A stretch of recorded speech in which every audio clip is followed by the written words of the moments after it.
Ruth Fielding of the Red Mill. Alice B. Emerson. Published, 1913. Categories: Fiction. About Emerson. Alice B. Emerson is a pseudonym used by the Stratemeyer Syndicate for the Betty Gordon and Ruth Fielding series of children's novels. The writers taking up the pen of Alice B. Emerson are not all known. However, books 119 of the Ruth Fielding series were written by W.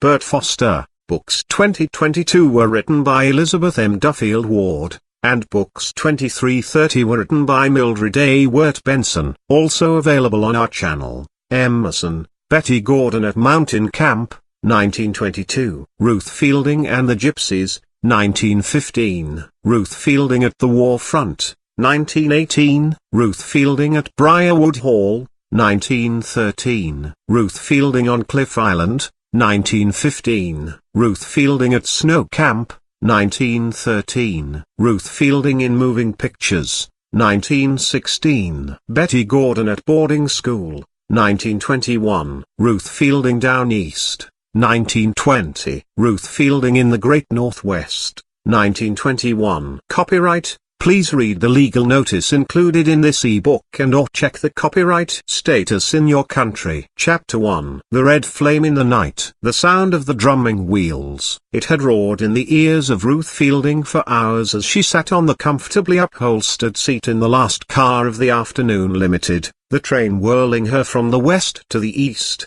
through the fertile valleys of upper New York State. This had been a very long journey for the girl, but Ruth knew that it would soon come to an end. Cheslow was not many miles ahead now. She had searched it out upon the railroad timetable, and upon the map printed on the back of the sheet, and as the stations flew by, she had spelled their names out with her quick eyes, until dusk had fallen and she could no longer see more than the signal lamps and switch targets as the train whirled her on. But she still stared through the window. This last car of the train was fairly well filled, but she had been fortunate in having a seat all to herself. She was glad this was so, for a person in the seat with her might have discovered how hard it was for her to keep back the tears. For Ruth Fielding was by no means one of the crying kind, and she had forbidden herself the luxury of tears on this occasion. "We had all that out weeks ago, you know we did," she whispered, apostrophizing that inner self that really wanted to break the brave compact. "When we knew we had to leave dear old Darrowtown,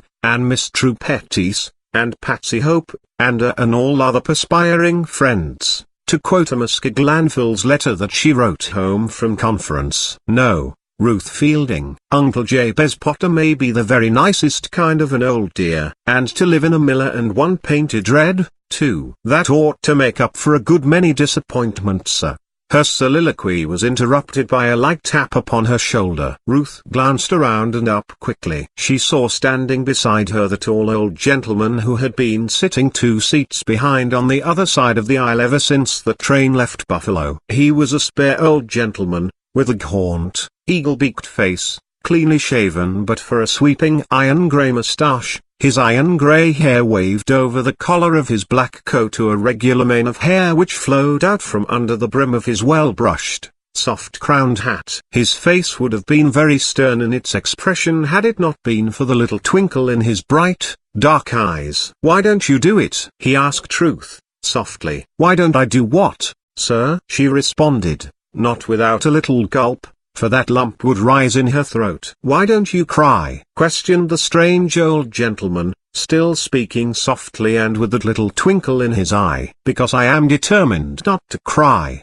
sir," and now Ruth could call up a little smile, though perhaps the corners of her mouth trembled a bit. The gentleman sat down beside her, although she had not invited him to do so. She was not at all afraid of him and, after all, perhaps she was glad to have him do it. "Tell me all about it," he suggested, with such an air of confidence and interest that Ruth warmed more and more toward him. But it was a little hard to begin. When he told her, however, that he was going to Cheslow, to indeed, that was his home, it was easier by far. "I am Dr. Davison, my dear," he said. "If you are going to live in Cheslow you will hear all about Dr. Davison, and you would better know him at first hand, to avoid mistakes," and his eyes twinkled more than ever. though his stern mouth never relaxed. "I expect that my new home is some little way outside of Cheslow," Ruth said, timidly. "They call it the Red Mill." The humorous light faded out of the dark, bright eyes of the gentleman. Yet even then his countenance did not impress her as being unkindly. "Jabez Potter's Mill," he said, thoughtfully. "Yes, sir. That is my uncle's name." "Your uncle?" "My great-uncle, to be exact," said Ruth. "He was mother's uncle." "Then you," he said, speaking even more gently than before, "are little Mary Potter's daughter?" "Mother was Mary Potter before she married Papa," said Ruth, more easily now. "She died 4 years ago." He nodded, looking away from her out of the window at the fast darkening landscape which hurried by them. "And poor Papa died last winter." "I had no claim upon the kind friends who helped me when he died," pursued Ruth, bravely. "They wrote to Uncle Jabez and he said I could come and live with him and Aunt Elvira Boggs." In a flash the twinkle came back into his eyes, and he nodded again. "Ah, yes, Aunt Elvira," he said, giving the name its old-fashioned, homely pronunciation. "I had forgotten Aunt Elvira," and he seemed quite pleased to remember her. "She keeps house for Uncle Jabez, I understand," Ruth continued. "But she isn't my aunt." "She is everybody's Aunt Elvira, I think," said Dr. Davison, encouragingly. For some reason this made Ruth feel better. He spoke as though she would love Aunt Elvira, and Ruth had left so many kind friends behind her in Darrowtown that she was glad to be assured that somebody in the new home where she was going would be kind, too. Miss True Pettis had not shown her Uncle Jabez's letter, and she had feared that perhaps her mother's uncle, whom she had never seen nor known much about, might not have written as kindly for his niece to come to the Red Mill as Miss True could have wished. But Miss True was poor. Most of the Darrowtown friends had been poor people. Ruth had felt that she could not remain a burden on them. Somehow she did not have to explain all this to Dr. Davison. He seemed to understand it when he nodded and his eyes twinkled so glowingly. "Cheslow is a pleasant town. You will like it," he said, cheerfully.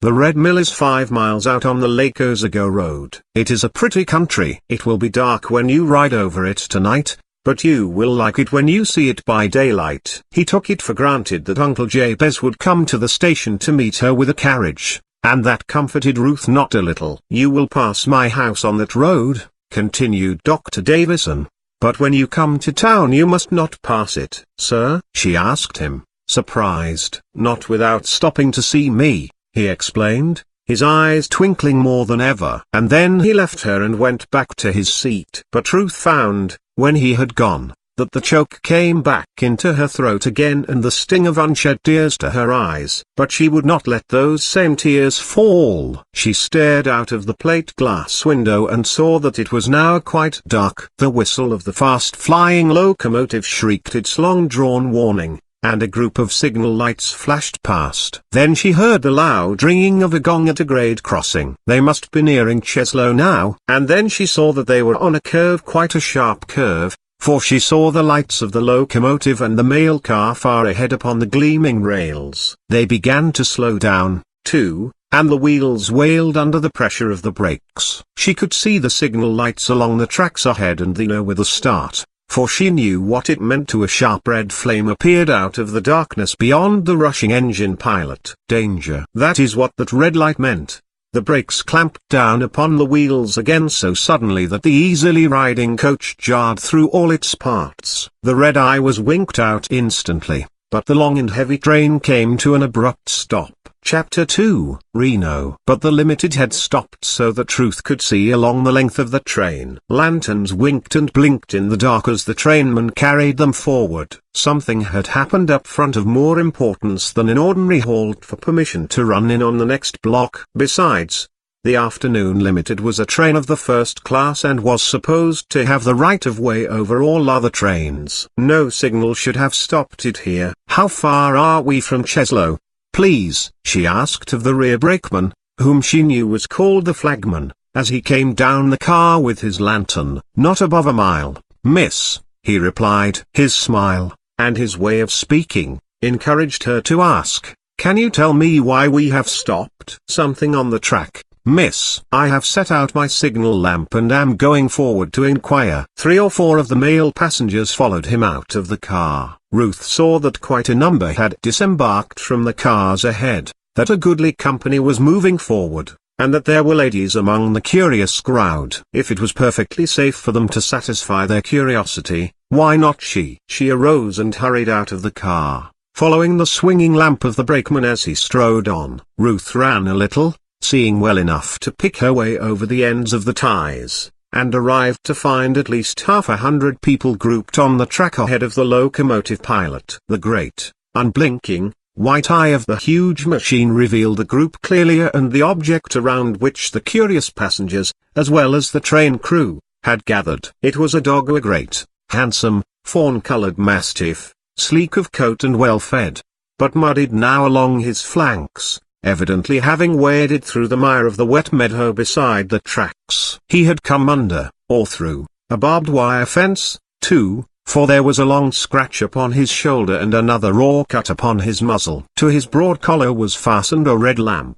Nobody had taken it off, for both the trainmen and the passengers were excitedly discussing what his presence here might mean, and some of them seemed afraid of the great fellow. But Ruth had been used to dogs, and this noble-looking fellow had no terrors for her. He seemed so woebegone, his great brown eyes pleaded so earnestly, that she could only pity and fondle him. "Look out, miss, maybe he bites," warned the anxious conductor. "I wager this is some boy's trick to stop the train." "And Yeta." Ruth bent down, still patting the dog's head, and turned the great silver plate on his collar so that she could read, in the light of the lanterns, that which was engraved upon it. She read the words aloud. "This is Reno, Tom Cameron's dog." "Cameron?" repeated some man behind her. "That Tom Cameron lives just outside of Cheslow. His father is the rich dry goods merchant, Macy Cameron." "What's his dog doing here?" "And with a red light tied to his collar," propounded somebody else. "It's some boy's trick,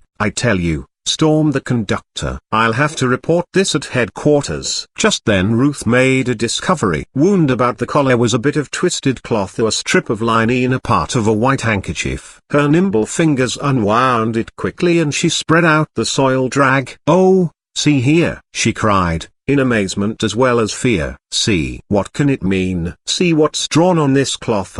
It was a single word, a word smeared across the rag in shaking, uneven letters. "Help." "By George!" exclaimed one of the brakemen. "The little girl's right. That spells help.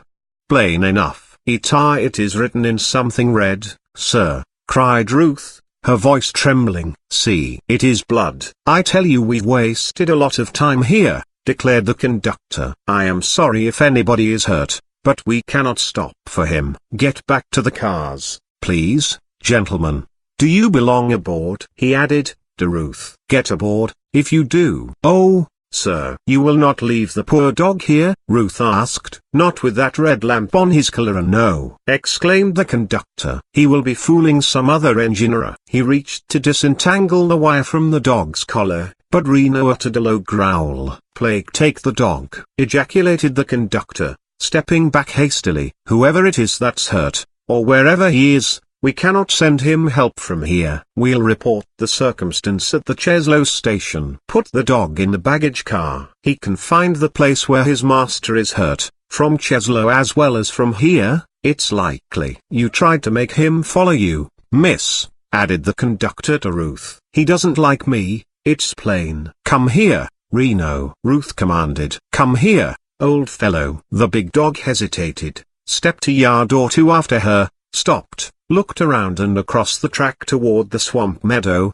and whined. Ruth went back to him and put both arms about the noble fellow's neck. "Come, Reno," she said, "come with me. We will go to find your master by and by." She started for the cars again, with one hand on the dog's neck. He trotted meekly beside her with head hanging. At the open baggage car door one of the brakemen lifted her in. "Come, Reno." "Come up, sir," she said, and the great mastiff, crouching for an instant, sprang into the car. Even before they were fairly aboard, the train started. They were late enough, indeed. But the engineer dared not speed up much for that last mile of the lap to Cheslow. There might be something ahead on the track. "You get out at Cheslow, don't you, miss?" asked the conductor. "Yes, sir," returned Ruth, sitting down with an air of possession upon her old-fashioned cowhide trunk that had already been put out by the door ready for discharging at the next station. "And you were sitting in the last car. Have you a bag there?" "Yes, sir, a small bag." "That is all." "I'll send it forward to you," he said, not unkindly, and bustled away. And so Ruth Fielding was sitting on her own trunk, with her bag in her lap, and the great mastiff lying on the floor of the baggage car beside her, when the train slowed down and stopped beside the Cheslow platform. She had not expected to arrive just in this way at her journey's end. Chapter 3. What has happened? The baggage car door was wheeled wide open again and the lamps on the platform shone in. There was the forward brakeman to jump her down from the high doorway, and Reno, with the little red light still hung to his collar, bounded after her. The conductor bustled away to tell the station master about the dog with the red light, and of the words scrawled on the cloth which Ruth had found wound around his collar. Indeed, Ruth herself was very anxious and very much excited regarding this mystery, but she was anxious, too, about herself. Was Uncle Jabez here to meet her, or had he sent somebody to take her to the Red Mill? He had been informed by Miss True Pettis the week before on which train to expect his niece. Carrying her bag and followed dejectedly by the huge mastiff, Ruth started down the long platform. The conductor ran out of the station, signaled the train crew with his hand, and lanterns waved the length of the train. Panting, with its huge springs squeaking, the locomotive started the string of cars. Faster and faster the train moved, and before Ruth reached the penthouse roof of the little brick station, the tail lights of the last car had passed her. A short, bullet-headed old man, with close cropped, whitish-yellow hair, atop of which was a boy's baseball cap, his face smoothly shaven and deeply lined, and the stain of tobacco at either corner of his mouth, was standing on the platform. He was not a nice-looking old man at all. He was dressed in shabby and patched garments, and his little eyes seemed so sly that they were even trying to hide from each other on either side of a hawksbill nose. He began to eye Ruth curiously as the girl approached, and she, seeing that he was the only person who gave her any attention, jumped to the conclusion that this was Uncle Jabez. The thought shocked her. She instinctively feared and disliked this queer-looking old man. The lump in her throat that would not be swallowed almost choked her again, and she winked her eyes fast to keep from crying. She would, in her fear and disappointment, have passed the old man by without speaking had he not stepped in front of her. "Where do you want to go, miss?" he whined, looking at her still more sharply out of his narrow eyes. "You be a stranger here, eh?" "Yes, sir," admitted Ruth. "Where are you going?" asked the man again, and Ruth had enough Yankee blood in her to answer the query by asking, "Are you Mr. Jabez Potter?" "Me Jabez Potter? Why, if I was Jabe Potter I'd be owing myself money, that's what I'd be doing." "You won't never look in for Jabe Potter?" Much relieved, Ruth admitted the fact frankly. "He is my uncle, sir," she said. "I am going to live at the Red Mill." The strange old man puckered up his lips into a whistle, and shook his head, eyeing her all the time so slyly that Ruth was more and more thankful that he had not proven to be Uncle Jabez. "Do you know Mr. Potter?" she asked, undecided what to do. "Do I know Jabe Potter?" repeated the man. "Well, I don't know much good of him, I assure ye. I worked for him onct, I did, and I tell ye he owes me money yet." "You ax him if he don't owe Jasper Parlow money, or you jest ax him." He began to get excited and did not seem at all inclined to step out of Ruth's path. But just then somebody spoke to her and she turned to see the station master and 2 or 3 other men with him. "This is the girl Mr. Mason spoke to me about, isn't it?" the railroad man asked. "The conductor of the express, I mean. He said the dog would mind you." "He seems to like me," she replied, turning to the mastiff that had stood all this time close to her. "That is Tom Cameron's dog all right," said one of the other men. "And that lantern is off his motorcycle, I bet anything. He went through town about dark on that contraption. and I shouldn't wonder if he's got a tumble. Ruth showed the station master, whose name was Curtis, the bit of handkerchief with the appeal for help traced upon it. "That is blood," she said. "You see it's blood, don't you? Can't somebody take Reno and hunt for him? He must be very badly hurt." Mason said he expected it was nothing but some fool joke of the boys. "But it doesn't look like a joke to me," Mr. Curtis said, gravely. "Come, Paolo, you know that patch of woods well enough, over beyond the swamp and Hiram Jennings' big field. Isn't there a steep and rocky road down there, that shoots off the Ozago Lake Pike?" "There Wilkins Corners Road, yep,"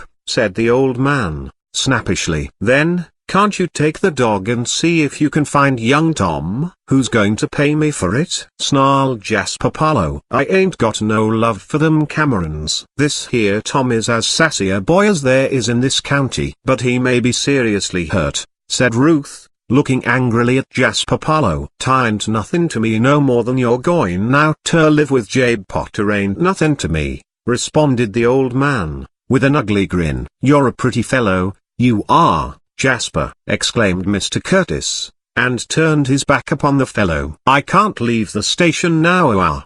Here's Dr. Davison. He'll know what to do." Dr. Davison came forward and put his hand upon Ruth's shoulder most kindly. "What is all this?" he asked. "And there is the mastiff. They tell me you are a dog tamer, Miss Fielding." He listened very closely to what Mr. Curtis had to say, and looked, too, at the smeared handkerchief. "The dog can find him, no doubt of that. Come, boys, get some lanterns and we'll go right along to the Wilkins Corners Road and search it." Then to Ruth he said, "You are a brave girl, sure enough." But when the party was ready to start, half a dozen strong, with Paolo trailing on behind, and with lanterns and a stretcher, Reno would not budge. The man called him, but he looked up at Ruth and did not move from her side. "I declare fort," exclaimed one man. "That girl will have to go with us, Dr. Davison." "You see what the dog means to do." Ruth spoke to the mastiff, commanded him to leave her and find Tom. But although the dog looked at her intelligently enough, and barked his response a deep, sudden, explosive barker, he refused to start without her. "It's a long way for the girl," objected Dr. Davison. "Besides, she is waiting to meet her uncle." "I am not tired," she told him, quickly. "Remember, I've been sitting all the afternoon. And perhaps every minute is precious. We don't know how badly the dog's master may be hurt. I'll go. I'm sure I can keep up with you." Reno seemed to understand her words perfectly, and uttered another short, sharp bark. "Let us go, then," said Dr. Davison, hurriedly. So the men picked up their lanterns and the stretcher again. They crossed the tracks and came to a street that soon became a country road. Cheslow did not spread itself very far in this direction. Dr. Davison explained to Ruth that the settlement had begun to grow in the parts beyond the railroad and that all this side of the tracks was considered the old part of the town. The street lights were soon behind them and they depended entirely upon the lanterns the men carried. Ruth could see very little of the houses they passed, but at one spot, although it was on the other side of the road, there were two green lanterns, one on either side of an arched gate, and there seemed to be a rather large, but gloomy, house behind the hedge before which these lanterns burned. "You will always know my house," Dr. Davison said, softly, and still retaining her hand, "by its green eyes." So Ruth knew she had passed his home, to which he had so kindly invited her. And that made her think for a moment about Uncle Jabez and Aunt Elvira. Would she find somebody waiting to take her to the Red Mill when she got back to the station? Chapter 4. The Gate of the Green Eyes. It was a dark lane, beneath overhanging oaks, that met and intertwined their branches from either side. Here this was the Wilkins Corners Road, and it was very steep and stony uphill and down daily, with deep ruts in places and other spots where the spring rains had washed out the gravel and sand and left exposed the very foundations of the world. It seemed as though no bicyclist or motorcyclist would have chosen this road to travel after dark. Yet there was a narrow path at the side here, just wide enough for Ruth and Dr. Davison to walk abreast, and Rena to trot by the girl's side, which seemed pretty smooth. "We don't want to go by the spot, Doctor," said one of the men walking ahead with the lights. Don't the dog show no signs of looking for Tom? Where's Tom, Reno? Where's Tom? Asked Ruth, earnestly, believing that the dog would recognize his master's name. The mastiff raised his muzzle and barked sharply again, but trotted onward. He might have fallen down any of these gullies, and we'd miss him. It's so dark, observed the previous speaker. I don't believe the dog will miss the place, responded Dr. Davison. Just then Reno leapt forward with a long-drawn whine. Ruth hurried with him, leaving the doctor to come on in the rear. Reno took the lead and the girl tried to keep pace with him. It was not for many yards. Reno stopped at the brink of a steep bank beside the road. This bank fell away into the darkness, but through the trees, in the far distance, the girl could see several twinkling lights in a row. She knew that they were on the railroad, and that she was looking across the great swamp meadow. "Hello!" shouted one man, loudly. "Something down there, old fellow?" Reno answered with a short bark and began to scramble down the rough bank. "Here's where somebody has gone down ahead of him," cried another of the searchers, holding his own lantern close to the ground. "See how the bank's all torn up? Bet his wheel hit that stone yonder in the dusk and threw him, wheel and all, into this gully." "Wait here, child," ordered Dr. Davison, quickly. "If he is in bad shape, boys, call me and I'll come down. Lift him carefully." "He's here, sir," cried the first man to descend. And then Reno lifted up his voice in a mournful howl. "Oh, dear. Oh, dear," murmured Ruth. "I'm afraid he is badly hurt."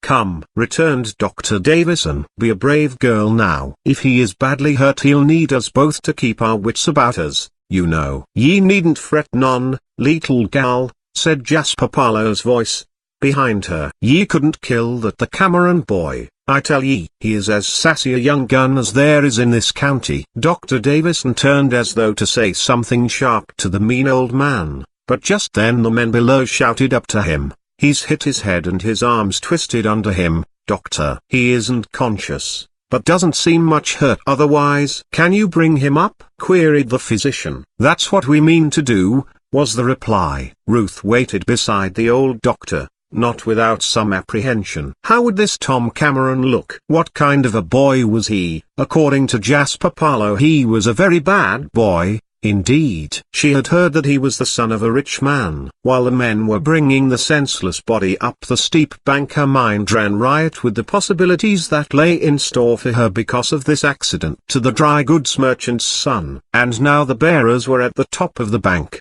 and she could see the limp form borne by Themar, a man holding the body under the arms and another by his feet. But, altogether, it looked really as though they carried a limp sack between them. "First time I ever see that boy still," murmured Jasper Parlow. "Cracky. He's pale, ain't he?" said another man. Dr. Davison dropped on one knee beside the body as they laid it down.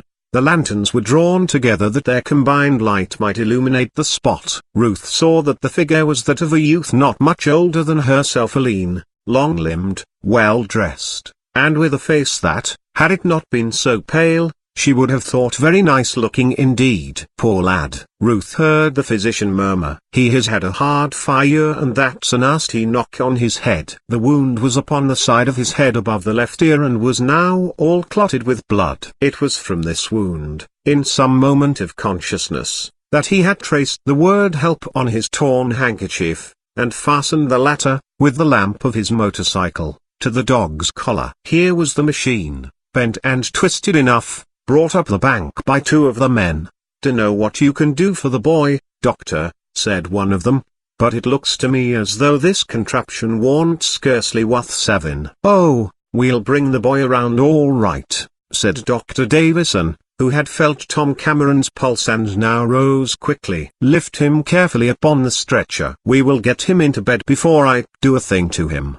He's best as he is while we are moving him." "It'll be a mighty long way to his house," grumbled one of the men. "I believe you," rejoined Jasper Parlow. 3 miles beyond Jabe Potter's mill." "Sure," exclaimed Dr. Davison, in his soft voice. "You know we'll not take him so far. My house is near enough." "Surely you can carry him there." "If you say the word, doctor," said the fellow, more cheerfully. while old Paolo grunted. They were more than half an hour in getting to the turn in the main road where she could observe the 2 green lights before the doctor's house. The men put the stretcher down for a moment. Jasper Paolo grumblingly took his turn at carrying one end. "I never did see the use of boys, now he growled. "They's only an aggravation and vexation of spirit, and this here one is the aggravatingest and vexationingest of any I ever see." "Don't be too hard on the boy, Jasper," said Dr. Davison, passing on ahead, so as to reach his house first. Ruth remained behind, for the old gentleman walked too fast for her. Before the men picked up the stretcher again there was a movement and a murmur from the injured boy. "Hello," said one of the men. "He's talkin', ain't he?" "Jest mutterin'," said Paolo, who was at Tom's head. "Tain't nothy." But Ruth heard the murmur of the unconscious boy, and the words startled her. They were, "It was Jabe Potter, he did it. It was Jabe Potter, he did it." What did they mean? Or was there no meaning at all to the muttering of the wounded boy? Ruth saw that Paolo was looking at her in his sly and disagreeable way, and she knew that he, too, had heard the words. "It was Jabe Potter, he did it." Was it an accusation referring to the boy's present plight? And how could her Uncle Jabez, the relative she had not as yet seen, be the cause of Tom Cameron's injury? The spot where the boy was hurt must have been 5 miles from the Red Mill, and not even on the Osago Lake Turnpike, on which highway she had been given to understand the Red Mill stood. Not many moments more and the little procession was at the gateway, on either side of which burned the 2 green lamps. Jasper Paolo, who had been relieved, shuffled off into the darkness. Reno, after one pleading look into the face of the hesitating Ruth, followed the stretcher on which his master lay, in at the gate. And Ruth Fielding, beginning again to feel most embarrassed and forsaken, was left alone where the 2 green eyes winked in the warm, moist darkness of the spring night. Chapter 5. The Girl in the Automobile. The men who had gone in with the unconscious boy and the stretcher hung about the doctor's door, which was some yards from the gateway. Everybody seemed to have forgotten the girl, a stranger in Cheslow, and for the first day of her life away from kind and indulgent friends. It was only 10 minutes' walk to the railroad station, and Ruth remembered that it was a straight road. She arrived in the waiting room safely enough. Sam Curtis, the station master,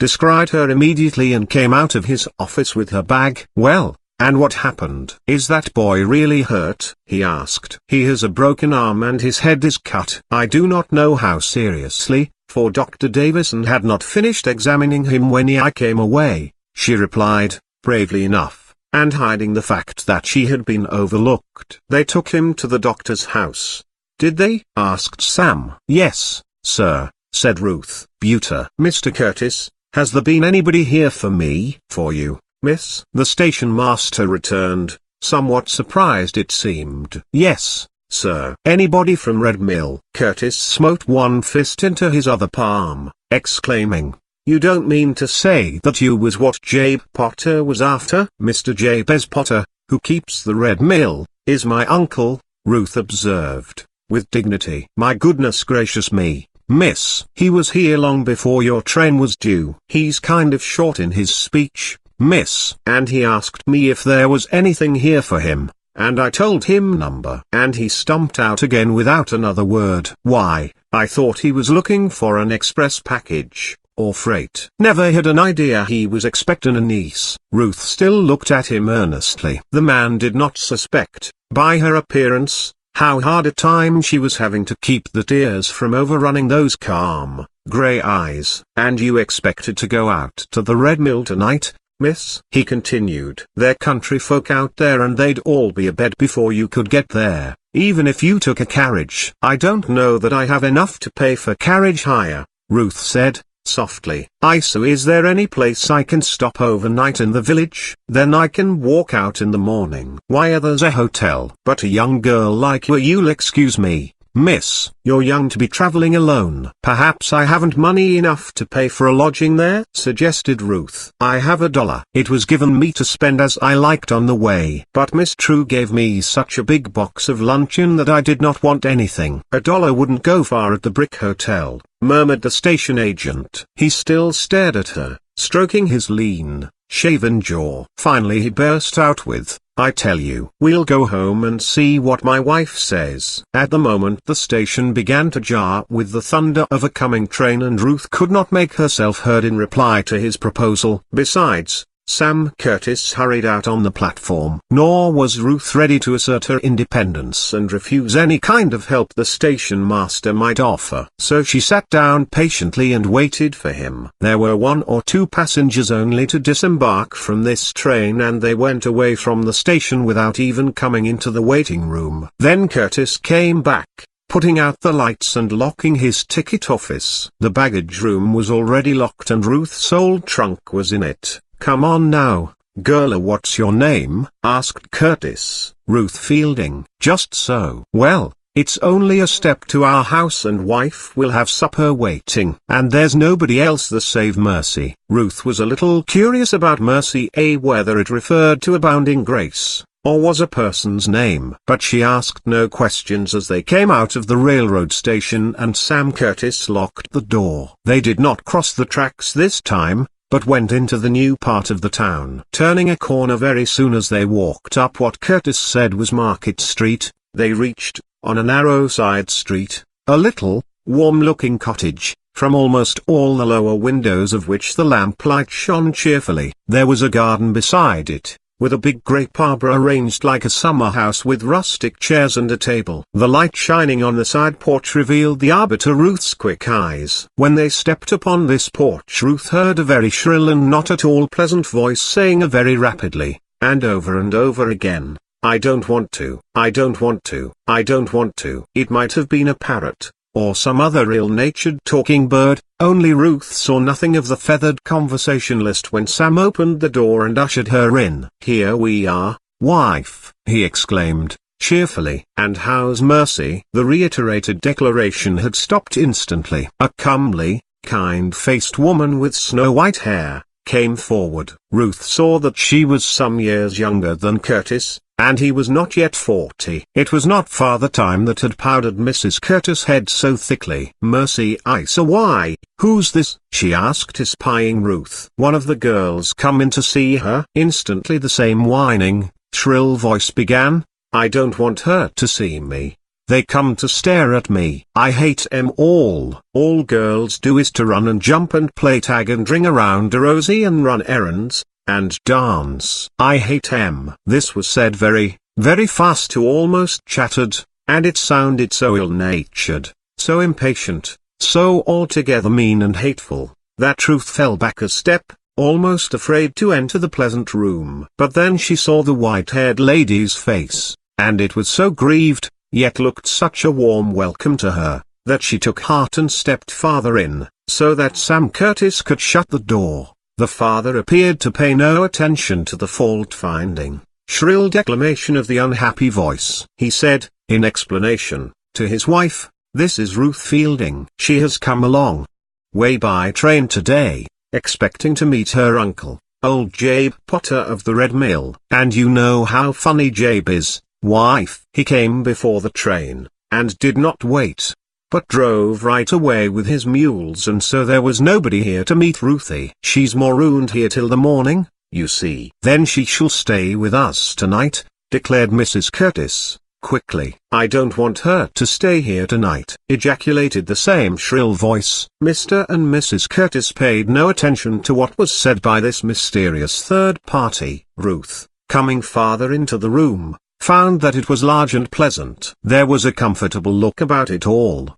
The supper table was set and the door was opened into the warm kitchen, from which delicious odors of tea and toast with some warm dish of meat were wafted in. But the shrill and complaining voice had not come from the next room. In the other corner beside the stove, yet not too near it, stood a small canopy bed with the pretty chintz curtains drawn all about it. Beside it stood a wheelchair such as Ruth knew was used by invalids who could not walk. It was a tiny chair, too, and it and the small bed went together, but of the occupant of either she saw not a sign. "Supper will be ready just as soon as our guest has a chance to remove the traces of travel, Sam," said Mrs. Curtis, briskly. "Come with me, Ruth." When they returned from the pleasant little bedchamber which the good-hearted lady told Ruth was to be her own for that night, They heard voices in the sitting room, the voice of Mr. Curtis and the querulous one. But it was not so sharp and strained as it seemed before. However, on opening the door, Mr. Curtis was revealed sitting alone, and there was no sign of the owner of the sharp voice, which Ruth supposed must belong to the invalid. "Mercy has had her supper, hasn't she, wife?" said the station master as he drew his chair to the table and motioned Ruth to the extra place Mrs. Curtis had set. The woman nodded and went briskly about putting the supper on the table. While they ate, Mr. Curtis told about Reno stopping the train, and of the search for and recovery of the injured Cameron boy. All the time Ruth, who sat sideways to the canopied bed, realized that the curtains at the foot were drawn apart just a crack, and that two very bright, pinpoint eyes were watching her. So interested did these eyes become as the story progressed, and Ruth answered questions, that more of Mercy Curtis' face was revealed, a sharp, worn little face, with a peaked chin and pale, thin cheeks. Ruth was very tired when supper was ended, and the kind Mrs. Curtis suggested that she go to bed and obtain a good night's rest if she was to walk to the Red Mill in the morning. But even when she bade her entertainers good night, she did not see the child in the canopy bed, and she felt diffident about asking Mrs. Curtis about her. The young traveler slept soundly almost from the moment her head touched the pillow. Yet her last thought was of Uncle Jabez. He had been in town some time before the train on which she arrived was due, and had driven away from the station with his mules. Mr. Curtis said, had he driven over the dark and dangerous road on which Tom Cameron met with his accident, and had he run down the injured boy, or forced him over the bank of the deep gully where they had found Tom lying unconscious? It was Jabe Potter he did it, the injured lad had murmured, and these words were woven in the pattern of Ruth's dreams all night. The little cottage was astir early, and Ruth was no laggard. She came down to breakfast while the sun was just peeping above the housetops, and as she entered the sitting room she found an occupant at last in the little wheelchair. It was the sharp, pale little face that confronted her above the warm wrapper and the rug that covered the lower part of the child's body, for child Mercy Curtis was, and little older than Ruth herself, although her face seemed so old. To Ruth's surprise, the first greeting of the invalid was a most ill-natured one. She made a very unpleasant face at the visitor, ran out her tongue, and then said, in her shrill, discordant voice, "I don't like you at all, I tell you that, miss." "I am sorry you do not like me," replied Ruth, gently. "I think I should like you if you'd let me." "Yeah," ejaculated the very unpleasant, but much to be pitied invalid. The mother and father ignored all this ill nature on the part of the lame girl, and were as kind and friendly with their visitor as they had been on the previous evening. Once during breakfast time, Mercy took hers from a tray that was fastened to her chair before her.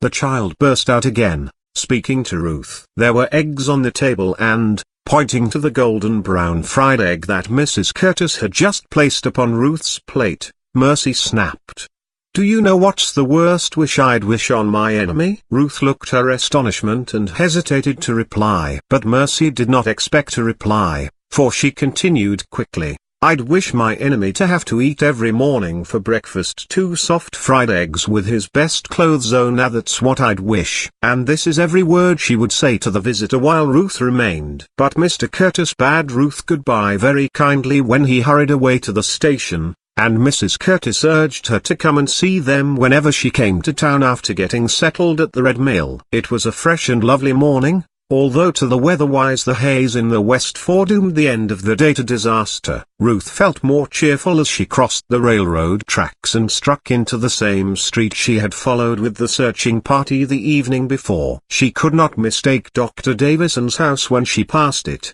and there was a fine big automobile standing before the gate where the 2 green lanterns were. But there was nobody in the car, nor did she see anybody about the doctor's house. Beyond the doctor's abode the houses were far apart, farther and farther apart as she trudged on. Nobody noticed or spoke to the girl as she went on with her small bag, the bag that grew heavy, despite its smallness, as she progressed. And so she traveled 2 miles, or more, along the pleasant road. Then she heard the purring of an automobile behind her, the first vehicle that she had seen since leaving town. It was the big grey car that had been standing before Dr. Davison's house when she had passed, and Ruth would have known the girl who sat at the steering wheel and was driving the car alone, even had Reno, the big mastiff, not sat in great dignity on the seat beside her. For no girl could look so much like Tom Cameron without being Tom Cameron's sister. And the girl, the moment she saw Ruth on the road, retarded the speed of the machine. Reno, too, lost all semblance of dignity and would not wait for the car to completely stop before bounding into the road and coming to caress her hand. "I know who you are," cried the girl in the automobile. "You are Ruth Fielding." She was a brilliant, black-eyed, vivacious girl, perhaps a year or more older than Ruth, and really handsome, having her brother's olive complexion with plenty of color in cheeks and lips. And that her nature was impulsive and frank there could be no doubt, for she immediately leapt out of the automobile, when it had stopped, and ran to embrace Ruth. "Thank you. Thank you," she cried. "Dr. Davison has told us all about you and how brave you are, and see how fond Reno is of you. He knows who found his master, don't you, Reno?" "Oh, dear me," said Ruth, breathlessly. "Dr. Davison has been too kind. I did nothing at all toward finding your brother." "Oh, I suppose he is your brother, miss?" "How dare you miss me?" demanded the other girl, hugging her again. "You're a dear. I knew you must be. And I was running back and intended to stop at the Red Mill to see you. I took father to town this morning, as he had to take an early train to the city, and we wished to see Tom again. He isn't badly hurt, your brother, I mean," said Ruth, timidly. "He is going to stay at the doctor's today, and then he can come home. But he will carry his arm in a sling for a while, although no bone was broken, after all. His head is badly cut, but his hair will hide that. Poor Tom. He is always falling down, or getting bumped, or something. And he's just as reckless as he can be. Father says he is not to be trusted with the car as much as I am." How did he come to fall over that bank?" asked Ruth, anxiously. "Why, it was dark, I suppose. That was the way of it. I don't know as he really told me what made him do such a foolish thing." "And wasn't it lucky Reno was along with him?" cried Tom's sister. "Now, I see you remained in town overnight. They thought somebody had come for yon and taken you out to the mill. Is Jabez Potter really your uncle?" "Yes, he was my mother's uncle, and I have no other relative." "Well, dear, I am more than sorry for you," declared the girl from the automobile. "And now we will climb right in and I'll take you along to the mill." But whether she was sorry for Ruth Fielding's friendlessness, or sorry because she was related to Jabez Potter, the young traveler could not decide. Chapter 6. The Red Mill. "Now, my name's Helen, and you are Ruth," declared Ms. Cameron, when she had carefully started the car once more. "We are going to be the very best of friends, and we might as well begin by telling each other all about ourselves. Tom and I are twins and he is an awful tease. But, then, boys are. He is a good brother generally. We live in the first yellow house on the right up among the trees beyond Mr. Potter's mill, near enough so that we can run back and forth and see each other just lots." Ruth found herself warmly drawn toward this vivacious miss. Nor was she less frank in giving information about herself, her old home, in Narrowtown, that she still wore black for her father, and that she had been sent by her friends to Uncle Jabez because he was supposed to be better able to take care of and educate her. Helen listened very earnestly to the tale, but she shook her head at the end of it. "I don't know," she said. "I don't want to hurt your feelings, Ruthie, but Jabez Potter isn't liked very well by people in general, although I guess he is a good miller. He is stingy, I must say it. He isn't given to kind actions, and I am surprised that he should have agreed to take and educate you. Of course, he didn't have to." "I don't suppose he did have to," Ruth said, slowly. "And it wasn't as though I couldn't have remained in Darrowtown." "But Miss True Pettiser." "Miss True?" repeated Helen, curiously. "Short for truthful." "Her name is Rachel C. Truthful Tomlinson Pettison. She is the dearest little old spinster lady, much nicer than her name." "Well," ejaculated the amazed Helen, "Miss True isn't rich." "Indeed, she is very poor." "So are Patsy Hope's folks. A Patsy is really Patricia, but that's too long for her. And all the other folks that knew me about Darrowtown had a hard time to get along. and most of them had plenty of children without taking another that wasn't any kin to them, concluded Ruth, who was worldly wise in some things, and had seen the harder side of life since she had opened her eyes upon this world. "But your uncle is said to be a regular miser," declared Helen, earnestly. "And he is so gruff and grim. Didn't your friends know him?" "I guess they never saw him, or heard much about him," said Ruth, slowly. "I'm sure I never did myself." "But don't you be afraid," said the other, warmly. "If he isn't good to you, there are friends enough here to look out for you. I know Dr. Davison thinks you are very brave, and Daddy will do anything for you that Tom and I ask him to. I am quite sure I shall get on nicely with Uncle Jabez," she said. "And then, there is Aunt Elvira." "Oh, yes. There is an old lady who keeps house for Mr. Potter. And she seems kind enough, too. But she acts afraid of Mr. Potter." "I don't blame her, he is so grim." The automobile, wheeling so smoothly over the hard pike, just then was mounting a little hill. They came over the summit of this, and there, lying before them, was the beautiful slope of farming country down to the very bank of the Lumino River. Fenced fields, tilled and untilled, checkered the slope, with here and there a white farmhouse with its group of outbuildings. There was no hamlet in sight, merely scattered farms. The river, swollen and yellow with the spring rains, swept upon its bosom fence rails, hen coops, and other flotsam of a spring flood. Yonder, at a crossing, part of the bridge had been carried away. "If the dam at Minturn goes, we shall be flooded all through this lowland again," Helen Cameron explained. "I remember seeing this valley covered with water once during the spring, but we live on the shoulder of Mount Burgoyne, and you see, even the mill sets on quite high ground." Ruth's eyes had already seen and lingered upon the mill. It was a rambling structure, the great, splashing mill wheel at the far end, the long warehouse in the middle, and the dwelling attached to the other end. There were barns, corn cribs and other outbuildings as well, and some little tillable land connected with the mill, and all the buildings were vividly painted with red mineral paint, trimmed with white. So bright and sparkling was the paint that it seemed to have been put on overnight. "Mr. Potter is considered a good miller," said Helen, again, "and he does not neglect his property. He is not miserly in that way. There isn't a picket off the fence, or a hinge loose anywhere. He isn't at all what you consider a miser must be and look like, yet he is always hoarding money and never spends any. But indeed I do not tell you this to trouble you, Ruthie. I want you to believe, my dear, that if you can't stand it at Mr. Potter's you can stand it at Mr. Cameron's, and you'll be welcome there. Our mother is dead. We talk of her a good deal, just as though she were living and had gone on a little journey somewhere, and we should see her again soon.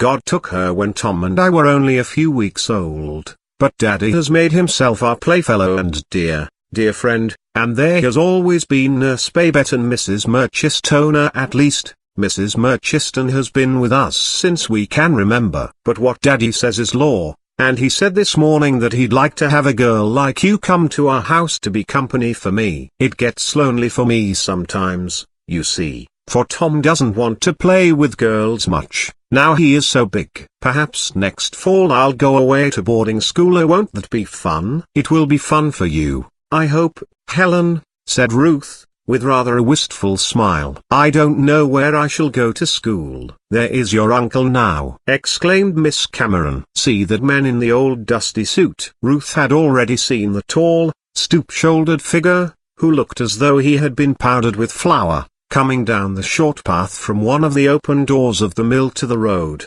where a little, one-horse wagon stood. He bore a bag of meal or flour on his shoulder which he pitched into the wagon. The man on the seat was speaking as the automobile came to a stop immediately behind the wagon. Jeffers Pelters. If there's one thing you know how to do, it's to take toll, Jabe. Let the flour be poor, or good, there's little enough of it comes back to the man that raises the wheat. You don't have to bring your wheat here, Jasper Parlow, said the miller, in a strong, harsh voice. There is no law compels ye. Yah, snarled old Parlow. We all know ye, Jabe Potter. We know what ye be. Potter turned away. He had not noticed the two girls in the automobile. But now Jasper Parlow saw them. Ho! He cried, here's somebody else that will learn to know ye, 2. Didn't know you was ter hef common why, did ye, Jabe? Here's yer niece, Jabe, come ter live on ye and be an expense to ye, and so, chuckling and screwing up his mean, sly face, Paolo drove on, leaving the miller standing with arms akimbo, and staring at Ruth, who was slowly alighting from the automobile with her bag. Helen squeezed her hand tightly as she got out. Don't forget that we are your friends, Ruthie, she whispered. I'm coming by again this afternoon when I drive over to the station for father. If anything happens you be out here now, remember. What could possibly happen to her? Ruth could not imagine. She was not really afraid of Uncle Jabez. She walked directly to him, as he stood there, staring gloomily, in front of the red mill. He was not only tall and stoop-shouldered, and very dusty, but his dusty eyebrows almost met over his light blue eyes. He was lantern-jawed, and it did seem as though his dry, shaven lips had never in all his life wrinkled into a smile. His throat was wrinkled and scraggy and his head was plainly very bald on top, for the miller's cap he wore did not entirely cover the bald spot. I am Ruth Fielding, from Darrowtown, she said, in a voice that she controlled well. I have come to live with you, Uncle Jabez. Where was you last night? Demanded the miller, without so much as returning her greeting. Was you with them Camerons? I stayed all night with the station master, she said, in explanation. What time did you get to the station? Ruth told him. Never once did his voice change or his grim look relax. I mistook the time of the train, he said, without expressing any sorrow. I hope you will be glad to have me come, they said. Miss Trueear? You mean that old maid that wrote to me? He asked, harshly. Miss Truepetties. She said she thought you would like to have me here as we were so near related. Not so near related as some, was all he said in reply to this. After a moment, he added, you can go along to the house yonder. Aunt Alviry will show you what to do. Ruth could not have said another word just then without breaking down and weeping, so she only nodded and turned to walk up a path toward the house door. One thing, urged the old man, before she had gone far. She turned to look at him and he continued, one thing I want you to understand. If you live here you have got to work. I don't like no laggards around me. She could only nod again, for her heart seemed to be right in her throat, and the sting of the tears she wanted to shed, but could not, almost blinded her as she went on slowly to the house door. Chapter 7. Aunt Alvira's Back and Bones. Ruth came to the kitchen door and found that the lower half was closed, but she could see over the upper panel that had been flung wide to let in the sweet spring air and sunlight. A little old woman was stooping to brush the rag carpet with a whisk broom and dustpan, and as she hobbled around the big stove and around the table, which was already set neatly for dinner, she was crooning to herself, oh, my back and oh, my bones. Oh, my back and oh, my bones. She was a very neat-looking old lady, with a kerchief crossed on her breast in the style of the old-fashioned Quakeresses. She was not much taller than Ruth herself, for when she stood uprighter or as upright as she could stand her eyes were just about on a level with Ruth's eyes looking in over the half-door.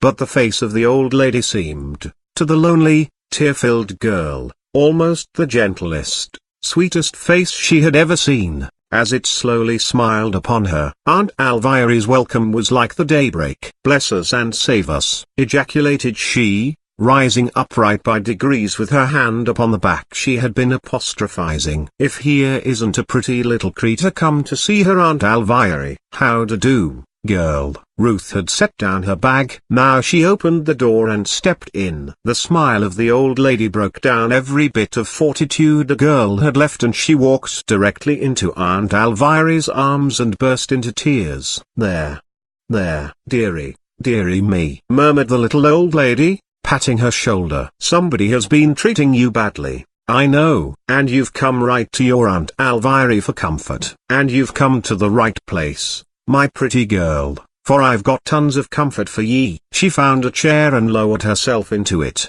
not without the formula which Ruth had heard before, of oh, my back and oh, my bones. Ruth dropped on her knees before her, hid her face in the old lady's lap, and heard her cry out. Meanwhile Aunt Elvira seemed to have taken in several things about her guest that were significant. She touched the stuff of which Ruth's gown was made, and nodded. Even the black hair ribbon did not go unnoticed. "Now," said Ruth, rising after a few moments, "I guess that's all of that foolishness." "Yeah, I don't usually cry, Aunt Elvira." "Sure, now I could tell that," said the old lady, comfortably. "I am going right to work to help you," said the girl. "I can stoop better than you can." "I expect you can, you pretty creature," admitted the old lady. Ruth had already taken the brush and pan and was at work upon the floor. The lady said, "You ain't familiar to me, child. You've lost some folks lately, I see.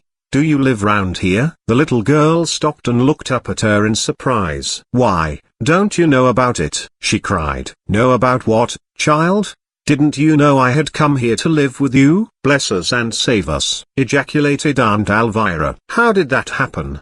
Didn't my uncle tell you?" cried Ruth, much more surprised than the old lady. "Who's your uncle, child?" "Why, Mr. Potter, Uncle Jabez." So astonished did the old lady appear to be that she started from her chair and her ejaculation was changed to a moan of pain as she murmured her old formula, "Oh, my back and oh, my bones. Jabez ain't said a word to me about it. Why should he take anybody to help me? Is he struck with the fear o' his latter end?" She said this in no cross-grained way, but because she was so amazed. She likewise stared harder and harder at her visitor. "You ain't come from the poor farm, child?" she asked, finally. The flush upon Ruth's cheek and the expression which came into her face told Aunt Elvira that she was wrong there. "Not that you look like poorhouse breeder, not at all. You're too pretty dressed and you're too well fed. I know what they be there, for I have been there myself." "Yes, Mom. Jabez Potter came after me to the poor farm. I was sickly, too. There's them that said he went to Dr. Davison first to find out if I was going to get well before he come after me, but Jabez ain't never treated me noways but kind. Stan he is by nature and by practice, and clost he is in money matters. But he's been good to an old woman without a home who warn't neither kith nor kin to him." Ruth listened to the first good word she had heard of Uncle Jabez, and the speech comforted her somewhat. Perhaps there was something better within the rough husk of Uncle Jabez, after all. "I did not live near here," Ruth said, quietly. "But my papa and mama did. I came from Darrowtown." Aunt Elvira opened wide her bright brown eyes, and still stared in wonder. "My mother's name was Mary Potter, and she was Mr. Potter's niece. So he is my great-uncle." "Bless us and save us," ejaculated Aunt Elvira, again, shaking her head. "I never heard a word of it, I never. I remember Mary Potter, and a sweet, pretty child she was. But Jabez never had no fondness for any of his kin." "Well, you are all alone in the world, child." "All alone save for Uncle Jabez." She had come near to the old woman again. As she dropped quietly on her knees, Aunt Elvira gathered her head close to her bosom,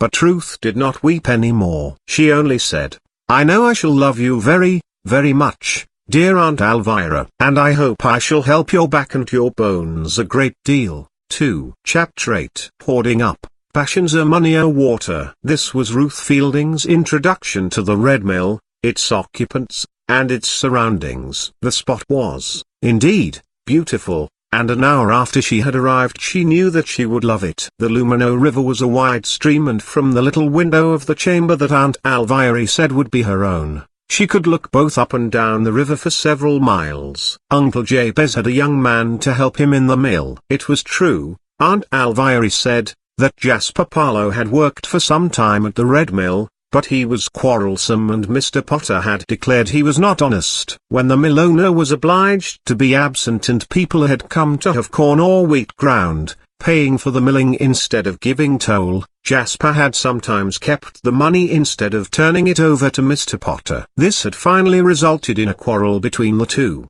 and Mr. Potter had discharged Parlow without paying him for his last month's work. The young newcomer had learned a great deal about the big mill and the homestead, and about the work Aunt Elvira had to do, before the first meal was prepared. She was of much assistance, too, and when Uncle Jabez came in, after washing at the pump, but bringing a cloud of flour with him on his clothes.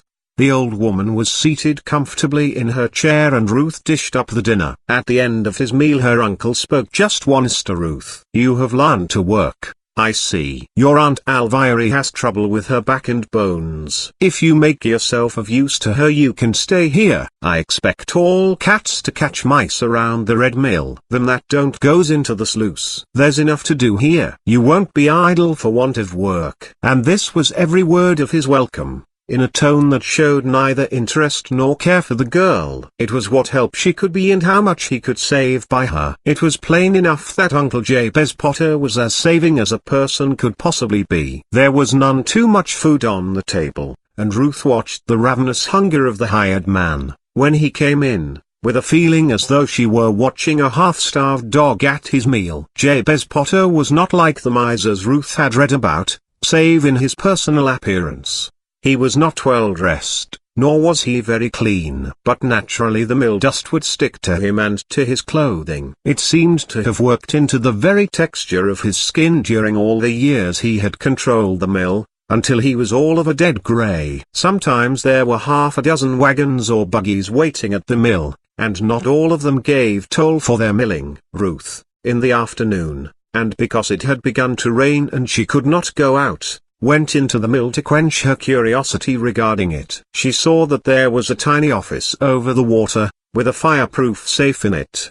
Her uncle brought the money he took from his customers and put it in a little locked, japanned box, which he kept upon a shelf. The safe appeared to be full of ledgers. Farther down the mill was a wide door and platform overhanging the water. This was below the dam, where flour and meal could be loaded upon barges for transportation to Osago Lake, some miles away. There were great bins of wheat and corn, many elevator pipes, several mills turning all the time, grinding different grains, and a great corn sheller that went by power, and which the young man fed when he had nothing else to do. All the time the building trembled and throbbed, and this throbbing was communicated to the house. As she sat with Aunt Alvira, and sewed carpet rags for a braided mat, the distant thunder of the mills and the trembling of the machinery made the whole house vibrate. Late in the afternoon Ruth heard the honking of an auto horn and ran out upon the covered porch. Between the scuds of rain that drove along the valley she saw the grey automobile coming slowly past the mill. There was a man driving it now, and he stopped and let Helen Cameron out so that she could run up to Great Ruth under the shelter of the porch. "Oh, you dear, how are you getting on?" cried Helen, kissing her impulsively and as glad to see Ruth as though they had been separated for days instead of for only a few hours. "Colfax wanted to drive down to the station alone for Dadger, for we won't bring poor Tom home in this rain, but I just couldn't resist coming to see how you were getting on." She looked around with big eyes. "How does the ogre treat you?" she whispered. But Ruth could laugh now and did so, saying, cheerfully, "He hasn't eaten me up yet. And Aunt Alvira is the dearest little lady who ever lived." "She likes you, then?" "Of course she does. I knew she would. She was bound to love you. But I don't know about the ogre," and she shook her head. "But there, I must run. We don't want to be late for the train. That will put Daddy out. And I must stop and see Tom at the doctor's, too." "I hope you will find your brother ever so much better," cried Ruth, as her friend ran down the walk again. "You'll see him come by here tomorrow, if it quits raining," returned Helen, over her shoulder. But it did not stop raining that night, nor for a full week. The scuds of rain, blowing across the river, slapped sharply against the side of the house, and against Ruth's window all night. She did not sleep that first night as well as she had in the charitable home of the station master and his good wife. The evening meal had been as stiff and unpleasant as the noon meal. The evening was spent in the same room of the kitchen. Aunt Alvira knitted and sewed. Uncle Jabez pored over certain accounts and counted money very softly behind the uplifted cover of the japanned cash box that he had brought in from the mill. She got in time to know that cash box very well indeed. It often came into the house under Uncle Jabez's arm at dinner, too. He scarcely seemed willing to trust it out of his sight, and Ruth was sure that he locked himself into his room with it at night. A loaded shotgun lay upon rests over the kitchen door all the time,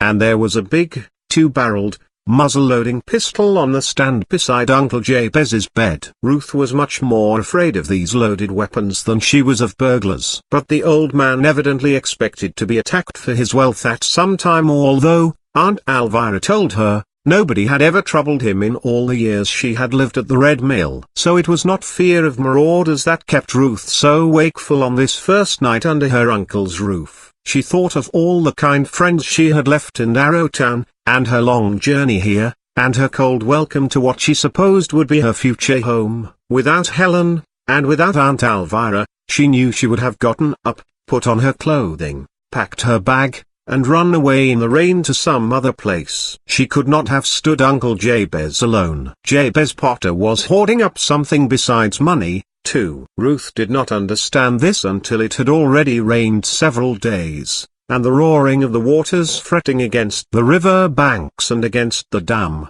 had become all but deafening in her ears. Then, during a lull in the storm, and on the afternoon that Tom Cameron was taken home from Dr. Davison's, the old doctor himself stopped at the mill and shouted for Jabez to come out. The doctor drove a very fast red and white mare and had difficulty in holding her in, for she was eager to be moving. Uncle Jabez came out and seemed to look upon the doctor in no very friendly way. Ruth, standing at the open door of the kitchen, could hear Dr. Davison's voice plainly. "Jabez," he said, "do you know how the river is at Minturn?" "No," returned the miller, briefly. "It's higher than it's ever been. That dam is not safe. Why don't you let your water out so that, if Minturn should break, she'd have free sweep here and so do less damage below? Let this small flood out and when the great one comes there'll be less danger of a disaster." "And how do I know the Minturn dam will burst, Dr. Davison?" asked Mr. Potter, tartly. "You don't know it. I'm only advising that precaution. And if it don't burst I'll have my pains for my trouble and no water for the summer. Perhaps they wouldn't let me have water later, if I needed it." "But you're risking your own property here." "And it's mine to risk, Dr. Davison," said Potter, in his sullen way. "But there are other people to think of." "I don't agree with you," interrupted the miller. "I have enough to do to attend to my own concerns. I don't bother about other people's business." "Meaning that I do when I speak to you about the water, eh?" said the old doctor, cheerfully. "Well, I've done my duty." "You'll learn some time, Jabez." He let out the impatient mare then, and the mud spattered from his wheels as he flew up the road toward Cheslow. Chapter 9. The Crest of the Wave. The rain could not last forever. Nature must cease weeping sometime, just as girls,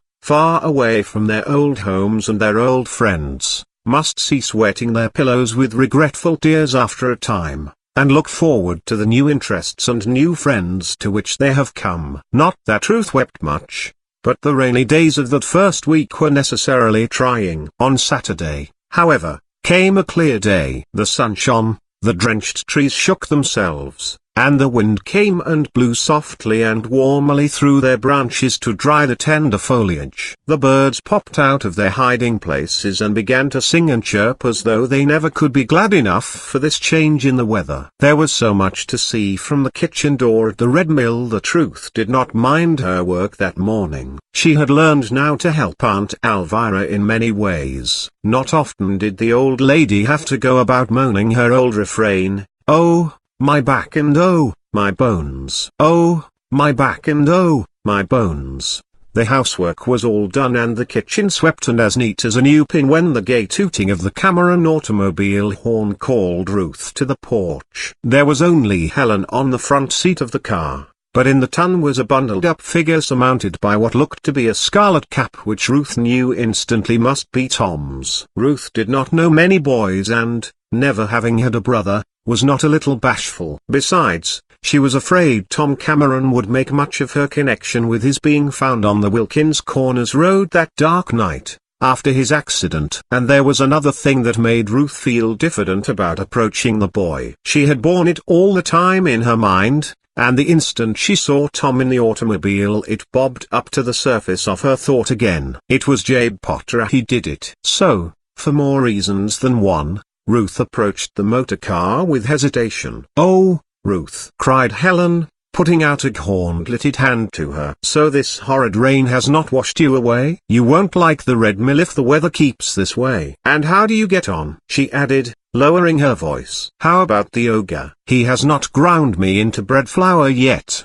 responded Ruth, smiling. "I see he hasn't. You're just as plump as ever, so he hasn't starved you, either." "Now, Ruth, I want you to know my brother Tom, whom you have met before without his having been aware of it at the time," and she laughed again. Tom's left arm was in a sling, and the scarlet bandage around his head made him look like a pirate, but he grinned broadly at Ruth and put out his lean brown hand. "When I heard about you, Miss Fielding, I knew you were a spunky one," he said. "And anybody that Reno takes to, the way she did to you, is all right. Besides, Nell is just spoons on you already, and Nell, like Reno, doesn't take to every girl."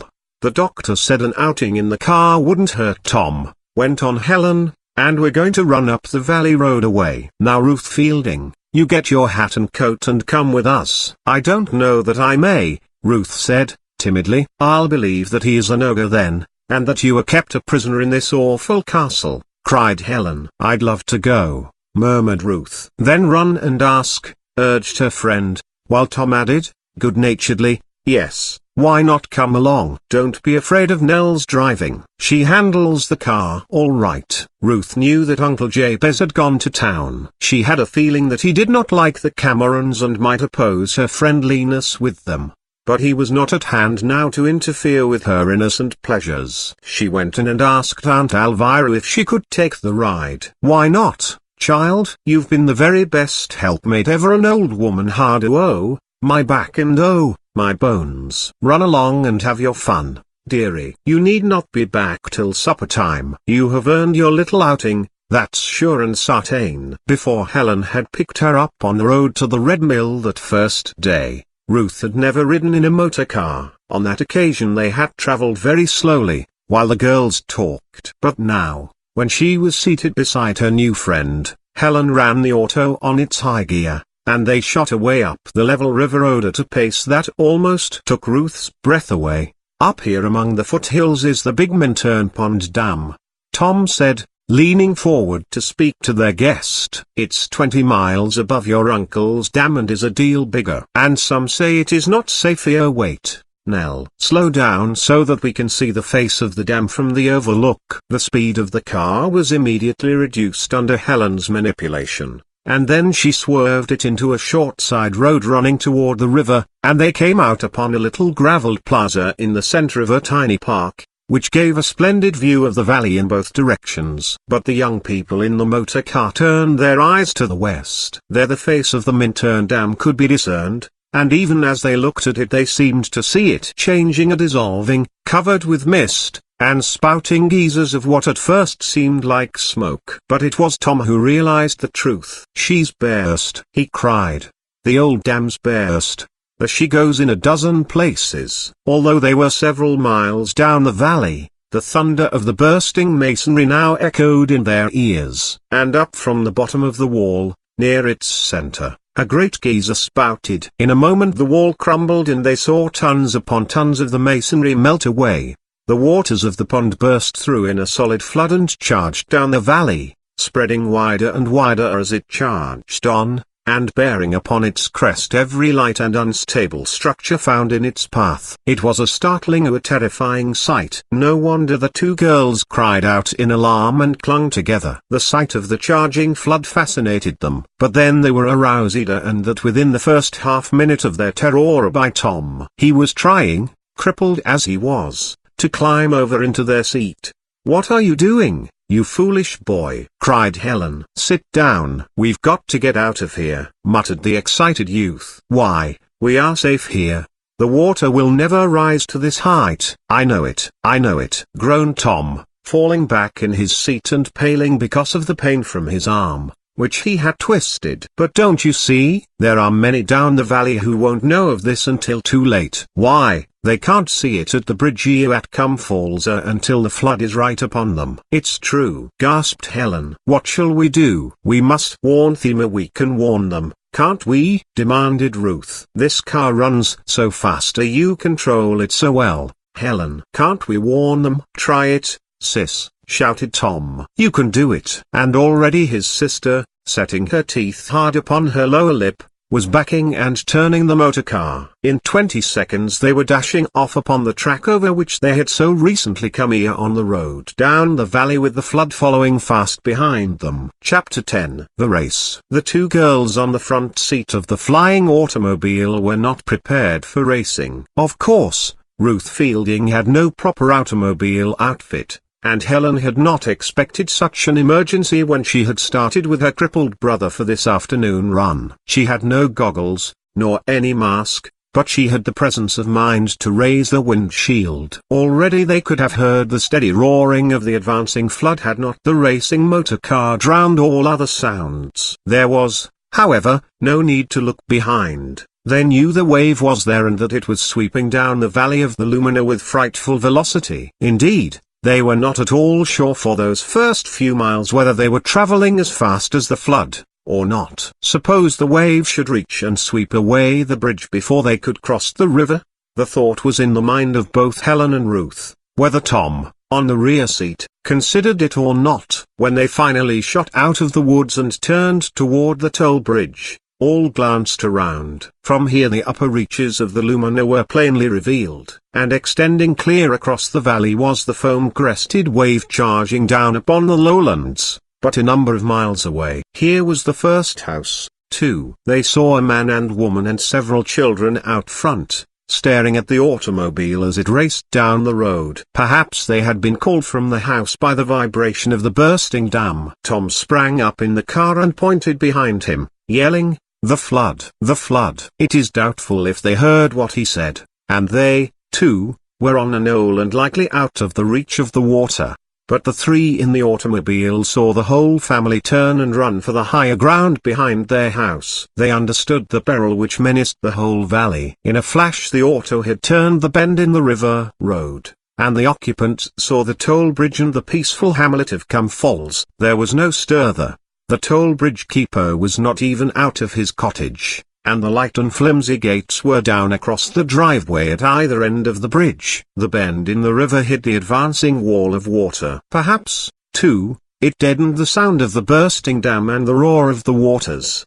There was another house at the bend. Helen tooted the automobile horn as though it had gone crazy. The raucous notes must of a certainty have awakened anybody but the 7 sleepers. But the 3 in the car saw no sign of life about the premises. Helen had started to slow down, but Tom stopped her with a hand on her arm. "Not here, not here," he yelled. "Get across the river first, Nell. That wave is coming." Indeed it was. And the toll bridge keeper did not appear, and the gates were shut. But Helen Cameron was excited now and her racing blood was up. She never hesitated at the frail barrier, but drove straight through it, smashing the gate to kindling wood, and smashing their own windshield as well. Out ran the toll man then, but they were halfway across the bridge. He could barely have raised the other gate had he set about it instantly. So they went through that, too, leaving him bawling and shrieking after them, but soon to learn by looking up the river what Tom meant by his excited words as the motor car swept by. Helen slowed down at the smithy. There were several men there and a number of wagons. The trio in the car screamed at them, "The dam has burst. The flood is coming," and then started up again and swept through the little village, looking back to see the group at the smithy running in all directions to give the alarm. Now the road, clear to the Red Mill and beyond, ran within sight of the river. The mill was all of 10 miles away. The valley was low here and as far as they could see ahead it broadened considerably on this side of the Lumino. But the hills arose abruptly on the farther bank and all the force and mass of the flood must sweep across these meadows. As the car moved on, Helen tooted the horn constantly. Its blasts alone should have warned people of what threatened, without Tom's frantic shouts and gesticulations.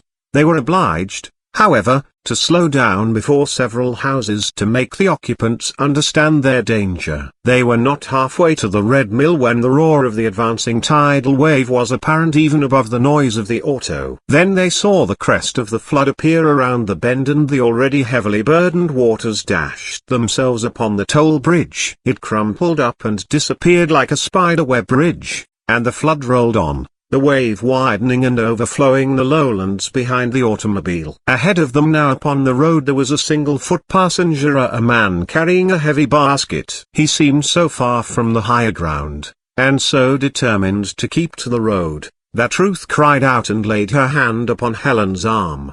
The latter nodded and shut off the engine so that the automobile ran down and almost stopped by this pedestrian. "Here, you!" shouted Tom, from the ton. "Get in here quick! There's no time to lose." Much of what he said was lost in the roaring of the waters, but the fellow understood him well enough, and scrambled into the car with his basket. It was Jasper Parlow, and the old man was shaking as with palsy. "My goodness gracious!" he croaked, falling back in the seat as the car darted away again. "Ain't this awful? Ain't this just awful?" He was too scared, one would have supposed, to think of much else than the peril of the flood sweeping the valley behind them, yet he stared up at Tom Cameron again and again as the auto hurried them on toward the safety of the higher ground about the Red Mill, and there was something very sly in his look. "Ye warn't hurt so bad then, after all, was ye, Master Cameron?" he croaked. "I reckon I shall live to get over it," returned the boy,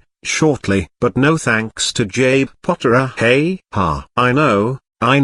Tom stared in return angrily, but the old man kept shaking his head and smiling up at him slyly and in such a significant way that, had the boy not been so disturbed by what was going on behind them, he certainly would have demanded to know what the old fellow meant. But the car was getting close to the long hill that mounted to the crest on which the Red Mill stood. How much better would it have been for Jabez Potter and all concerned had he taken Dr. Davison's advice and let out the water behind his dam. But now he was not even at home to do anything before the thousands upon thousands of tons of water from the Minturn reservoir swept through the Red Mill dam. They saw the foaming, yellow water spread over the country behind them, but within half a mile of the mill it gathered into narrower compass again because of the nature of the land, and the wave grew higher as it rushed down upon Potter's Dam. The motor car puffed up the hill and halted before the mill door. "Will we be safe here, Tom?" cried Helen,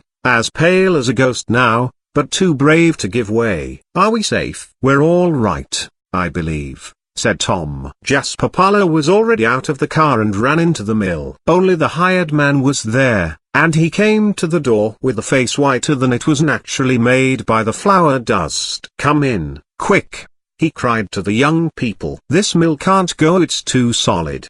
Beyond the Red Mill the ground was low again. Had the Camerons tried to keep on the road for home the flood would have overtaken the car, and to take the road that branched off at Cheslow would have endangered the car too. In a few seconds the knoll on which the mill stood was an island. The girls and Tom ran indoors. They could hardly hear each other shout during the next few minutes.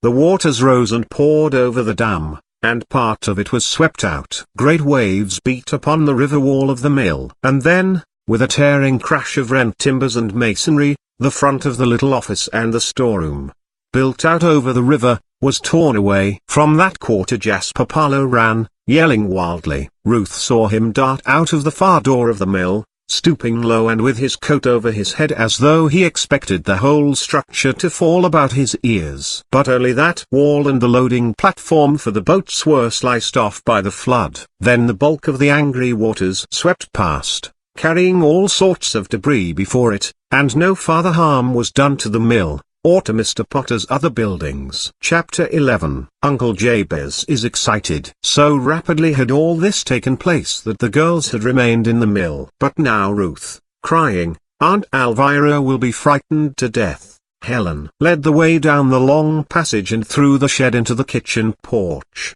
The water on this side of the building had swept up the road and actually into the yard, but the automobile stood in a puddle only and was not injured. Aunt Elvira was sitting in her rocker by the window.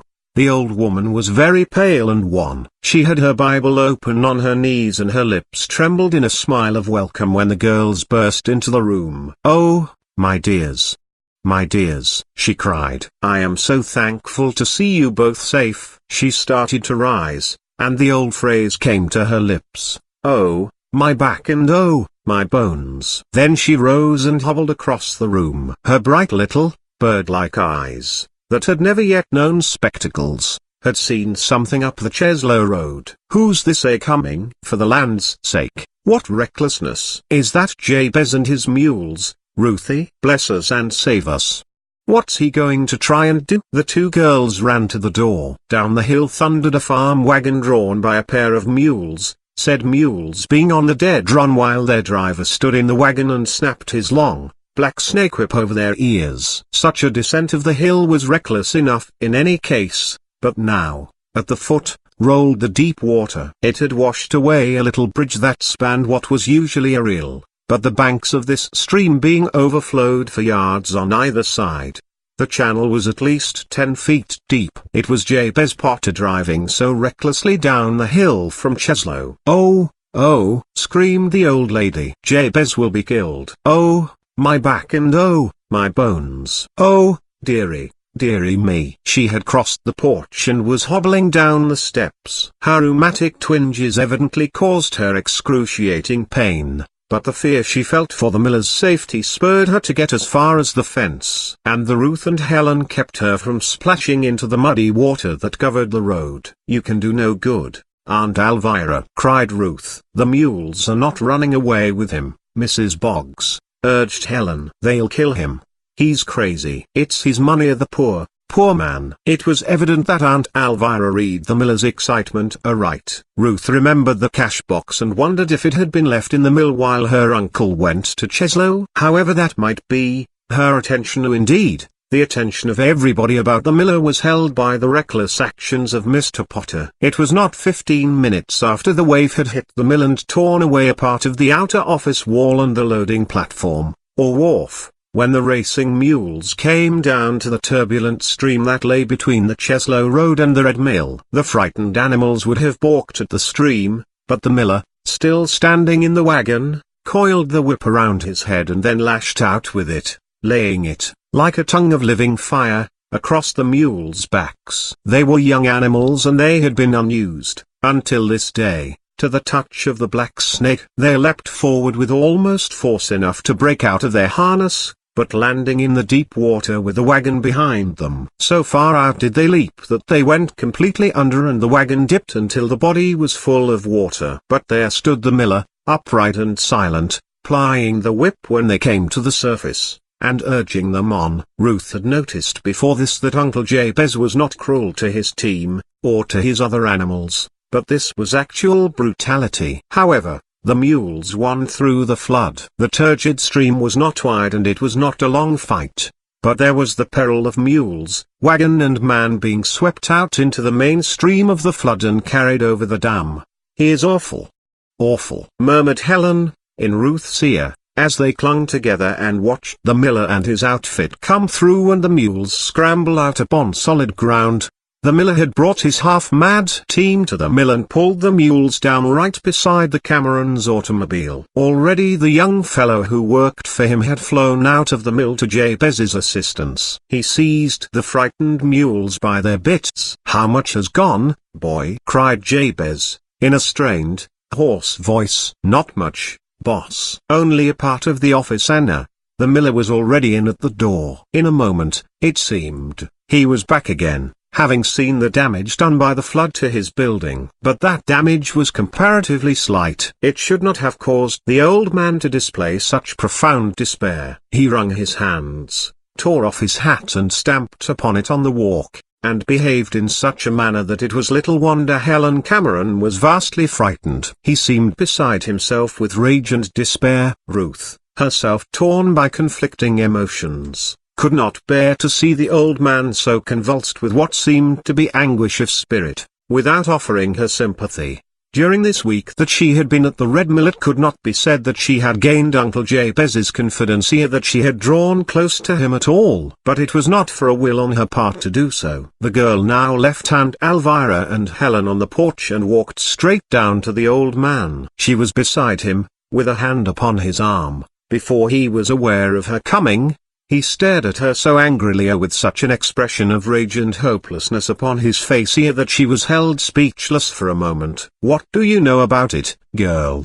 he demanded, hoarsely. "About what, uncle?" she returned. "The books are the cash books are my money," he cried, in a low voice.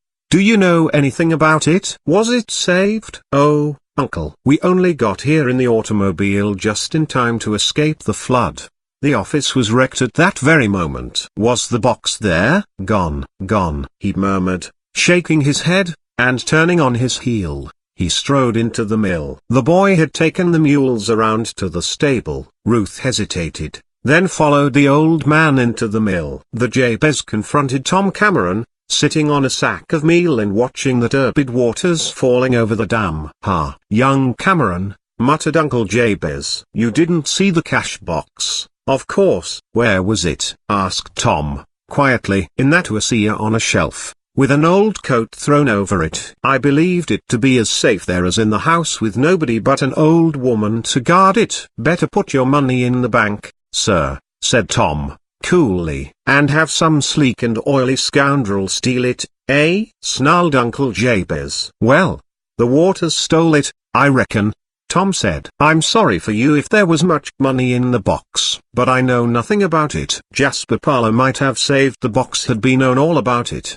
He was over there by the office when the water tore away the wall. "Jasper Parlow!" ejaculated Uncle Jabez, starting. "Was he here?" "He wasn't here long," chuckled Tom. "He thought the mill was going and he lit out in a hurry." Uncle Jabez made another despairing gesture and walked away. Ruth followed him and her hands closed upon the toil-hardened fist clenched at his side. "I'm sorry, Uncle," she whispered. He suddenly stared down at her. "There, I believe you be, child. But your being sorry can't help it none. The money's gone, ere hard it come, and it's hard to part with in this way." "Was it a large sum, Uncle?" "All the ready cash I had in the world. Every cent I owned." That boy said, "Put it in a bank." "I lost money when the Cheslow Bank failed 40 years ago." "I don't get caught twice in the same trip, no, sir." "I've lost more this time, but no dishonest blackleg will have the benefit of it, that's sure. The river's got it, and nobody will ever be a cent the better off for it. All gone." He jerked his hand away from Ruth's sympathetic pressure and walked moodily away. Chapter 12. The Catastrophe. This was the beginning of some little confidence between Ruth and Uncle Jabez. He had not been quite so stern and unbending,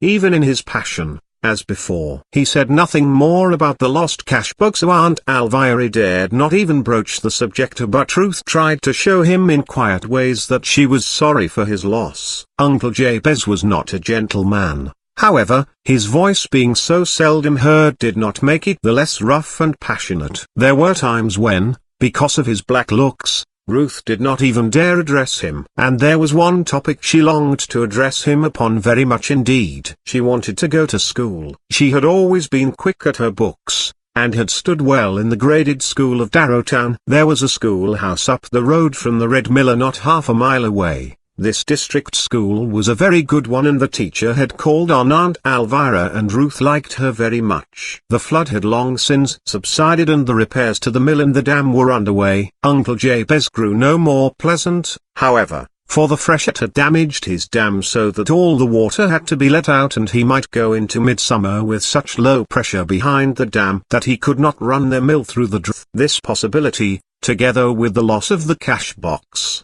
made him, even Aunt Alvira admitted, like a dog with a sore head. Nevertheless, Ruth determined to speak to him about the school. She chose an evening when the kitchen was particularly bright and homelike, and her uncle had eaten his supper as though he very much enjoyed it. There was no cash box for him to be absorbed in now, but every evening he made countless calculations in an old ledger which he took to bed with him with as much care as he had the money box. Before he opened his ledger on this evening, however, Ruth stood beside him and put a hand upon his arm. "Uncle," she said, bravely, "can I go to school?"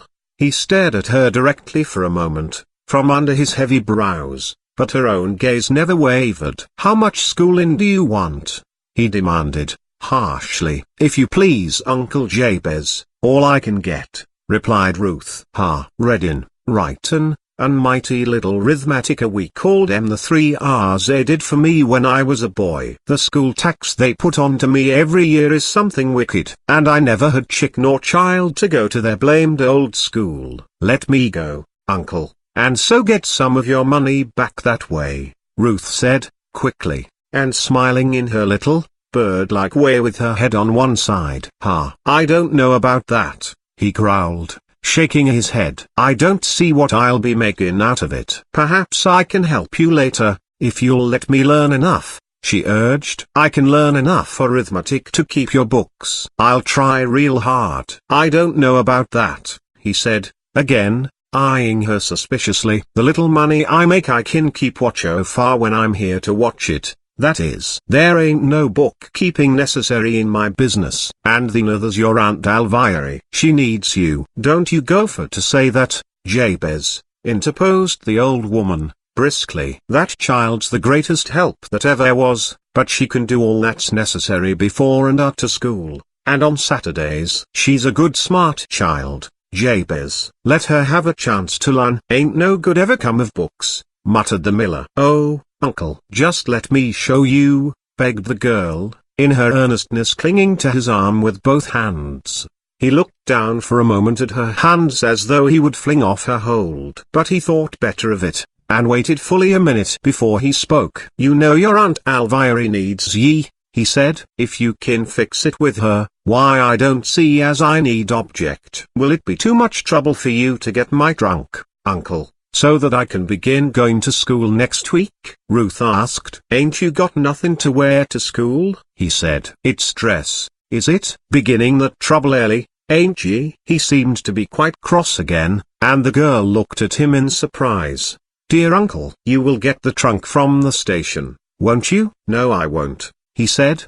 "Because why?" "Because I can't." "You can't?" she gasped. And even Aunt Elvira looked startled. "That's what I said." Why can't you?" cried Ruth. "Has something happened to my trunk?" "That's just it, and it warn't no fault o' mine," said the miller. "I got the trunk like I said I would, and it was in the wagon when we came down the hill yonder." Oh, gasped Ruth, her hands clasped. "You don't mean when you ran the mules into the water, uncle?" "I had to get to my mill. I didn't know what was being done over here," he said, uglily. "And didn't I lose enough? What's the loss of some old rags, and a trunk, side of my money?" He said it with such force, and with so angry a gesture, that she shrank back from him. But her pain and disappointment were so strong that she had to speak. "And the trunk was washed out of the wagon, Uncle Jabez?" "It's gone." "That's what happened to it, I suppose," he grunted, and dropping his head, opened the ledger and began to study the long lines of figures that displayed. Not a word to show that he was sorry for her loss, no appreciation of the girl's pain and sorrow. He selfishly hugged to him the misfortune of his own loss and gave no heed to Ruth. But Aunt Elvira caught her hand as she passed swiftly. The old woman carried the plump little hand to her lips in mute sympathy, and then Ruth broke away even from her and ran upstairs to her room. As she cast herself upon the bed and, with her sobs smothered in the pillows, gave way to the grief that had long been swelling her heart to the bursting point. Chapter 13, Butter and Buttercups. Such little keepsakes as remained of her father and mother are their photographs. A thin old bracelet, her mother's wedding ring, her father's battered silver watch had fortunately been in Ruth's bag. Those keepsakes had been too precious to risk in the trunk and in the baggage car. And how glad the girl was now that she had thus treasured these things. But the loss of the trunk, with all her clothing, common though that clothing had been, was a disaster that Ruth could not easily get over. She cried herself to sleep that night, and in the morning came down with a woebegone face indeed. Uncle Jabez did not notice her, and even Aunt Elvira did not comment upon her swollen eyes and tear-streaked countenance. But the old woman, if anything, was kinder than ever to her. It was Saturday, and butter day. Uncle Jabez owned one cow, and since Ruth had come to the mill it was her work twice a week to churn the butter. The churn was a stone crock with a wooden dasher, and Ruth had just emptied in the thick cream when Helen Cameron ran in. "Oh, Ruth," she cried, "you're always busy, especially if I chance to want you at all, particularly if you will be a drone yourself." "Helen, you must expect to be always hunting company," laughed Ruth. "Just what is troubling Miss Cameron at present? We're going to dress the Cove Chapel for tomorrow. You know, I told you our guild attends to the decoration of the chapel, and I've just set my heart on making a great pillow of buttercups. The fields are full of them, and Tom says he'll help. Now, you'll come, won't you? If I come for buttercups it will have to be after the butter comes," returned Ruth, laughing. She had begun to beat the dasher up and down in little particles of cream sprayed up through the hole in the cover of the jar, around the handle of the dasher. Helen looked on with growing interest. "And is that the way to make butter?" she asked. "And the cream's almost white." "Our butter is yellow or golden, just as golden as the buttercups." "Do you color it?" "Not at this time of year. I used to help Miss True make butter. She had a cow. She said I was a good butter maker. You see, it's all in the washing after the butter comes. You wait and see." "But I want to pick buttercups and Tom is waiting down by the bridge." "Can't help it." "Butter before buttercups," declared Ruth, keeping the dasher steadily at work. "And then, Aunt Elvira may want me for something else before dinner." "We've got dinner with you, so Tom has." "At least, Babette put us up a basket of lunch." "Oh, a picnic!" cried Ruth, flushing with pleasure. This visit had driven out of her mind for the time, at least her trouble of overnight. "I'm going to ask Aunt Elvira for you," went on Helen, and skipped away to find the little old woman who, despite the drawback of her back and her bones, was a very neat and particular housekeeper. She was back in a few moments. "She says you can go just as soon as you get the butter made. Now, hurry up, and let us get into the buttercup field, which is a whole lot nicer than the butter churn, and whoa, it smells much nicer, too." "Why, Ruth, that cream actually smells sour." "I expect it is sour," laughed her friend.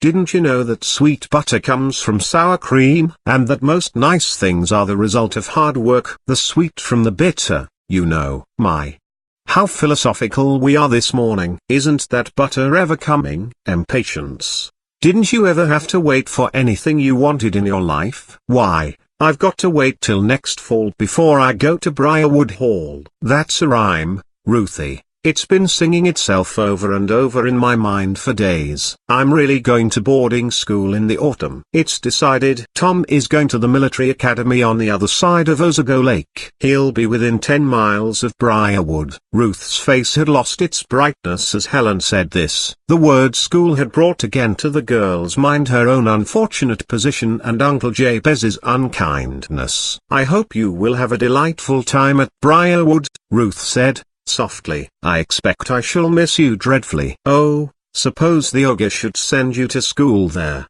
too," cried Helen, with clasped hands. "Wouldn't that be splendid?" "That would be beyond all imagination," said Ruth, shaking her head. "I don't know that I shall be able to attend the balance of the term here." "Why not?" demanded Helen. "Won't he let you?" "He has said I could." Ruth could say no more just then. She hid her face from her friend, but made believe that it was the butter that occupied her attention. The dasher began to slap, slap, slap suggestively in the churn, and little particles of beaten cream began to gather on the handle of the dasher. "Oh," cried Helen, "it's getting hard." "The butter is coming." "Now a little cold water to help it separate, and then you shall have a most delicious glass of buttermilk." "No, thank you," cried Helen. "They say it's good for one to drink it, but I never do like anything that's good for me." "Give it to me, Ruth," interposed another voice, and Tom put a smiling face around the corner of the well. "I thought you were never coming, Miss Flyaway," he said, to his sister. "Butter before buttercups, young man," responded Helen, primly. "We must wait for Ruth to wash the butter, is it?" "Yes," said her friend, seriously, opening the churn and beginning to ladle out the now yellow butter into a wooden bowl. "May I assist at the butter's toilet?" queried Tom, grinning. "You may sit down and watch," said his sister, in a tone intended to quell any undue levity on her brother's part. Ruth had rolled her sleeves above her elbows, so displaying her pretty plump arms, and now worked the butter in cold water right from the north side of the well as though she were kneading bread. First she had poured Tom a pitcher of the fresh buttermilk, and given him a glass. Even Helen tasted a little of the tart drink. "Oh, it's ever so nice, I suppose," she said, with a little grimace, "but I much prefer my milk sweet." Again and again Ruth poured off the milky water and ran fresh, cold water upon her butter until no amount of kneading and washing would subtract another particle of milk from the yellow ball. The water was perfectly clear. "Now I'll salt it," she said, "and put it away until this afternoon, and then I'll work it again and put it down in the butter jar. When I grow up and get rich, I am going to have a great, big dairy, with a herd of registered cattle, and I'm going to make all the butter myself. And Tom's going to raise horses. He's going to own a stock farm, or so he says." "You'd better combine interests," said Helen, with some scorn. "I like horses to ride, and butter to eat." "Well, I prefer buttercups just now." "Hurry up, Miss Slowpoke. We'll never get enough flowers for a pillow." So Ruth cleaned her face, taking a peep into the glass in the kitchen to make sure, before going out to her friends. Tom looked at her with plain approval, and Helen jumped up to squeeze her again. "No wonder Aunt Elvira calls you pretty creature," she whispered in Ruth's ear, "for that's what you are." Then to Tom, "Now young man, have you the lunch basket?" "What there is left of it is in charge of Reno down at the bridge," he replied, coolly. They found the huge mastiff lying with the napkin-covered basket between his forepaws, on the grass by the waterside. Reno was growling warningly and had his eyes fixed upon a figure leaning upon the bridge railing. "That the dog don't seem to take to me," drawled Jasper Parlow, who was the person on the bridge. "He needn't be afraid. I wouldn't touch the basket." "You won't be likely to touch it while Reno has charge of it," said Tom, quietly, while the girls passed on swiftly. Neither Ruth nor Helen liked to have anything to do with Parlow. When Tom released Reno from his watch and ward, the dog trotted after Ruth and put his nose into her hand. "Ye been up to the mill, have ye?" queried Parlow, eyeing Tom Cameron aslant. "Ye ought to be great friends with Jabe Potter. Or has he squared hisself with ye?" "Say, Mr. Parlow," said Tom, sharply, "you've been hinting something about the miller every time you've seen me lately." "Only since you was knocked down that bank into the gully, and yer arm and head hurt." "There warn't nothing about Jabe to interest you afore that," returned Parlow, quickly. Tom flushed suddenly and he looked at the old fellow with new interest. "Just what do you mean?" he asked, slowly. "Ye know well enough. Your dad, Tom Cameron, is mighty riled up over your being hurt. I heard him say that he'd give a $10 note to know who it was drove by ye that night and crowded ye into the ditch." "Would you give more than that not to have it known who done it?" "What do you mean?" exclaimed Tom, angrily. "I guess ye like this here gal that's going to live on Jabez, purty well. Don't ye, you and your sister?" croaked old Parlow. "Val, if your dad and the miller gets into a row or comes to a clinch, as ye might say, you and your sister won't be led to have much to do with Ruth, eh?" "Now, I don't know that that's so," Tom said doggedly. "Oh, yes, ye do. Think it over. Old Jabe will put his foot right down and he'll stop Ruth having anything to do with ye know it." "Val, now, think it over." "I got a conscience, I have," pursued Parlow, cringing and rubbing his hands together, his sly little eyes sparkling. "I really feel as though I'd ought to tell your dad who it was almost run ye down that night and made ye fall into the gully." "You mean, you'd like to handle Dad's $10? cried Tom, angrily. Parlow smirked and still rubbed his hands together. "Don't matter a mite whose $10 I handle," he said, suggestively. "Your $10 would be just as welcome to me as your dad's,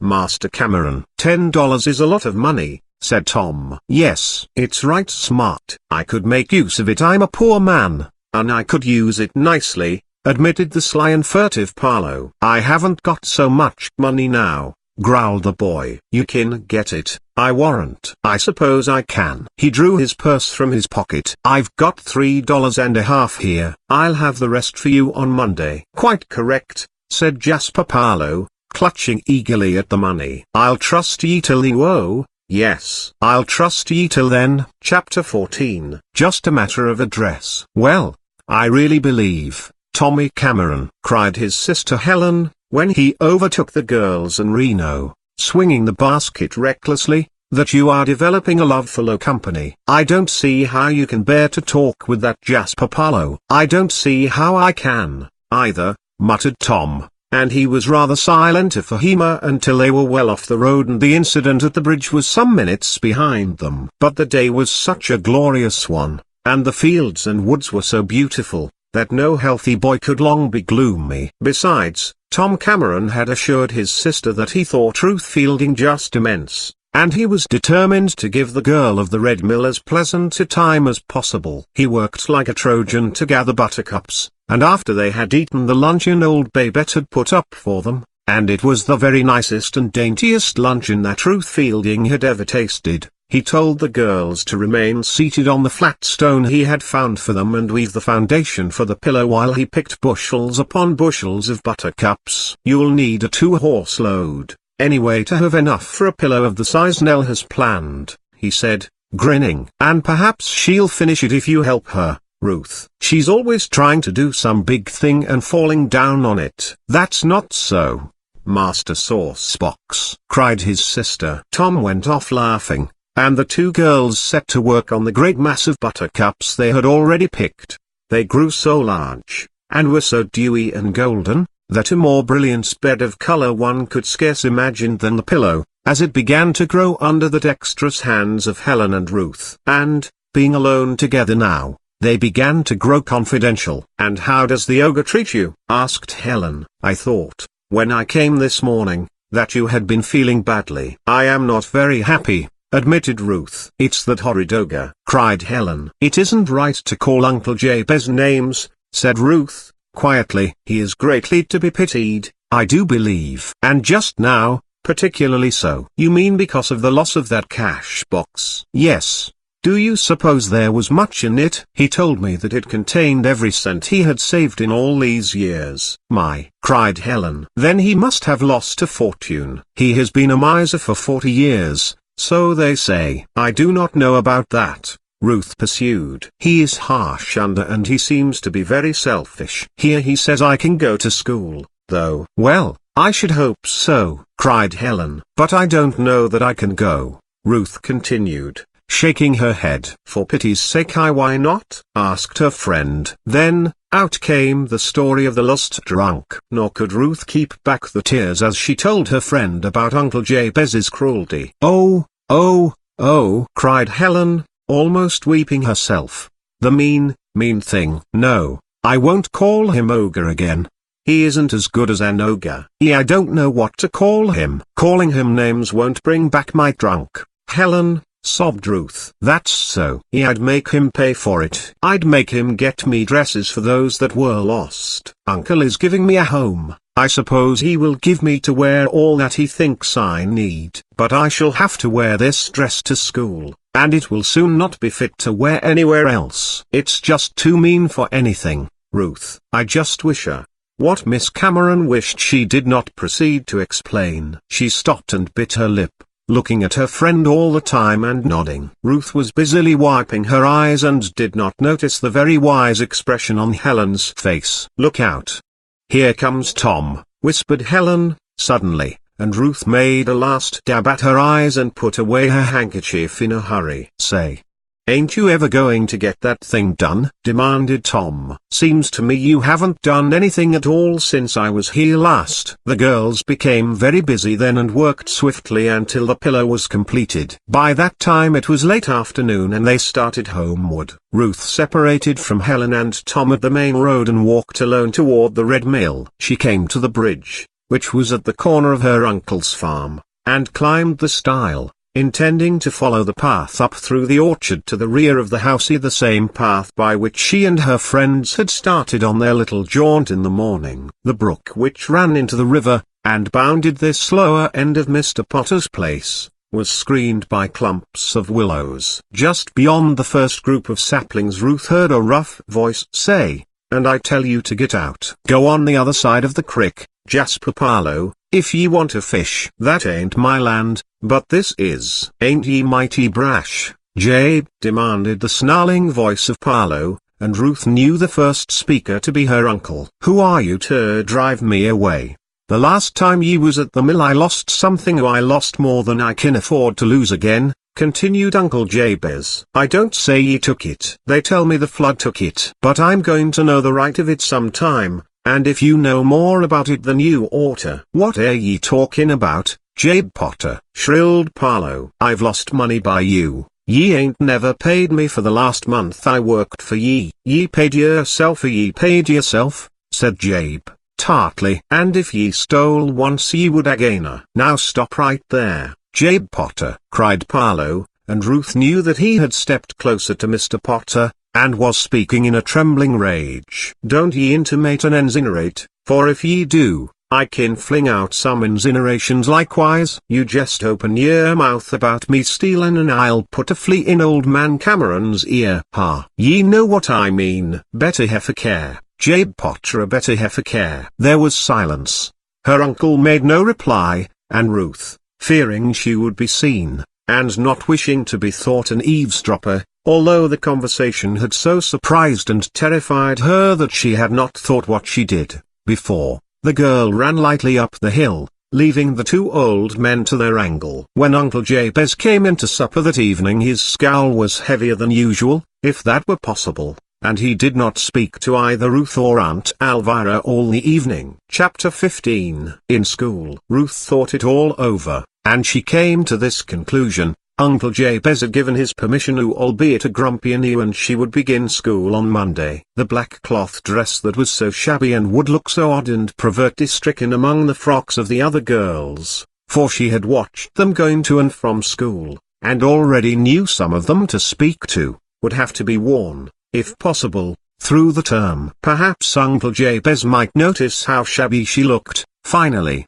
and give her something more appropriate to wear, especially as it had been through him that her other frocks were lost. But it was not an easy thing to face a whole schoolroom full of girls and boys, and most of them strangers, to hear her looking so dowdyish. Ruth's love of pretty things was born in her. She had always taken pride in her appearance, and she felt her shortcomings in this line quicker and more acutely than most girls of her age. She faced the school on Monday morning and found it not so hard as she had supposed. Miss Cramp welcomed her kindly, and put her through quite a thorough examination to decide her grade. The Darrowtown schools had been so good that Ruth was able to take a high place in this one, and the teacher seated her among the most advanced of her pupils. Although Ruth was younger than some of them, the fact that Ruth was well grounded in the same studies that the scholars at this district school were engaged in, made a difficulty for her at the start. But she did not know it then. She only knew that Miss Cramp,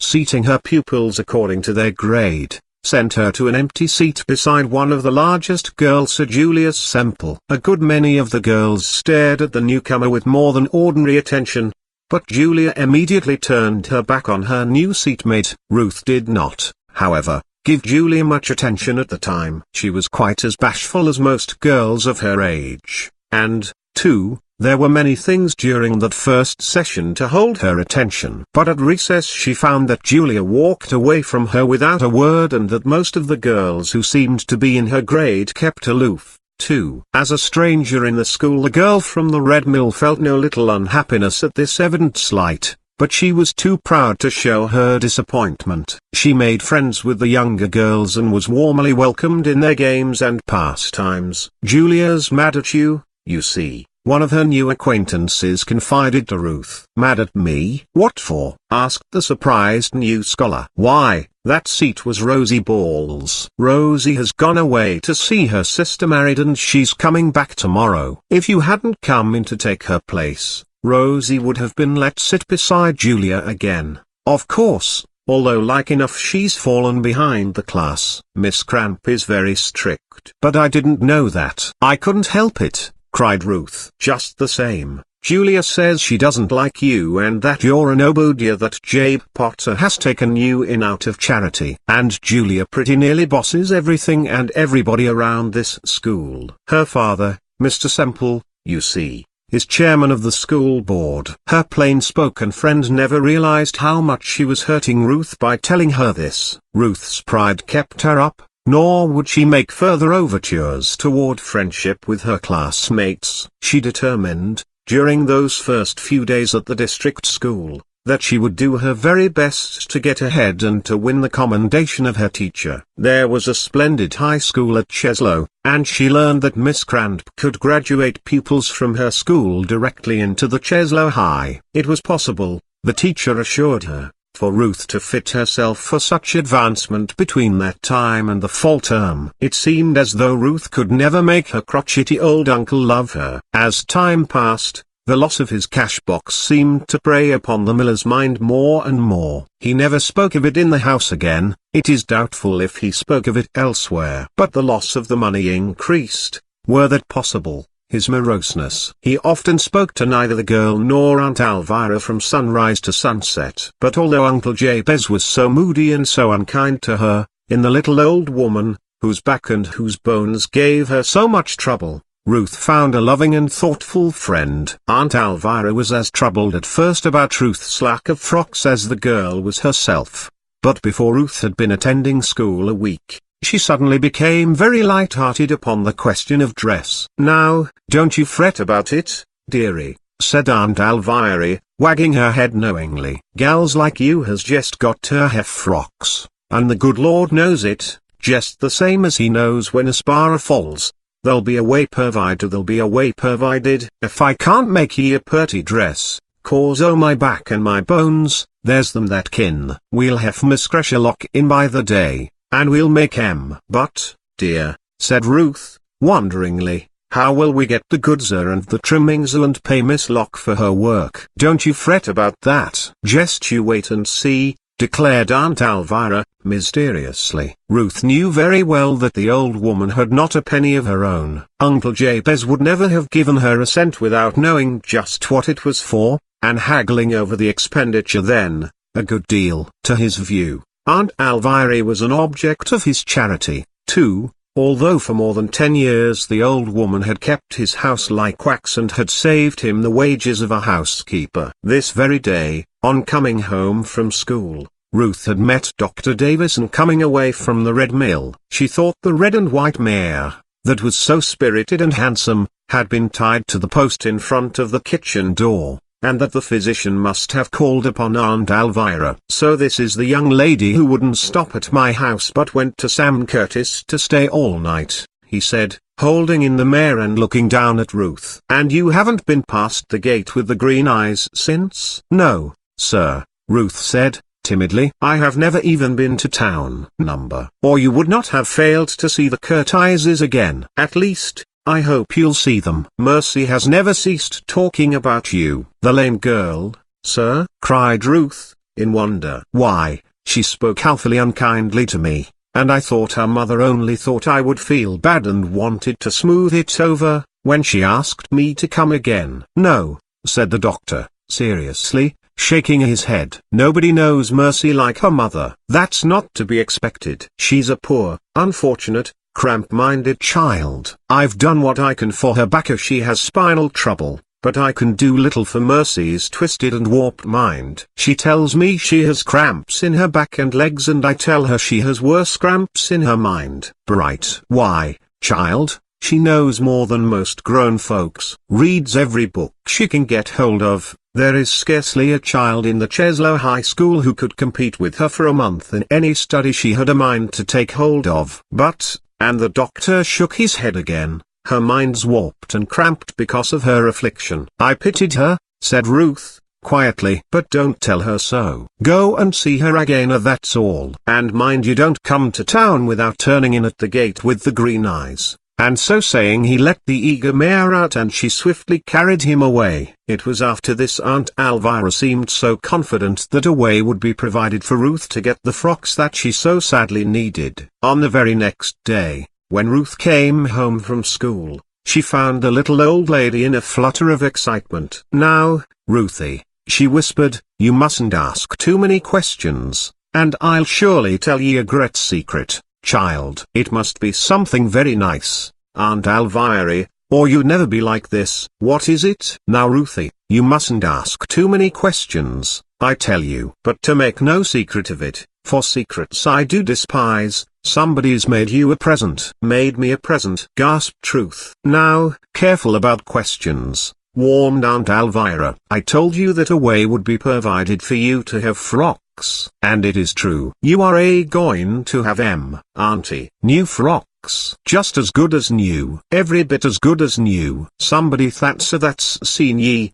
dearie, and knows how badly you want to go to school, and that you need dresses, has given you 3. My goodness me, cried Ruth, clasping her hands. Not 3? Yes, my dear. And they're just as good as new. Are about. Creshelock won't be 2 days fixin' them over to fit you. And you won't mind, dearie, if the little girl who wore them before you ISO well, dearie, she won't never want them any more. Oh, my dear, cried Ruth. 3 frocks all at once. And I'm not to ask who gave them to me. That's it. You're not to ask that. I'll get 'em and show you. My back and oh, my bones. Oh, my back and oh, my bones. The old lady added, starting from her chair and hobbling out of the room. Ruth was so amazed that she hardly knew what her other feelings at the moment might be. But there had sprung into her mind, full-fledged, the suspicion that Dr. Davison had been the donor of the frocks. Perhaps he had had a little girl sometime,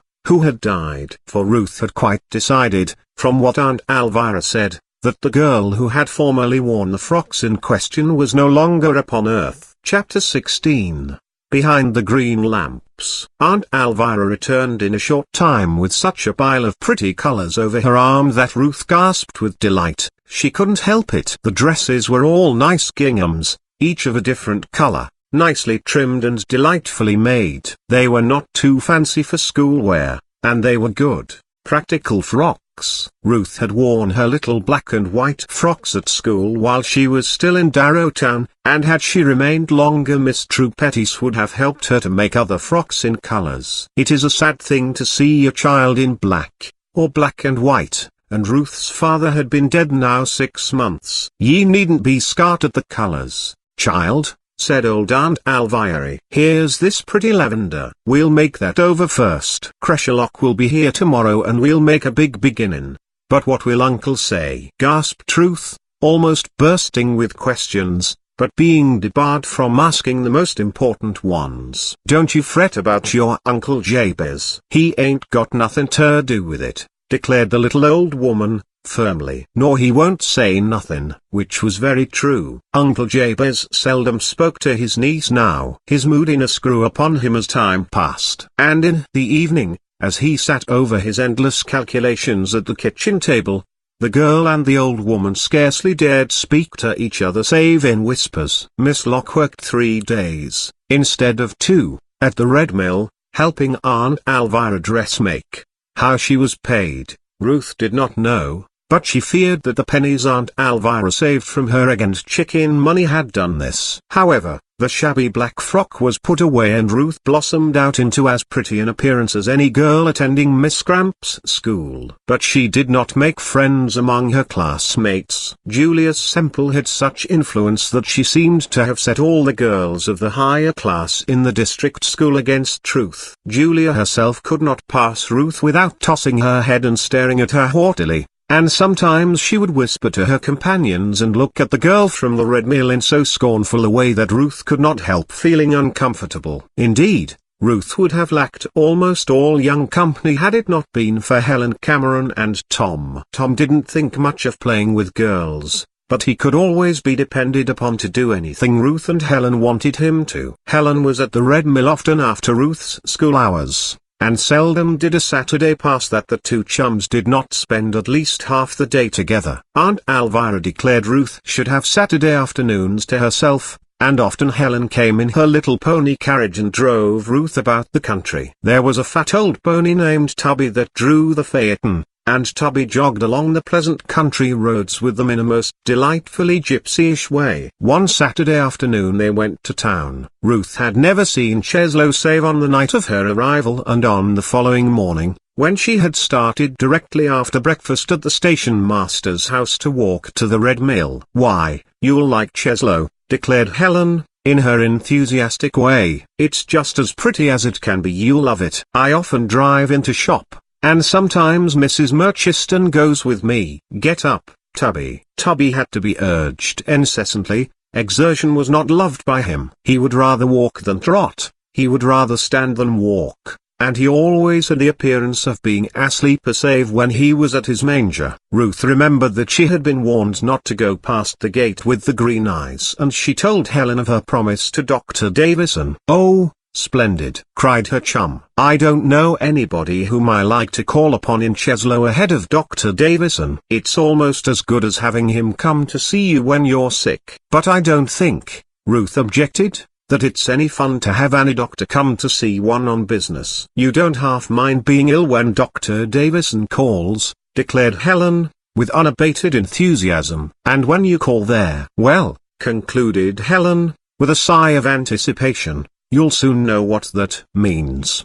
He's got a colored mammy for cook who makes the most wonderful jumbles and cakes that you ever tasted. Are they about melt in poor mouth?" Ruth soon had the opportunity of judging Mammy Liza's goodies for herself, for the doctor was at home, and the girls had scarcely become seated in his consultation room when a little colored girl with her wool done in innumerable pigtails, like tiny horns, and sticking out all over her brown head in every direction, came in with a tray on which was a plate piled high with fancy cakes and 2 tall glasses of yellow gold beaten egg and milk with a dust of nutmeg floating upon the surface of each glassful. "Liza done says as how yo all might be hongry after yo ride," said the child, timidly, and then darted out of the room before Ruth and Helen could thank her. They were munching the goodies when Dr. Davison came smilingly in. "That's Mammy Liza all over," he said, shaking his head, but with his dark eyes twinkling. "I try to keep my young folk in good digestion, and she's bound to make a patient of everybody who comes to see me. Cookies and cakes and sweets are what she believes girls live for,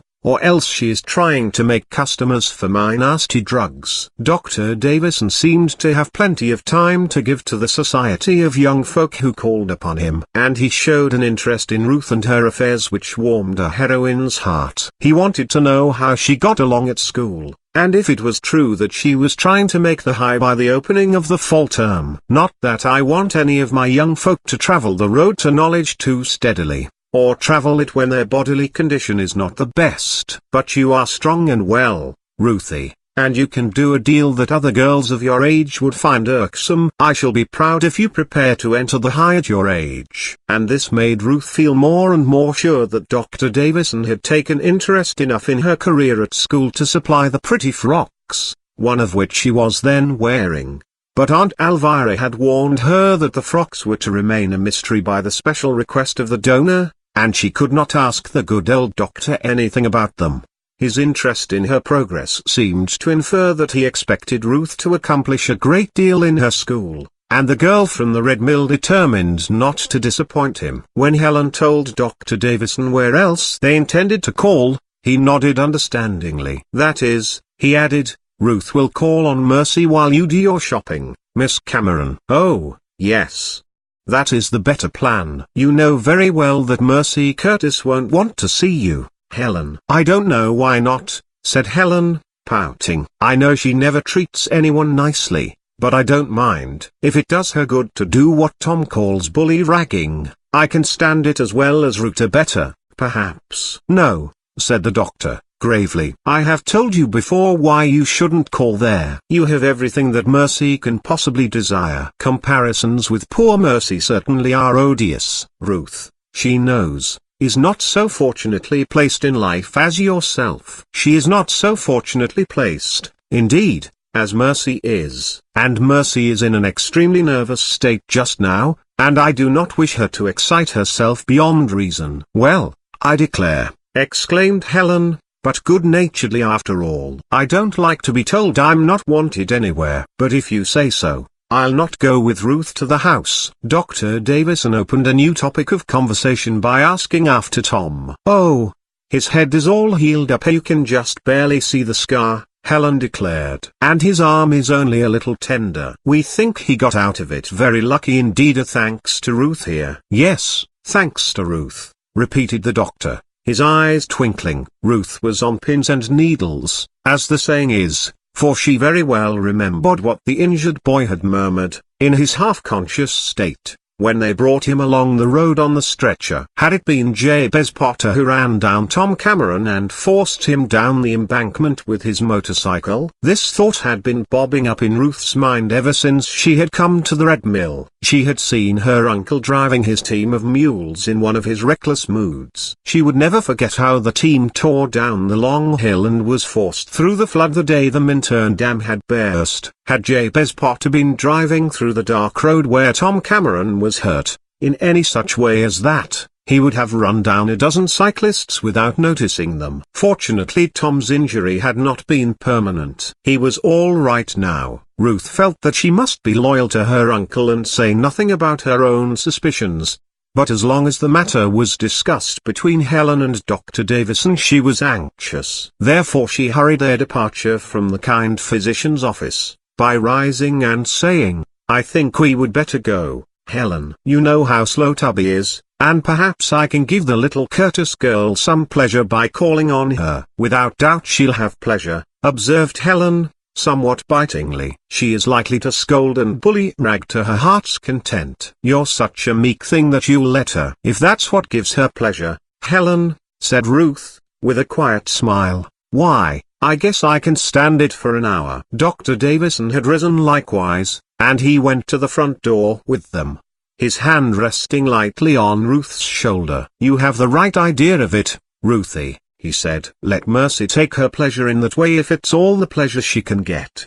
But perhaps a better mind as well as a better body may come to the poor child in time." Then to Ruth he added, more personally, "Remember you have a friend in here behind the green lamps. Don't forget to come to him with any troubles you may have. Perhaps I do not look it, but I am something like a fairy godmother. I have a wonderful power of transmogrification. I can often turn dark clouds inside out and show you the silver on the other side." "I believe that, Dr. Davison," she whispered, and squeezed his hand hard, running after Helen the next moment down the walk. Chapter 17. Tormenting Mercy. After they had awakened Tubby and urged him into something resembling a trot, they got into Cheslow proper by degrees. By the light of the very sunshiny afternoon Ruth thought the town looked far prettier than any place she had ever seen. This side of the railroad the houses were mostly old-fashioned, and there were few stores. There were many lawns and pretty,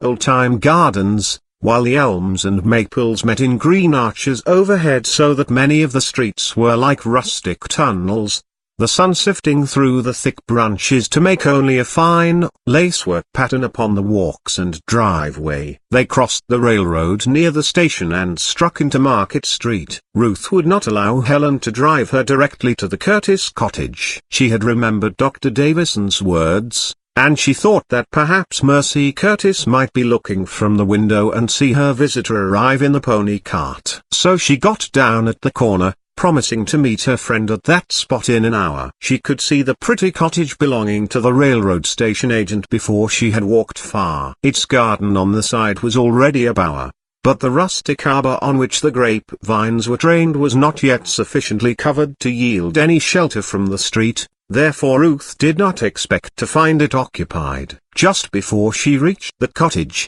however, she saw two little girls ahead of her, hesitating on the walk. They were talking seriously together when Ruth approached within earshot, and she heard one say to the other, "Now, she'll be there in the window. We mustn't notice her, no matter what she does or says." "You know what Mama said," the other child was sobbing softly. "But she made me, oh, such a face. And she chopped her teeth at me just as though she'd bite me. I think she's the very hatefullest thinger." "Hush.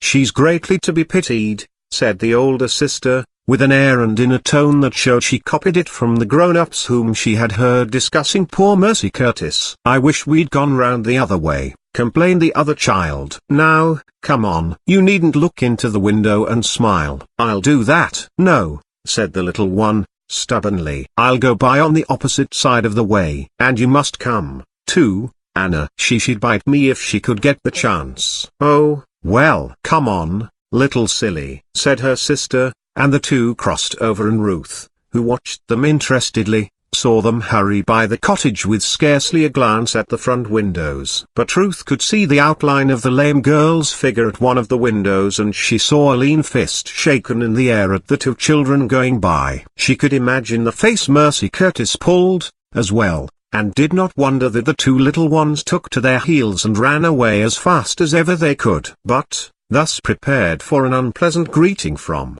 the unfortunate and much to be pitied Mercy, Ruth smiled happily herself and waved her hand at the lame girl's window. Mercy saw her and, for a moment, was stricken with surprise so that she could neither greet her with frown or smile. She knew the girl from the Red Mill, although she had seen her so many weeks before, but Ruth ran into the yard and up the porch steps at the side of the house, and knocked at the door before the lame girl recovered from her amazement. The motherly Mrs. Curtis came to the door and, the moment she saw who it was, received Ruth with open arms. "You dear child, I am so glad you have come again. Did Dr. Davison tell you?" she whispered. "He told me that Mercy would be glad to see me again, but I should have come before, as I promised, if I could have gotten in," Ruth said. "Will she see me?" "She is not so well today," sighed the harassed mother. "This is one of her days of torment. I do not know how she will treat you, Ruth Fielding, but don't mind what she says to you, dear. Your being here will take her mind off her pain and off her own self." Ruth laid aside her hat and coat and went into the sitting room. The crippled girl was in her wheelchair by the window. The instant Ruth entered, she seized the wheels on either side and propelled the chair across the room in a sudden dash that threatened to run her visitor down. And her face was screwed up into such a mean look, and her eyes flashed so angrily, that Ruth was startled for a moment. But she stood her ground, and instead of colliding with her, the nervous hands brought the chair to a sudden stop right before her. "Thought you were going to be run down, didn't you?" snapped Mercy. "I'd ought to break your legs, or you run on them so fine. Showing off, wasn't you?" She was offended because Ruth had run so lightly into the cottage, and the girl from the Red Mill made a decision there and then that she would never come in to see Mercy again, saving her to sedate walk. But she laughed lightly, and said, "Do you want me to come on crutches, Mercy?" "That wouldn't help you a bit." She put out her hand to take the lame girl's, but Mercy struck it smartly with her own, then whirled her chair around and returned to her former position by the window. She handled the wheelchair with remarkable dexterity, and Ruth, following her and taking a neighboring chair, said, "How quick you are. You get around your room so nicely." "I think that's fine." "You do you?" snapped the cripple. "If you'd been tied to this chair like I have, you'd be quick, too." "I suppose it's something for me to be grateful for, eh?" "It must be a lot better than lying abed all the time," said Ruth, quietly. "Oh, yes, I suppose so," snapped Mercy. Her conversation was mostly made up of snaps and snarls. "Everybody tells me all about how happy I ought to be because I'm not worse off than I am. That's their tormenting way, so I know there," she added, looking out of the window. "Here's another of those dratted young ones." Ruth glanced out, too. A lady was coming along the walk holding a little boy by the hand. Before they reached the cottage, the little boy said something to his mother and then broke away from her hand and went to the other side of her, nearest the curb. "There. He's hiding from me," said Mercy, bitterly. The lady looked up and smiled pleasantly, but the cripple only returned her pleasant salutation with a cold nod. The child peeped out from around his mother's skirt. "There. Go along, you nasty little thing," muttered Mercy. "See him trot on his little fat legs. I wish a dog would bite him." It was useless, Ruth saw, to try and bring the cripple to a better mind. But she ignored her sallies at people who went by the window, and began to talk about the Red Mill and all that had happened to her since she had come to live with Uncle Jabez. Gradually she drew Mercy's attention from the street. She told about the flood, and how she, with Helen and Tom, had raced in the big automobile down the river road to warn the people that the water was coming. Mercy's eyes grew big with wonder and she listened with increasing interest. "That's a nice place to live, near that mill," the cripple finally admitted, grudgingly. "And it's right on the river, too. I can look way up and down the river from my window the first thing when I get up in the morning," Ruth said. "It's very pretty at sunrise. And then, The orchard and the fields are pretty. And I like to see the men plowing and working the land. And the garden stuff is all coming up so pretty and green. I've got a garden, too. But it's not warm enough yet to plant many flower seeds, said Mercy. I suppose, when it comes warm, you can sit out in the arbor. When the grape leaves get big enough to hide me, yes, said Mercy. I don't go into the garden excepting in school time. Then the young ones aren't always running by and tormenting me, snapped the cripple, chopping off her speech at the end. She was a self-tormentor. It was plain that the poor child made herself very miserable by believing that everybody possessing a strong back and lively legs felt his or her superiority to her and delighted in showing off before her.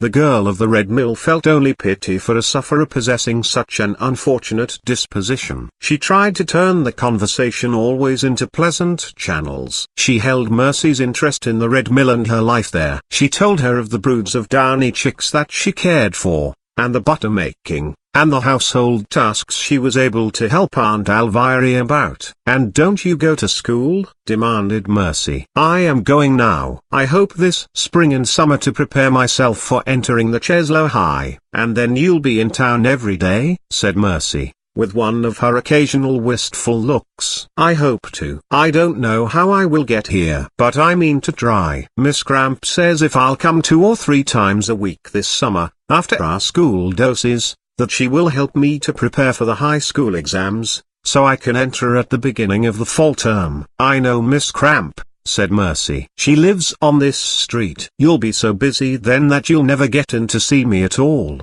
I suppose. Why, I can come much oftener, cried Ruth. Of course I will. If Mercy was pleased by this statement, she would not show it. I studied to enter high, she said, after a little silence.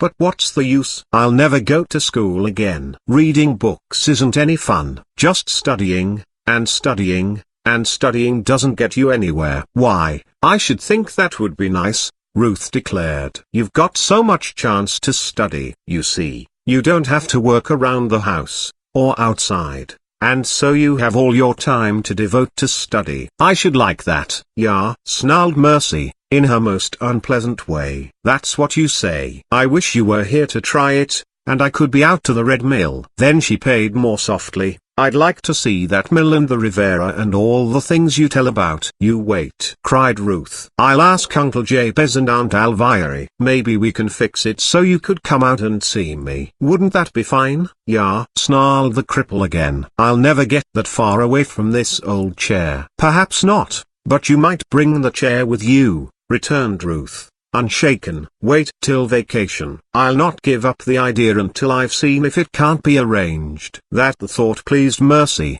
the cripple could not deny. Her eyes shone and a warmth of unusual color appeared in her thin cheeks. Her mother came in with a tray of cakes and lemonade, and Mercy became quite pleasant as she did the honors. Having already eaten her fill at the doctor's, Ruth found it a little difficult to do justice to this collation. But she would not hurt Mercy's feelings by refusing. The hour passed in more pleasant converse. The cripple's mind was evidently coaxed from its wrong and unhappy thoughts. When Ruth rose to leave, promising to come again as soon as she could get into town, Mercy was plainly softened. You just hate to come here. I know you do, she said, but she said it wistfully. Everybody hates to come to see me, but I don't mind having you come as much as I do them. Oh, yes. You can come again if you will, and she gave Ruth her hand at parting. Mrs. Curtis put her arms about the girl from the Red Mill and kissed her warmly at the door. Dear, dear, said the cripple's mother, how your own mother would have loved you, if she had lived until now. You are like sunshine in the house. So, after waving her hand and smiling at the cripple in the window, Ruth went slowly back to the corner to meet Helen, and found herself wiping some tender tears from her eyes because of Mrs. Curtis's words. Chapter 18. The Spelling Bee. In spite of the fact that the big girls at the district school, led by Julia Semple, whose father was the chairman of the board of trustees, had very little to say to Ruth Fielding, and shunned her almost altogether outside of the schoolroom, Ruth was glad of her chance to study and learn. She brought home no complaints to Aunt Elvira regarding the treatment she received from the girls of her own class, and of course Uncle Jabez never spoke to her about her schooling, nor she to him. At school Ruth pleased Miss Gramp very much. She had gradually worked her way toward the top of the class, and this fact did not make her any more friends. For a new scholar to come into the school and show herself to be quicker and more thorough in her preparation for recitations than the older scholars naturally made some of the latter more than a little jealous. Up to this time Ruth had never been to the big yellow house on the hill overlook, as Mr. Macy Cameron called his estate. Always something had intervened when Ruth was about to go. But Helen and Tom insisted upon the very next Saturday following the girls' trip to Cheslow as the date when Ruth must come to the big house to luncheon. The Camerons lived all of 3 miles from the Red Mill, otherwise Ruth would in all probability have been to her chum's home before. Tom agreed to run down in the machine for his sister's guest at 11:30 on the day in question, and Ruth hurried her tasks as much as possible so as to be all ready when he appeared in the big drab automobile. She even rose a little earlier, and the way she flew about the kitchen and porch at her usual Saturday morning tasks was, as Aunt Alvira said, a caution. But before Tom appeared Ruth saw, on one of her excursions into the yard, the old, dock-tailed, bony horse of Jasper Parlow drawing that gentleman in his rickety wagon up to the mill door. "Hi, Jabe," called Jasper, in his cracked voice. "Hi, Jabe. Here's a grindin' for ye, and for Massey's sake don't take out a double toll as you usually do. Remember I'm a poor man, I ain't got lashins of money like you to count every night of my life." He. The boy had appeared at the mill door first, and he stepped down and would have taken the bag of grain out of the wagon, had not the miller himself suddenly appeared and said, in his stern way, "Let it be." "Hi, Jabe," cackled Jasper. "Don't be mean about it. He's younger than me, or you. Let him shoulder the sack into the mill." "The sack isn't coming into the mill," said Jabez, shortly. What?" cried Parlow. "You haven't retired from business, have you, Miller? Ye ain't got so wealthy that ye ain't going to grind any more?" "I grind for those whom it pleases me to grind for," said the miller, sternly. "Then take in the bag, boy," said Jasper, still grinning. But Mr. Potter waved the boy away, and stood looking at Jasper with folded arms and a heavy frown upon his face. Come, Jabe.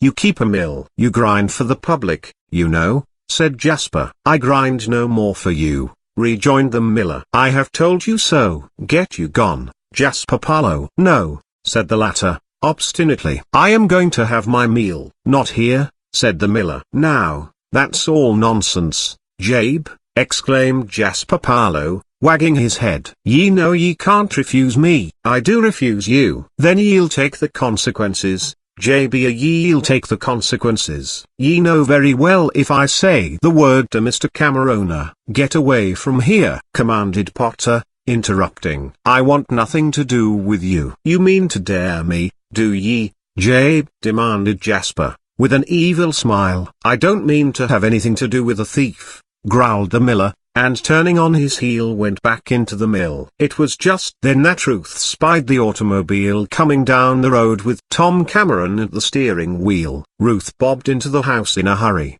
with a single wave of her hand to Tom, for she was not yet quite ready. When she came down 5 minutes later, with a fresh ribbon in her hair and one of the new frocks that she had never worn before looking its very trimmest, Jasper Parlow had alighted from his ramshackle wagon and was talking with Tom, who still sat in the automobile. And as Ruth stood in the porch a moment, while Aunt Alvira proudly looked her over to see that she was all right, the girl saw by the expression on Tom's face that whatever Parlow talked about was not pleasing the lad in the least. She saw, too, that Tom pulled something from his pocket hastily and thrust it into Parlow's hand. The old man chuckled slyly, said something else to the boy, and then turned away and climbed into his wagon again. He drove away as Ruth ran down the path to the waiting auto. "Hello, Tom," she cried. "I told you I wouldn't keep you waiting long." "How do, Ruth," he returned, but it must be confessed that he was not as bright and smiling as usual, and he looked away from Ruth and after Paulo the next moment. As the girl reached the machine, Uncle Jabez came to the mill door again. He observed Ruth about to get in and he came down the steps and strode toward the Cameron automobile. Jasper Paulo had clucked to his old nag and was now rattling away from the place. "Where are you going, Ruth?" the miller demanded, sternly eyeing Tom Cameron, and without returning the lad's polite greeting. "She is going up to our house to lunch with my sister, Mr. Potter," Tom hastened to say before Ruth could reply. "She will do nothing of the kind," said Uncle Jabez,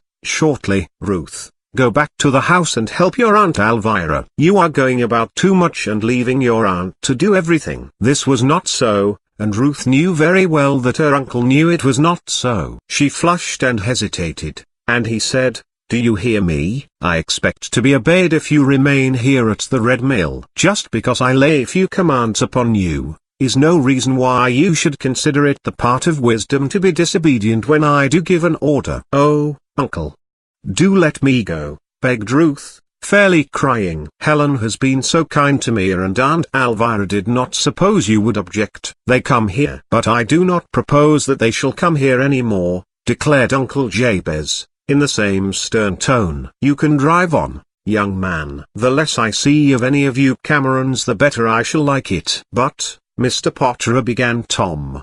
The old man raised his hand and stopped him. "I won't hear any talk about it. I know just how much these Camerons have done for you," he said to Ruth. "They've done enough for altogether too much. We will stop this intimacy right here and now. At least, you will not go to their house. Ruth, do as I tell you. Go into your Aunt Elvira." Then, as the weeping girl turned away, she heard him say, even more harshly than he had spoken to her, "I don't want anything to do with people who are hand and glove with that Jasper Paulo. He's a thief, a bigger thief, perhaps, than people generally know. At least, he's cost me enough. Now, you drive on and don't let me see you or your sister about here again." He turned on his heel and went back to the mill without giving Tom time to say a word. The boy, angry enough, it was evident from his expression of countenance, hesitated several minutes after the miller was gone. Once he arose, as though he would get out of the car and follow Jabez into the mill. But finally he started the engine,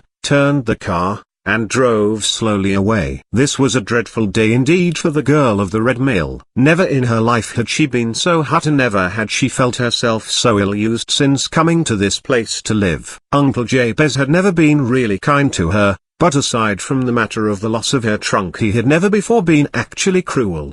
He could have selected no way that would have hurt her more keenly. To refuse to let her go to see the girl she loved, her only close friend and playmate, and to refuse to allow Helen and Tom to come here to see her. This intimacy was all, and Ruth admitted it now, in a torrent of tears, as she lay upon her little bed, that made life at the Red Mill endurable. Had she not met Helen and found her such a dear girl and so kind a companion, Ruth told herself now that she never could have borne the dull existence of this house. She heard Aunt Elvira's halting step upon the stair, and before the old woman reached the top of the flight, Ruth plainly heard her moaning to herself, "Oh, my back!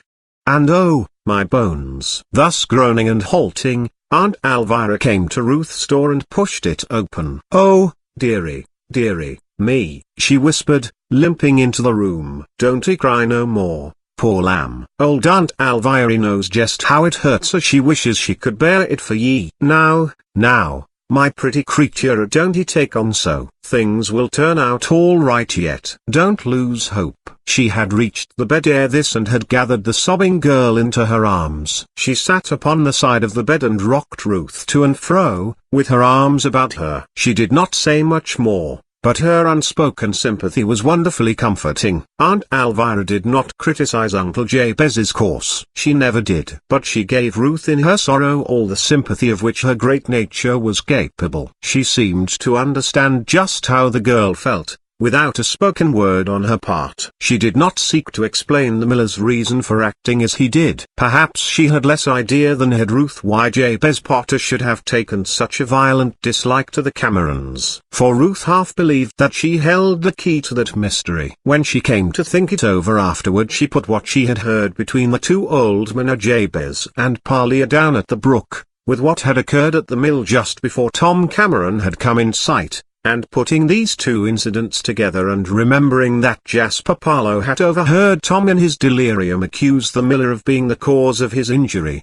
Ruth was pretty sure that in that combination of circumstances was the true explanation of Uncle Jabez's cruel decision. Ruth was not the girl to lie on her bed and weep for long. She was sensible enough to know very well that such a display of disappointment and sorrow would not better the circumstances. While she remained at the Red Mill she must obey Uncle Jabez, and his decisions could not be controverted. She had never won a place near enough to the miller's real nature to coax him, or to reason with him regarding this gruff decision he had made. She had to make up her mind that, unless something unexpected happened to change Uncle Jabez, she was cut off from much future association with her dear chum, Helen Cameron. She got up in a little while, bathed her face and eyes, and kissed Aunt Elvira warmly. "You are a dear," she declared, hugging the little old woman. "Come, I won't cry any more. I'll come downstairs with you, Auntie, and help get dinner." But Ruth could eat none herself. She did not feel as though she could even sit at the table with Uncle Jabez that noon, and remained outside while the miller ate. He never remarked upon her absence, or paid her the least attention. Oh, how heartily Ruth wished now that she had never come away from Darrowtown and had never seen the Red Mill. The next Monday morning the rural mail carrier brought her a long letter from Helen. Uncle Jabez had not said anything against a correspondence. Indeed, Ruth did not consider that he had more than refused to have the Camerons come to see her or she to return their visits. If she met them on the road, or away from the house, she did not consider that it would be disobeying Uncle Jabez to associate with Helen and Tom. This letter from Helen was very bitter against the miller and wildly proposed that Ruth should run away from the Red Mill and come to Overlook to live. She declared that her papa would not object to, indeed, that everybody would warmly welcome the appearance of Ruth Fielding even if she came like a tramp, and that Tom would linger about the Red Mill for an hour or two every evening so that Ruth could slip out and communicate with her friends, or could be helped away if she wanted to leave without the miller's permission. But Ruth, coming now to consider her situation more dispassionately, simply wrote a loving letter in reply to Helen's, entrusting it to the post, and went on upon her usual way, helping Aunt Elvira, going to school, and studying harder than ever. She missed Helen's companionship vastly. She often wet her pillow with tears at night, and that was not like Ruth, and felt very miserable indeed at times. But school and its routine took up a deal of the girl's thought. Her studies confined her more and more as the end of the term approached. And in addition to the extra work assigned the girl at the Red Mill by Miss Cramp, there was a special study which Ruth wished to excel in. Miss Cramp was old-fashioned enough to believe that spelling was the very best training for the mind and the memory, and that it was a positive crime for any child to grow up to be a slovenly speller. 4 times a year Miss Cramp held an old-fashioned spelling bee at the schoolhouse, on designated Friday evenings, and now came the last of the 4 for this school year. Ruth had never been an extra good speller, but because her kind teacher was so insistent upon the point, the girl from the Red Mill put forth special efforts to please Miss Cramp in this particular. She had given much spare time to the study of the spelling book, and particularly did she devote herself to that study now that she hadn't her chum to associate with. The spelling bees were attended by the parents of the pupils and all the neighbors thereabout, and Helen wrote that she and Tom were going to attend on the evening in question, and that Tom said he hoped to see Ruth just eat up those other girls when it came to spelling. But Ruth Fielding much doubted her cannibalistic ability in this line. Julius Semple had borne off the honors on 2 occasions during the winter, and her particular friend Rosa Ball had won the odd trial. Now it was generally considered that the final spelling bee would be the occasion of a personal trial of strength between the 2 friendly rivals. Either Julia or Rosa must win. But Ruth was the kind of a person who, in attempting a thing, did her very best to accomplish it. She had given some time and thought to the spelling book. She was not likely to go down before any easy, or well-known word. Indeed, she believed herself letter perfect in the very hardest page of the spelling book some time before the fateful evening. "Oh, perhaps you think you know them all," Ruth Fielding!" exclaimed one of the little girls one day when the spelling bee was being discussed at recess. "But Miss Cramp doesn't stick to the speller. You just wait till she tackles the dictionary." "The dictionary!" cried Ruth. "That's what Miss Cramp does," the child assured her. "If she can't spell them down out of the speller, she begins at the beginning of the dictionary and gives words out until she finds one that floors them all. You wait and see." So Ruth thought it would do no harm to study the dictionary a little, and taking her cue from what the little girls said, she remained in between sessions and began with a purse, committing to memory as well as she could those words that looked to be puzzlers. Before the day of the spelling bee she believed that, if Miss Cramp didn't go beyond the first letter of the alphabet, she would be fairly well grounded in the words as they came in rotation. Ruth knew that every other pupil in the school would have friends in the audience that evening save herself. She wished that Aunt Elvira could have attended the spelling bee, but of course her back and her bones precluded her walking so far, and neither of them dared ask Uncle Jabez to hitch up and take them to the schoolhouse in his wagon. The schoolhouse was crowded. All the extra seats that could be provided were arranged in rows, and, it being a mild evening, the men and bigger boys stood outside the open windows. There was a great bustle and whispering until Miss Cramp's tinkling bell called the audience as well as the pupils to order. The scholars took their places according to their class, standing in a long row around the room. As one was spelled down, he or she took a seat again, and so the class was rapidly thinned out, for many of the little folk missed on the very easiest words in the speller. Ruth stood within 10 pupils of the head of the line at the beginning, and when the spelling began she had an encouraging smile and nod from Helen, who, with her brother, sat where they could see the girl from the Red Mill. Ruth determined to do her best. Chapter 19, The Sting of Poverty. At first Miss Cramp's giving out of the words was like repeated volleys of small arms in this orthographical battle. Every pupil well knew the pages of two-syllable words beginning, baker, maker, poker, broker, quaker, shaker, and even the boys rattled these off, grinning the while in a most sheepish fashion at their elder brothers or their women folk, who beamed in pride upon them until such lists as food, soup, meat, bread, dough, butter bowled over the more shaky ones. The first failures, and usually upon comparatively easy words, were greeted with some laughter,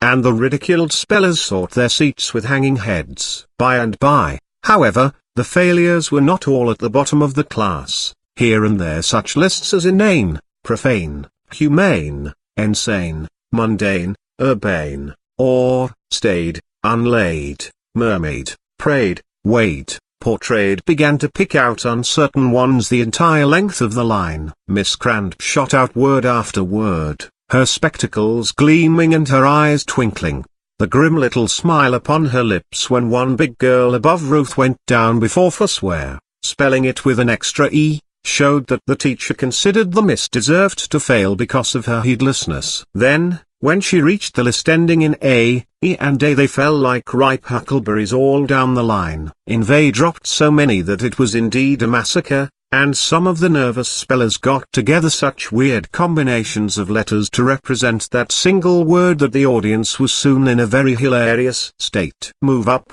commanded Miss Cramp to the pupils left standing, and there was a great clumping of feet as the line closed up. Not more than 24 were standing by this time, and half an hour had not passed. But after that it was another story. The good spellers remained. They spelled carefully and quietly, and a hush fell upon the whole room as Miss Cramp gave out the words with less haste and more precision. The seeds, as all the children called the puzzling list, floored too, and several of the best spellers had to think carefully while the list was being given out. Proceed, succeed, exceed, exceed, secede, recede, impede, proceed, concede, antecede, intercede, supersede. Fortunately Ruth, who now kept her eyes upon Miss Cramp's face, spelled carefully and correctly, without any sign of hesitancy.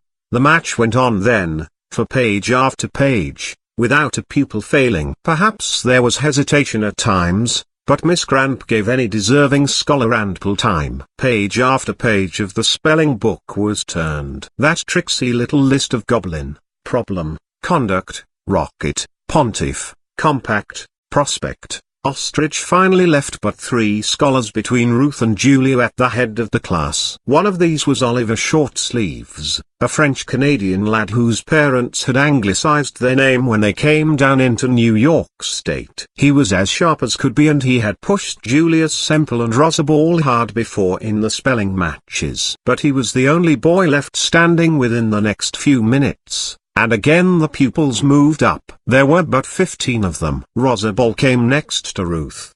Below her, and the girl from the Red Mill knew very well that Miss Ball would only be too delighted to spell her, Ruth, down. Indeed, when Ruth waited a moment before spelling seraglio, Rosa in her haste blurted out the word, and Julius smiled, and there was a little rustle of expectancy. It was evident that many of the scholars, as well as the audience, thought Ruth had failed. "Wait!" exclaimed Miss Cramp, sharply. "Did I pass that word to you, Rosa?" "No, ma'am, but I thought." "Never mind what you thought. You know the rule well enough," said Miss Cramp. "That will be your word, and I will give Ruth Fielding another. Spell seraglio again, Rosa." "S-E-R-A-L-G-I-O, spelled Rosa." "I thought in your haste to get ahead of Ruth you spelled it wrongly, Rosa," said Miss Cramp, calmly. "You may go down." Next to seraglio, Miss Ball went down in tears, so angry tears, but there was not much sympathy shown her by the audience, and little by her fellow pupils. It was soon seen that there was some sort of rivalry between Ruth and Julia, and that the girl from the Red Mill had not been treated fairly. Oliver Shortsleeves became sadly twisted up after hearing those immediately before him spell in succession schooner, tetrarch, pibroch and anarchy, and tried to spell architrave with so many letters that he would have needed no more to have spelled it twice over. So Ruth then became 4th in the line. She continued to spell carefully and serenely. Nothing disturbed her poise, for she neither looked around the room nor gave heed to anything that went on save Miss Cramp's distinctly uttered words. On and on went the steady voice of Miss Cramp. She bowled over one pupil with microcosm, another the next minute with metonymy, nymphene and naphthous, and 2 more to their seats, while the silent M in mnemonics cut a most fearful swath in the remainder, so that after the smoke of that bomb was dissipated only Julia, Ruth, and 2 others stood of all the class. Julius Semple had darted many angry glances at Ruth since the cutting down of her friend, Rosa Ball, and her flaunting of the girl from the Red Mill, and her scornful looks, might easily have disturbed Ruth had the latter not been wise enough to keep her own gaze fixed upon the teacher. Helen and Tom were delighted and plainly showed their enjoyment of Ruth's success. Now, as the situation became more strained, the audience applauded when one of the spellers overcame a more than ordinarily difficult word, so that when the girl next to Ruth missed tergiversation and it passed to the girl from the Red Mill, who spelled it without hesitation, and correctly, Helen applauded softly, while Tom audibly exclaimed, "Good for Ruthie." This did not make Julia Semple any more pleasant. She actually looked across at Helen and Tom and scowled at them. It had already begun to be whispered about the room that the match was easily Julia's heir, that she was sure to win, and Mr. Semple, the chairman of the trustees, who sat on the platform with the teacher, looked very well satisfied indeed. But Miss Cramp had come down now to the final words in the speller down to zenith and zoology, and still there were 3 standing. Miss Cramp looked for a moment as though she would like to announce the match a tie between the trio, for it was plain there would be hard feelings engendered among some of the audience, as well as the pupils, if the match continued. Her custom had been, however, to go on to the bitter end to spell down the very last one, and she could not easily make a change in her method now. A general sigh and whispering went around when she was seen to reach for the academic dictionary, which was always the foundation of the tower of books upon the northeast corner of Miss Cramp's desk. She opened the volume and shot out the word, "a purse." The girl standing between Ruth and Julius staggered along until they reached abstinence. She put an E instead of an I in the middle syllable, and went down. But the audience applauded her. Julius Semple began to hesitate now. The end was near. Perhaps she had never taken the time to follow down the rows of words in the dictionary. At a calicle she stumbled, started twice, then stopped and asked to have it repeated. "A calicle," said Miss Cramp, steadily. "A calllycol. stammered Julia. Wrong, said Miss Cramp, dispassionately. Next. Akalikel. Ruth spelled it with 2 L's only and Miss Cramp looked up quickly. Right, she said. You may step down, Julia. It has been our custom to keep on until the winner is spelled down, too. Next word, Ruth. Akalicene. But there was such a buzz of comment that Miss Cramp looked up again. Julia Semple had seemed half stunned for the moment. Then she wheeled on Ruth and said, in a sharp whisper, I saw that Cameron girl spell it for you. She's been helping you all the time. Everybody knows she's patronizing and helping you. Why, you're wearing her old, cast-off clothes. You've got one of her dresses on now, pauper. Ruth started back, her face turned red, then white, as though she had been struck. The smarting tears started to her eyes, and blinded her. Julia. Take your seat instantly, said Miss Cramp, more sharply. Ruth.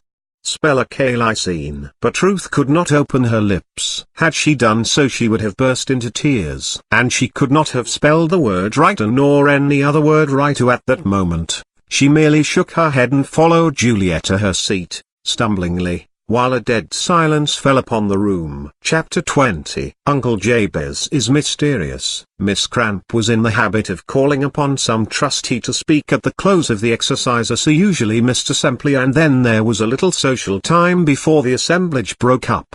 But the frown on the chairman's face did not suggest that that gentleman had anything very jovial to say at the moment. And the teacher closed the exercises herself in a few words that were not at all personal to the winner of the spelling match. When the stir of people moving about aroused Ruth, her only thought was to get away from the schoolhouse. Perhaps not more than 24 people had distinctly heard what Julia so cruelly said to her.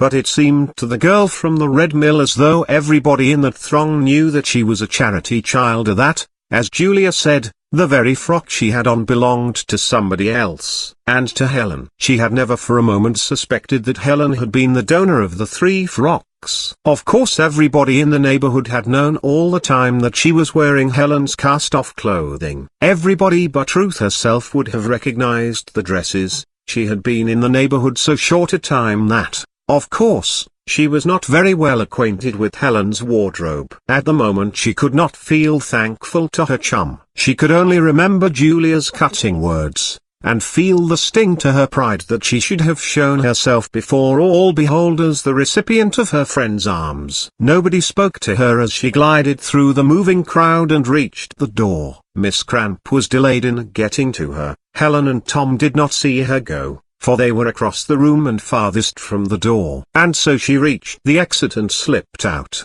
The men and boys from outside thronged the tiny anteroom and the steps. As she pushed through them, one man said, "Why, here's the smart little gal that took Semple's gal down a peg-away. She'd oughter have a prize for that, that's what she ought." But Ruth could not reply to this, although she knew it was meant kindly. She went out into the darkness. There were many horses hitched about the schoolhouse, but she reached the clear road in safety and ran toward the Red Mill. The girl came to the mill and went quietly into the kitchen. She had got the best of her tears now. But Aunt Alvira's bright eyes discovered at once that she was unhappy. Uncle Jabez did not even raise his eyes when she came in. "What is the matter with my pretty little creature?" whispered the old woman, creeping close to Ruth. "Nothing is the matter now," returned Ruth, in the same low tone. "Didn't you do well?" asked the old woman, wistfully. "I won the spelling match," replied Ruth. "I stood up longer than anybody else." "Is that so?" exclaimed Aunt Alvira, with pride. "I told ye so, Ruthie. And ye beat that Semple gal." "She was the last one to fail before me," Ruth returned. Well, d'ye hear that, Jabez? Our Ruth won the spellin' match." The miller did not raise his head from his accounts, only grunted and nodded. "But something went wrong wi' ye, dearie?" persisted Aunt Alvira, watching Ruth's face closely. "Oh, auntie. Why didn't you tell me that Helen gave me the frocks?" "Dearie, me," ejaculated Aunt Alvira. "How did you know?" "Julia Semple told me, as she told me before everybody," gasped Ruth, fighting hard to keep back the tears. "She called me a pauper. She called it out before them all. and said that I wore Helen's cast-off clothes. The mean thing, said Aunt Elvira, with more sharpness than she usually expressed. Isn't that just like the Semples? They're all that way. Got mad with you because you beat her at spelling, eh? Yes, but she has known it right along, of course. Dearie me, said Aunt Elvira. Nobody supposed them frocks would be recognized, least of all Helen. She meant it kindly, Ruthie. It was kindly meant. I wish I'd worn my old black dress to rags, cried Ruth, who was too hurt to be sensible or just. I suppose Helen meant it kindly, and you did what you thought was right, Auntie. But all the girls have turned up their noses at me. Let 'em stay turned up. How what do you care? Suddenly growled Uncle Jabez. For the moment Ruth had forgotten his presence and she and Aunt Elvira had been talking more loudly. They both fell suddenly silent and stared at him. Are ye too proud to wear dresses that's give to ye? Demanded Uncle Jabez. Ye ain't too proud to take food and shelter from me. And I'm a poorer man than Macy Cameron and less able to give. The tone and the words were both crueler or seemed to beat Ruth's mind. But she said, bravely, people know that you're my uncle. I was your mother's uncle, that's all. The relationship ain't much, declared Uncle Jabez. Jabez, said the little old woman, solemnly, you've been a good friend to me. Ye've borne with me in sickness and in weakness. Ye took me from the almshouse when I didn't have a penny to my name and nobody else to turn to, it seemed. I've tried to do for ye faithfully, but I ain't done my duty by you no more than this child here has since she's come here to the Red Mill. You know that well yourself, too. Don't blame the pretty little creature for having the natural vanity that all young things has. Remember, Jabez, that it was through you that she has had to accept clothing from outsiders. Through me, growled the miller, raising his countenance and scowling at the brave old woman. For it took courage for Aunt Elvira to speak to him in this way. Helen Cameron wouldn't have been called on to give Ruthie her frocks which she only wore last year, and outgrew, if you hadn't lost Ruthie's trunk. Ye know that, Jabez, urged Aunt Elvira. I suppose I'm never to hear the last of that, stormed the miller. You are still to hear the first word from Ruthie about it, Jabez, admonished his housekeeper. Well, well, repeated Aunt Elvira, still speaking quietly but earnestly. You know it ain't my way to interfere in your affairs, Jabez. But right is right. It was you lost Ruthie's trunk. I never knew ye to be dishonest. What's that? Gasped Mr. Potter, the red mantling his great cheek dully. I never knew ye to do a dishonest thing afore, Jabez, pursued Aunt Elvira, with her voice shaking now. But it's dishonest for ye to never even purpose to make good what ye lost. If you'd lost a sack of grain for a neighbor ye'd made it up to him, wouldn't ye? What's that got to do with a lot of foolish fal-lals and rigamagigs belonging to a gal that I've taken in to help us? And she does help us, declared the old woman, quickly. She more earns her keep, Jabez. Ye know she does. Well, grunted the miller again, but he actually looked somewhat abashed and dropped his gaze to the ledger. Well, then, Jabez Potter, said the old housekeeper, you think it over. Think it over, Jabez. And as sure as my name's Elvira Boggs, if you do think it over, something will come of it. This seemed like a rather mysterious saying, and there seemed to be nothing for the miller to observe in answer to it. Ruth had ere this dried her eyes and it was soon bedtime. It is a long time from Friday night to Monday morning, especially to young folk.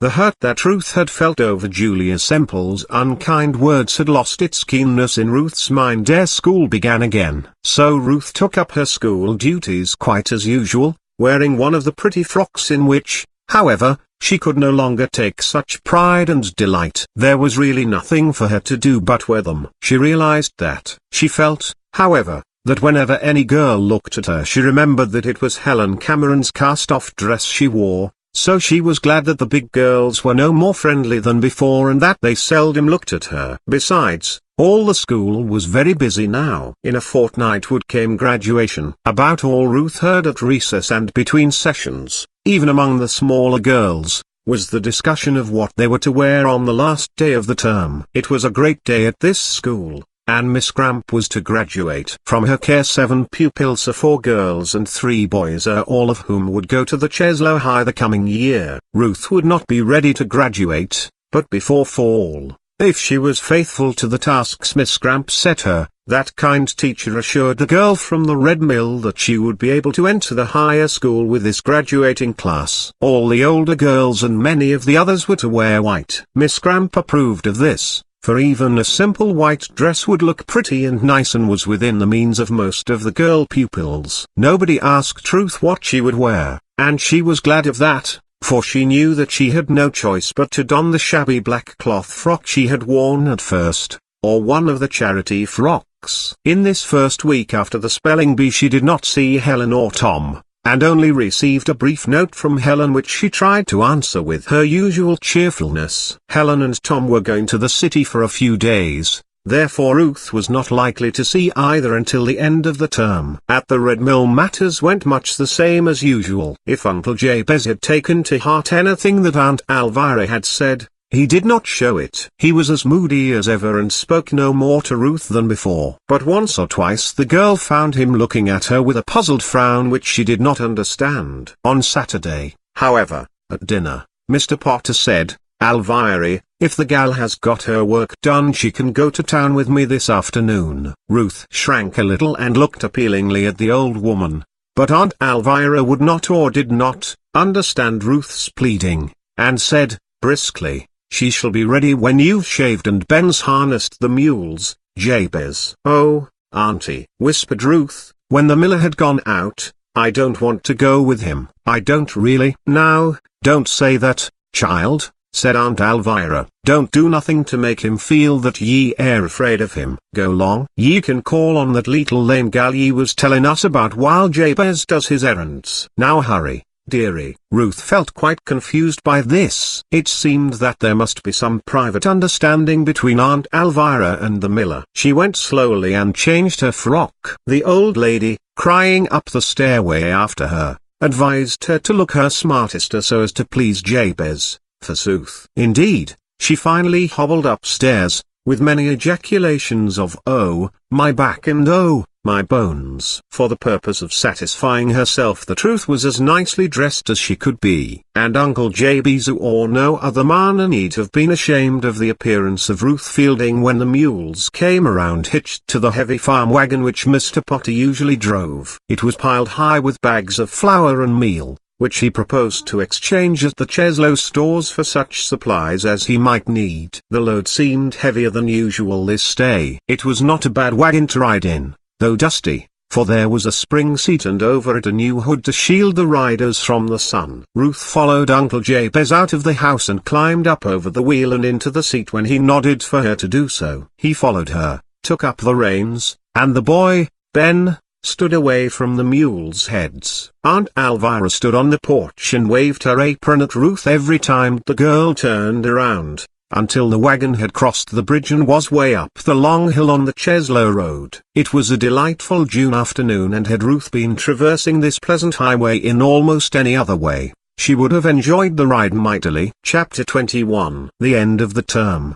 But the companionship of the grim and glum proprietor of the Red Mill was not conducive in Ruth's case, at least to any feeling of pleasure. Uncle Jabez seemed about to speak to her a dozen times before they were out of sight of the mill, but every time Ruth turned toward him, half expecting to be addressed, his lips were grimly set and he was looking straight ahead over the mule's ears. It is doubtful if Uncle Jabez saw anything of the beauty of the day or the variety of the landscape. Looking as he did, he could not have observed by his eyes of flesh much but the brown ribbon of road before them, for miles. And it is doubtful if, spiritually, he appreciated much of the beauty of the June day. The mules toiled up the long hill, straining in their collars, but they began to trot upon the other side of the ridge, and the 5 miles to Cheslow were covered in a comparatively short time. Finally, when Uncle Jabez drew up before one of the largest stores, she felt that she must break the awful silence, and stumblingly she preferred her request.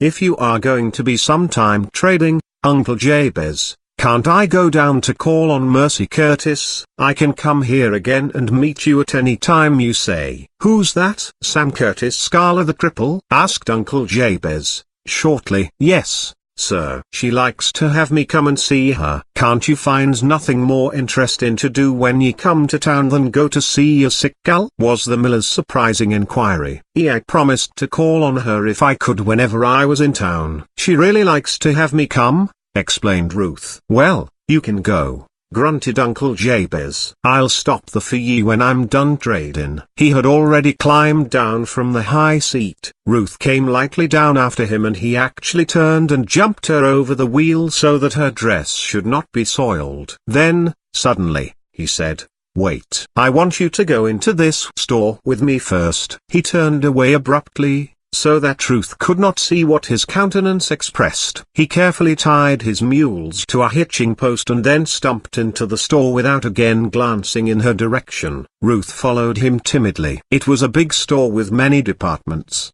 and on one side were dry goods and clothing, where the clerks were women, or young girls, while the groceries, provisions, hardware and agricultural tools were displayed upon the other side of the long room. Uncle Jabez strode straight to the first woman he saw who was disengaged. "This girl wants a dress to wear to the school graduating," he said, in his harsh voice. "It must be white. Let her pick out the goods, all the fallals that go with it, and a pattern to make it by. Ye understand?" "Yes, sir," said the woman, smiling. "You know me?" asked Uncle Jabez. "Yes." "Then send the bill to the other side of the store and I'll pay it when I sell my meal and flour." Then to the astounded Ruth he said, "I'll come to Sam Curtis for you when I'm done. See you don't keep me waiting." He wheeled and strode away before Ruth could find her voice. She was so amazed that she actually felt faint. She could not understand it. A white dress, and she to make her choice alone, without regard to material or price. She could have been no more stunned had Uncle Jabez suddenly run mad and been caught by the authorities and sent to an asylum. But the shopwoman awoke her, having asked her twice what kind of white goods she wanted to see. The repeated query brought Ruth to her senses. She put the astonishing fact that Uncle Jabez had done this behind her, and remembered at once the importance of the task before her. She had not listened to the talk of the other girls at school for nothing. She knew just what was the most popular fabric that season for simple white dresses that could be done up when soiled. She had even found the style of a dress she liked in a fashion magazine that one of the girls had had at school. Ruth was self-possessed at once. She went about her shopping as carefully and with as little haste as though she had been buying for herself for years. Whereas this was the very first frock that she had ever been allowed to have the choice of. There were costlier goods, and some of the girls of the graduating class were to have them. But Ruth chose something so durable and at so low a price that she hoped Uncle Jabez would not be sorry for his generosity. She saw the goods, and lace, and buttons, and all the rest, made up into a neat package and sent across to the other counter with a bill, and then went out of the store and up Market Street toward the railroad. She saw Uncle Jabez nowhere, or she would have run to him to thank him for the present. And she had been in Mercy Curtis' front window for quite an hour before the mules turned the corner into the street and the wagon rattled up to the house and stopped. "And is that ugly old man your uncle?" demanded Mercy, who had been less crusty and exacting herself on this occasion. "That is Uncle Jabez," admitted Ruth, hastening to put on her hat. "He is an ugly one, isn't he?" "I'd like to know him, I would," declared the odd child. "He ain't one that's always smirking and smiling, I bet you." "He isn't given much to smiling, I must admit," laughed Ruth, stooping to kiss the crippled girl. "There, go along with you," said Mercy, sharply. "You tell that ugly, dusty man a dusty miller, that's what he I say that I'm coming out to the Red Mill, whether he wants me to or not." And when Ruth got out upon the street, Mercy had her window open and cried through the opening, shaking her little fist the while, "Remember, you tell Dusty Miller what I told you. I'm coming out there." "What's the matter with that young one?" growled Uncle Jabez, as Ruth climbed aboard and the mules started at a trot before she was really seated beside him. Ruth told him, smiling, that Mercy had taken a fancy to his looks, and a fancy, too, to the Red Mill from her description of it. She wants very much to come out there this summer if she can be moved that far. Then Ruth tried to thank the miller for the frocker which bundle she saw carefully placed among the other packages in the body of the wagoner, but Uncle Jabez listened very grumpily to her broken words. "I don't know how to thank you, sir, for of all the things I wanted most, I believe this is the very first thing," Ruth said, stumblingly. "I really don't know how to thank you." "Don't try, then," he growled, but without looking at her. "I reckon you can thank Elvira Boggs as much as anybody. She says I owed it to you." "Oh, Uncle." There, I don't want to hear no more about it," declared the miller. But after they had rattled on for a while in silence, he said, pursuing the former topic, "There ain't no reason, I suppose, why that gal can't come out and see you by, if you want her to." "Oh, thank you, Uncle Jabez," cried Ruth, feeling as though something very strange indeed must have happened to the miller to make him so agreeable. And she tried to be chatty and pleasant with him for the rest of the way home. But Uncle Jabez was short on conversation, or he seemed to have hoarded that up, too, and was unable to get at his stores of small talk. Most of his observations were mere grunts and nods, and that evening he was just as glum and silent as ever over his money and accounts. Miss Greshelock arrived early on Monday morning, and when Ruth came home from school in the afternoon the wonderful dress was cut out. They made it in 2 days, and Aunt Elvira washed and starched and ironed it herself, and it was ready for appearance on the last Friday afternoon of the term, when the district school held its graduating exercises. Chapter 22. Mercy. Ruth felt that she was not very successful at Miss Cramp's school. Not that she had fallen behind in her studies, or failed to please her kind instructor, but among the pupils of the upper grade she was all but unconsidered. Perhaps, had time been given her, Ruth might have won her way with some of the fairy-minded girls. But in the few short weeks she had been in the district she had only managed to make enemies among the members of her own class. There was probably no girl in the graduating class, from Julius Semple and Rosa Ball, down the line, who was not glad that the girl from the Red Mill, a charity child, was not numbered in the regular class and had no part in the graduating exercises. Nevertheless, Ruth proposed, if it were possible, to enter the Cheslow High School in the fall, and to that end she was determined to work at her books with Miss Cramp's helper all summer. When it came to the last day, however, and it was known that Ruth would not come back to that school again in the autumn, the smaller girls gathered about her and were really sorry that she was to go. Forced out of any part with her own grade of pupils, Ruth had taken the little ones about her and played and taught them games, had told them stories on rainy days, and otherwise endeared herself to them. And now the little folk made much of her on this last day, bringing her flowers, and little presents, and clinging about her before the afternoon session began and their parents and friends came to listen to the exercises, in a way that was very pretty to behold. Aunt Elvira wanted to come to the closing exercises of the school, but to expect Uncle Jabez to leave the mill in business hours for any such thing as that was altogether ridiculous to contemplate. Uncle Jabez had, however, paid some small attention to Ruth in her new dress. Before she started for school that last day she went to the mill door and showed herself to the miller. "Well, I don't see but you look as fine as the rest of 'em," he said, slowly. "And the price ain't much. You used judgment in buying, niece Ruth. I'll say that much for ye." This being the first word of approval the miller had ever given her, the girl appreciated it to its full value. Since he had given her the dress she had wished more than ever to become friendly with him. But he was so moody and so given up to his accounts and the hoarding of wealth, that it seemed next to impossible for the girl to get near Uncle Jabez. Besides, he had never recovered from the bitterness engendered by the loss of the cash box. A heavy scowl rested upon his brow all the time. Sometimes he sighed and shook his head when he sat idle at the table,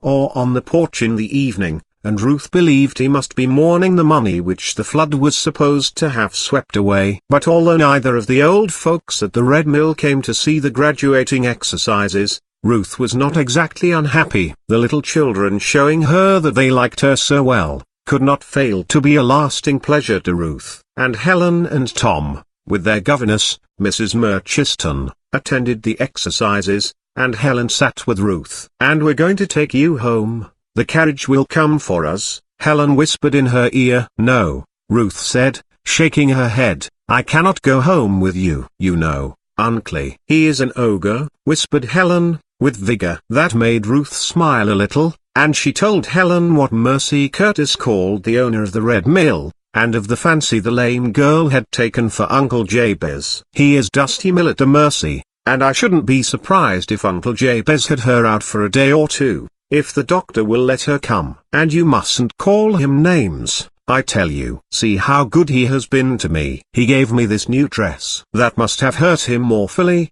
said Helen, sharply. "Not but that the dress is becoming and pretty, dear. But that's the only thing he's ever given you, I warrant you, and he lost your trunk." The Camerons insisted upon driving Ruth as far as the Red Mill, just the same. Mrs. Murchiston was a very pleasant lady, and Helen and Tom evidently thought a good deal of her. "I should have been glad to have you for Helen's playmate this summer, my dear," said the governess to Ruth, "and I wish you were fortunate enough to be able to go with Helen this fall. You have just the characteristics in your nature to balance dear Helen's impetuosity." "Oh, I wish indeed she was going to Briarwood Hall," cried Helen. "I shall be satisfied if the way is opened for me to go to high school," Ruth declared, smiling. "Uncle has said nothing against it, and I shall begin next week walking into Miss Cramp's to recite." Helen asked very minutely about Ruth's plans for going to Cheslow to recite, and the very first day of the next week, when the girl of the Red Mill started for town, who should overtake her within half a mile of the mill, but Helen and her governess going to Cheslow on a shopping errand, and drawn by Tubby, the pony. Of course, there was room for Ruth in the phaeton, and Helen and Mrs. Murchiston remained in town as long as Ruth did and brought her back with them. Ruth had time to run in and see Mercy Curtis. "I'm coming out to the Red Mill, so now," declared the lame girl. "I asked Dr. Davison, and he says yes. And if he says so, that uncle of yours, Dusty Miller, will have to let me. Folks have to do as Dr. Davison says, you know." "And your uncle, isn't he just an ugly dear? Does he look just that cross all the time? I bet he never forgives his enemy." This novel reason for liking Uncle Jabez would have been amusing had there not been a serious side to it. This odd child, with her warped and twisted fancies, was to be pitied, and Ruth secretly pitied her with all her heart. But she was careful now not to show Mercy that she commiserated her condition.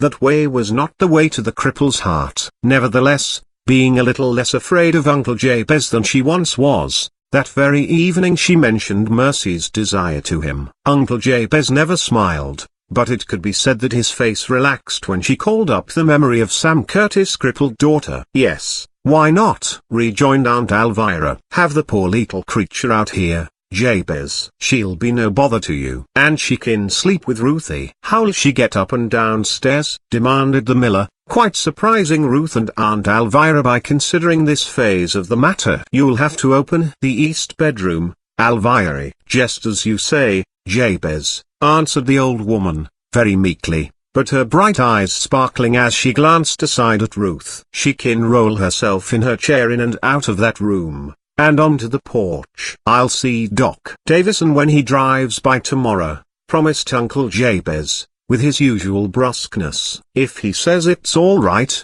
she can come. I'll bring her chair and her luggage out in the wagon on Saturday. The doc will arrange about her being brought out comfortably." All this was so amazing that Ruth could not speak, except when he had been angry, or at the time his cash box was lost when the flood came down the river. She had never heard Uncle Jabez make so long a speech. Aunt Elvira was no person with whom she could discuss this great change in the miller, and when Dr. Davison was hailed by Mr. Potter the next day and stopped at the mill for quite half an hour to confer with him, Ruth was still more amazed. Every other day Ruth was to go to town, if it was fair. Uncle Jabez made no comment upon her absence, nor did he put himself out in the least to arrange for any means of transportation for his niece. He seldom went to Cheslow himself, save on Saturdays. Ruth's next trip to Miss Cramp's was on a very hot day indeed. There was a glare of hot sun on the long hill and just enough fitful breeze to sift the road dust all over her as she walked. Beauty, and how fortunate that was! Before she had gone far, the purring of a motor car engine aroused her attention, and Tom Cameron ran along beside her in his father's auto and stopped. "Ain't I lucky?" he cried. "Get in here, Ruthie, and I'll take you to town in a jiffy." "I'm the lucky one, I think," said Ruth, smiling in return as she slipped into the seat beside him. "And I almost believe, Tommy Cameron, that you knew I was starting for town and came along just to give me a lift." He grinned at her. "Don't you think you're mighty important?" he teased. "Suppose I haven't anything else to think about but you girls?" Just the same, Ruth stuck to this belief, but she had to confess that she was glad of the ride to town. It would have been very, very hot in the sun and dust. "And it's real summer, now," she said. "It will be hot in town. I'm so glad Mercy is going to get out of it." "What do you mean?" demanded Tom. "Is she going to be taken away?" Ruth told him of the remarkable interest Uncle Jabez had taken in the crippled girl. Tom could scarcely have been more surprised. "Why, the old curmudgeon has got a decent streak in him, after all, hasn't he?" he exclaimed, rather thoughtlessly. "Don't speak that way of him, Tom," urged Ruth. "I know you've got reason for disliking him." "What do you mean?" demanded Tom, turning on her sharply. "Oh, yeah, well, Tom, you know I believe I could easily find the man who almost drove the team over you the night you were hurt, and you've known it all the time,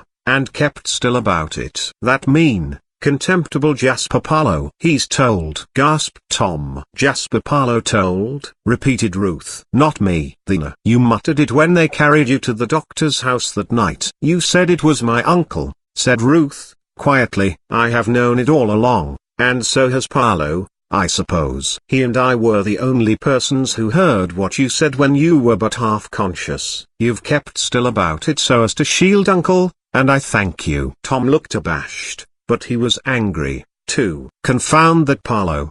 he exclaimed again. "He's been bleeding me, too. Threatened to go to my father and tell about it. And Dad would have been pretty hot with your uncle, I expect." "It was just fine of you, Tommy," Ruth said, admiringly, "but I'd let that Parlow tell anything he liked. Uncle Jabez never meant to run you down, I'm sure." "I tell you what," said Tom, "I'll go to him myself and talk with him. Guess I can do a little bargaining on my own hook. If I don't make him any trouble about my accident, he ought to let you and Helen be spoons again. She's just about worrying herself sick over you." "It will come right, Tom, in the end," returned Ruth, quietly, and repeating Aunt Elvira's favorite word of cheer. "Uncle is changed, I believe. Think of his taking so much interest in Mercy." "I'll see Dr. Davison," said Tom, eagerly, "and perhaps I'll bring the sick girl out on Saturday. She ought to be very comfortable in this machine. Helen would be glad to do something for her, too." "But you don't want to make any show of doing anything for Mercy," returned Ruth,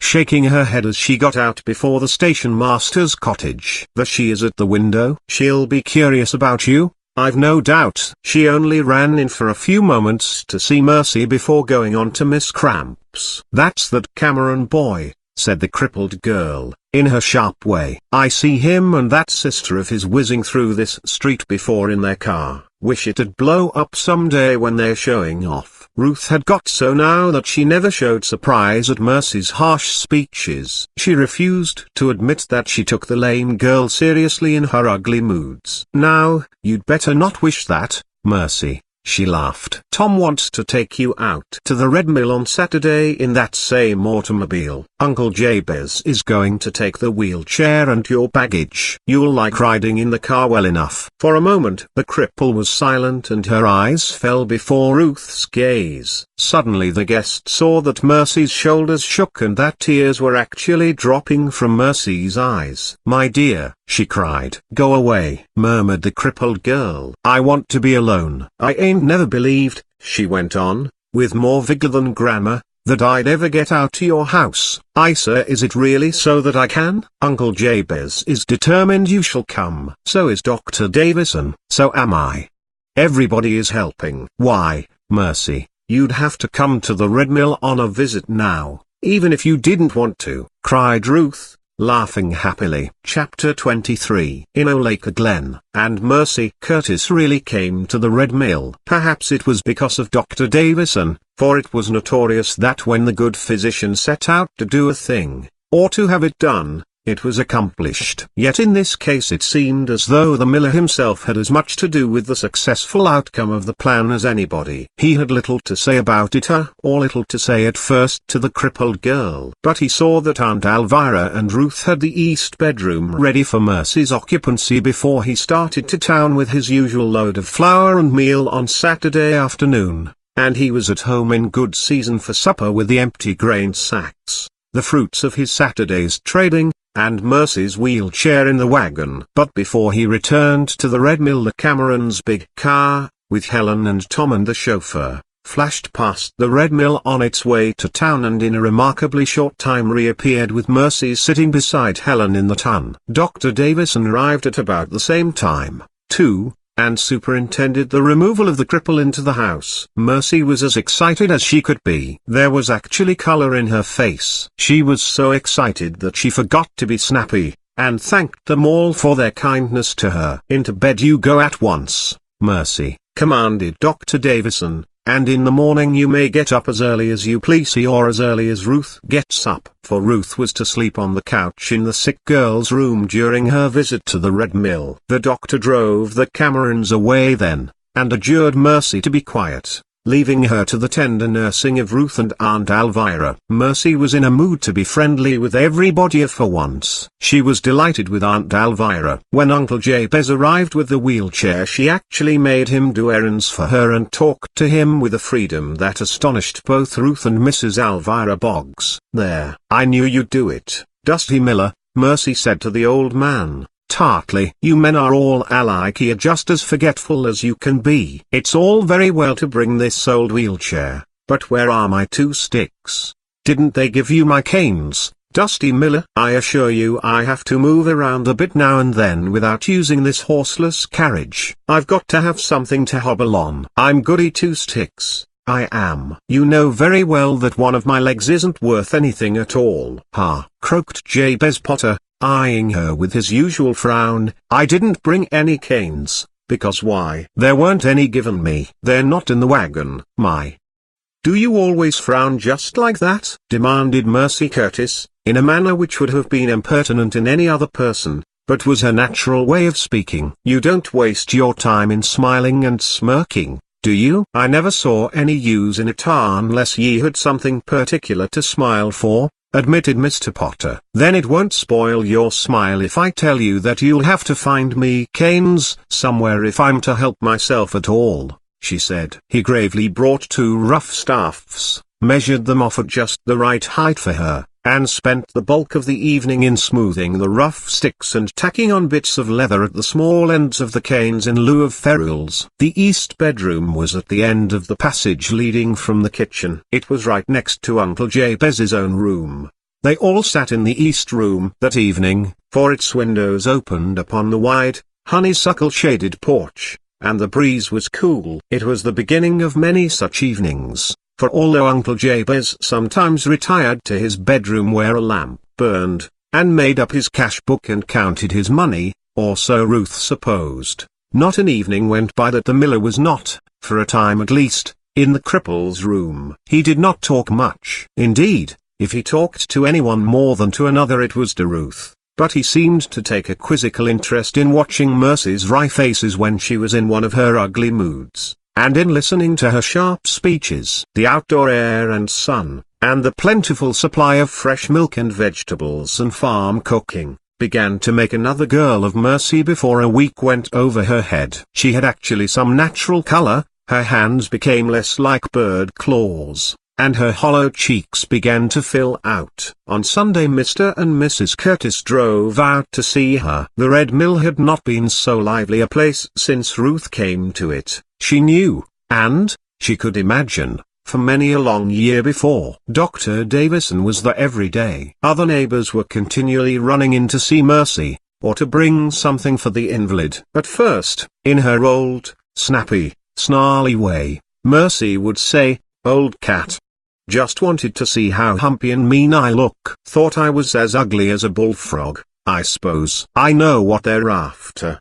But as she really began to feel better, and slept long and sweetly at night, and altogether to gain in health, she dropped such sharp speeches and had a smile when visitors came and when they left. Everybody who drove by and saw her sitting on the porch, or wheeling herself, or being wheeled by Ruth, about the paths, had something to say to her, or waved a hand at her, and Mercy Curtis began to be pleasant-mannered. She hobbled around her room more on the 2 sticks Uncle Jabez had made for her, but she never liked to have even Ruth see her at these exercises. She certainly did get about in a very queer manner, just like a crab with the street Vita's stance, so she herself said. The doctor watched her closely. He was more attentive than he had been when she was much worse off in health, and finally, after Mercy had been at the Red Mill for nearly a month, he brought a strange physician to see her. This gentleman was a great surgeon from New York, who asked Mercy a few questions, but who watched her with so intent a look that the little crippled girl was half frightened at him. He inspired confidence, however, and when he said to her, on departing, "You are going to see me again before long," Mercy was quite excited about it. She never asked a question of Dr. Davison, or of anybody else, about the strange surgeon, or his opinion of her case, but Ruth often heard her humming an odd little song. She often made up little tunes and put words to them herself, of which Ruth did not catch the burden for some days. When Mercy was singing it, she mumbled the words, or dropped her voice to a whisper whenever anybody came near. But one morning Ruth was bringing the beaten egg and milk that she drank as a pick-me-up between breakfast and dinner, and Mercy did not hear her coming, and the odd little song came clearly to the ears of the girl of the Red Mill. "He's going to cure me. Oh, my back and oh, my bones. He's going to cure me. Oh, my back and oh, my bones." Ruth knew instantly to what the little doggerel song referred. It is true Mercy had filched Aunt Elvira's phrase and made it her own, and it applied to the poor child as well as to the rheumatic old woman. But it was a song of joy, a song of expectation. Ruth tried to be even more kind to Mercy after that. She was with her almost all the time. But there were occasions when Helen and Tom Cameron really made her come out with them on some little jaunt. Since Mercy's arrival at the Red Mill, the Camerons had fallen into the habit of calling occasionally, and Uncle Jabez had said nothing about it. Ostensibly they called on Mercy, but it was Ruth that they came for with the pony carriage one day and took away for a visit to Olacre Glen. This beautiful spot was not so very far away, but it called for a picnic lunch, and Tubby was quite 2 hours in getting them there. It was a wild hollow, with great beech trees, and a noisy stream chafing in a rocky bed down the middle of the glen. There were some farms thereabout,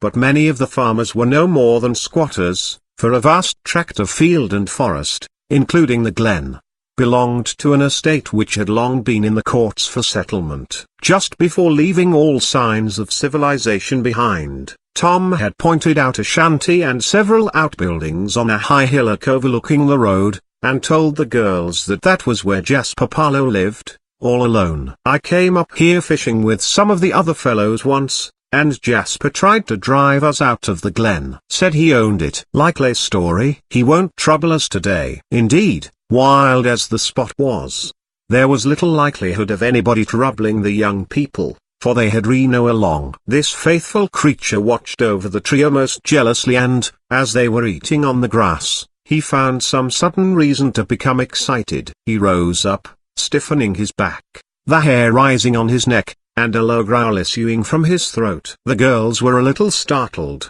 but Tom sprang up, motioned to Helen and Ruth to keep still, and ran to the angry mastiff. "What's the matter with you, Reno?" demanded Tom, softly, but putting a restraining hand upon his collar. Reno lurched forward, and Tom gripped the collar tightly as he was dragged directly toward a thick dump of shrubbery not many yards away. Chapter 24. The Initials. There was no sound that Tom Cameron or the girls could hear from the shrubbery, but Reno evidently knew that somebody was lurking there, and by the dog's actions Tom thought it must be somebody whom Reno disliked. "Oh, don't leave us," Tom, begged Helen, running behind her brother and the mastiff. "Come on now both of you," muttered Tom. "We'll see what this means. Stick close to me." He had picked up a stout club, but it was in the huge and intelligent mastiff that they all put their confidence. The dog, although he snuffed now and then as though the scent that had first disturbed him still came down the wind,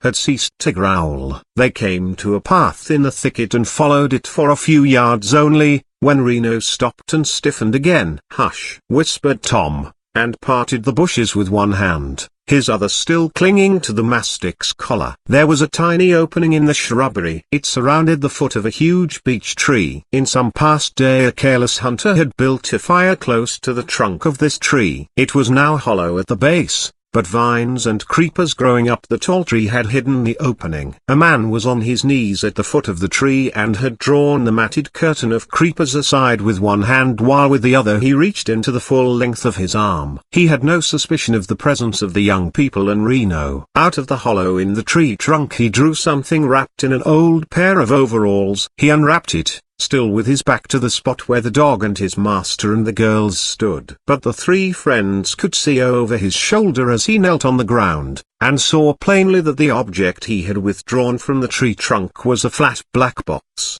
evidently japanned, and there was a fair-sized brass padlock which fastened it. "Ha, ha, ha," chuckled the man to himself, as he wrapped the box up again in the old clothes, and then thrust it hastily into the hollow tree. "Safe yet. Safe yet." He rose up then and without even looking about him, started directly away from the glen. He plainly had no suspicion of the presence of the dog and the trio of young folks. When he was quite out of sight and sound, Tom whispered, patting Reno, "I declare, girls, that was Jasper Parlow." "That mean thing," returned his sister. "I guess he's a miser as well as a hermit, isn't he?" "Looks like it." "I've a good mind to take that thing he put in there and hide it somewhere else." "He wouldn't be so sure about its being safe then, would he?" "No, don't you touch his nasty things, Tom," advised Helen, turning away. But Ruth still stared at the hidden hollow in the tree and suddenly she darted forward and knelt where Parlow had knelt. "What are you going to do, Ruth?" demanded her chum. "I want to see that book, sir. I must see it," cried the girl from the Red Mill. "Hold on," said Tom. "I'll get it for you." "You'll get your dress dirty." "I wouldn't touch it," cried Helen, warningly. "I must," gasped Ruth, greatly excited. "It don't belong to you," quoth Helen. "And I'm very sure it doesn't belong to Jasper Parlow," declared Ruth, earnestly. Tom glanced at the girl from the Red Mill suddenly, and with close attention. He seemed to understand her excitement. "Let me in there," said the youth. "I can reach it, Ruthie." He pushed her gently, and while Ruth and Helen held aside the mass of vines the boy crawled in and reached the bundle of rags. He carefully hauled it all forth and the japanned box tumbled out of its loose wrappings. "There it is," grunted Tom, getting up and wiping his hands on a tuft of grass. "What do you make of it?" Ruth had the box in her hands. Helen, looking over her shoulder, pointed to two faded letters painted on the cover of the box. "That belongs to Jasper Parlow. His initials are on the box," she said. J.P.A. "That's right, I guess," muttered Tom. It could not be gainsaid that Parlow's initials were the. Ruth stared at them for some moments in silence. "Better put it back." "I don't know what he can possibly have to hide in this way," Tom said. "But we wouldn't want to get into trouble with him. He's a mean customer." "It isn't his box," said Ruth, quietly. "Why isn't it?" cried Helen, in amazement. "I never noticed the letters on the box before. The box has been cleaned since I saw it." "You don't mean that it is your uncle's cash box, Ruth?" interrupted Tom, in excitement. "Why, you ridiculous boy," declared Helen. "You know that was lost in the flood." "I don't know." "Do you?" Tom demanded, shortly. "But, Ruth," gasped Helen. "It looks like Uncle Jabez's box," Ruth whispered. "But the letters." "Jasper Parlow's initials," cried the hard-to-be convinced Helen Cameron. "Their uncle's initials, too," explained Ruth, quietly. "Phew!" ejaculated Tom. "So they are J.P.A. Jabez Potter. Can't get around that." "Well, I never," gasped Helen. "Do you suppose all old Jabe's money is in this?" muttered Tom, weighing the cash box in his hands. "It can't be in coin." "I do not know that he had much money in coin," said Ruth. "I think he used to change the gold and silver for notes, quite frequently. At least, Aunt Alvira says so." "But suppose it should be Paolo's after all," objected Helen. "Let's find it out," said Tom, vigorously. "Come on, girls. We'll finish eating, pack up, and start back. We'll drive right up to Paolo's and show him this box, and ask him if it is his. If he says yes, we'll make him come along to the mill and face Mr. Potter, and then if there is any doubt of it, let them go before a magistrate and fight it out." The girls were impressed with the wisdom of this declaration, and all went back to rescue the remains of their luncheon from the birds and from a saucy grey squirrel that had already dropped down to the lowest limb of the tree under which they had spread their cloth, and who sat there and chattered angrily while they remained thereafter, as though he considered that he had been personally cheated out of a banquet. The girls and Tom were so excited that they could not enjoy the remainder of the nice things that Babette had packed in their lunch basket. They were soon in the carriage, and Tubby was startled out of a pleasant dream and urged up the hilly road that led through the woods to the squatter's cabin, where Jasper Parlow had taken up his quarters after he had been discharged from employment at the Red Mill. Chapter 25. Endings and Beginnings. When the pony carriage drove into the little clearing about the squatter's hut, Parlow was pottering about the yard, and he stood up and looked at them with arms akimbo and a growing grin upon his sly face. "Well, well, well," he croaked. "All together, ye, having a picnic?" "We've been down yonder in the glen," said Tom, sternly. For an instant Jasper Parlow changed color and looked a bit worried. But it was only for an instant. Then he grinned again and his little eyes twinkled just as though he were amused. But Tom kept on, bluntly, saying, "We found something there, Parlow, and we came up here to see if it belongs to you." "What's that?" asked the man, drawing nearer. "I ain't lost nothing." "Don't say that," said Tom, quickly. "At least, don't say you haven't hidden something."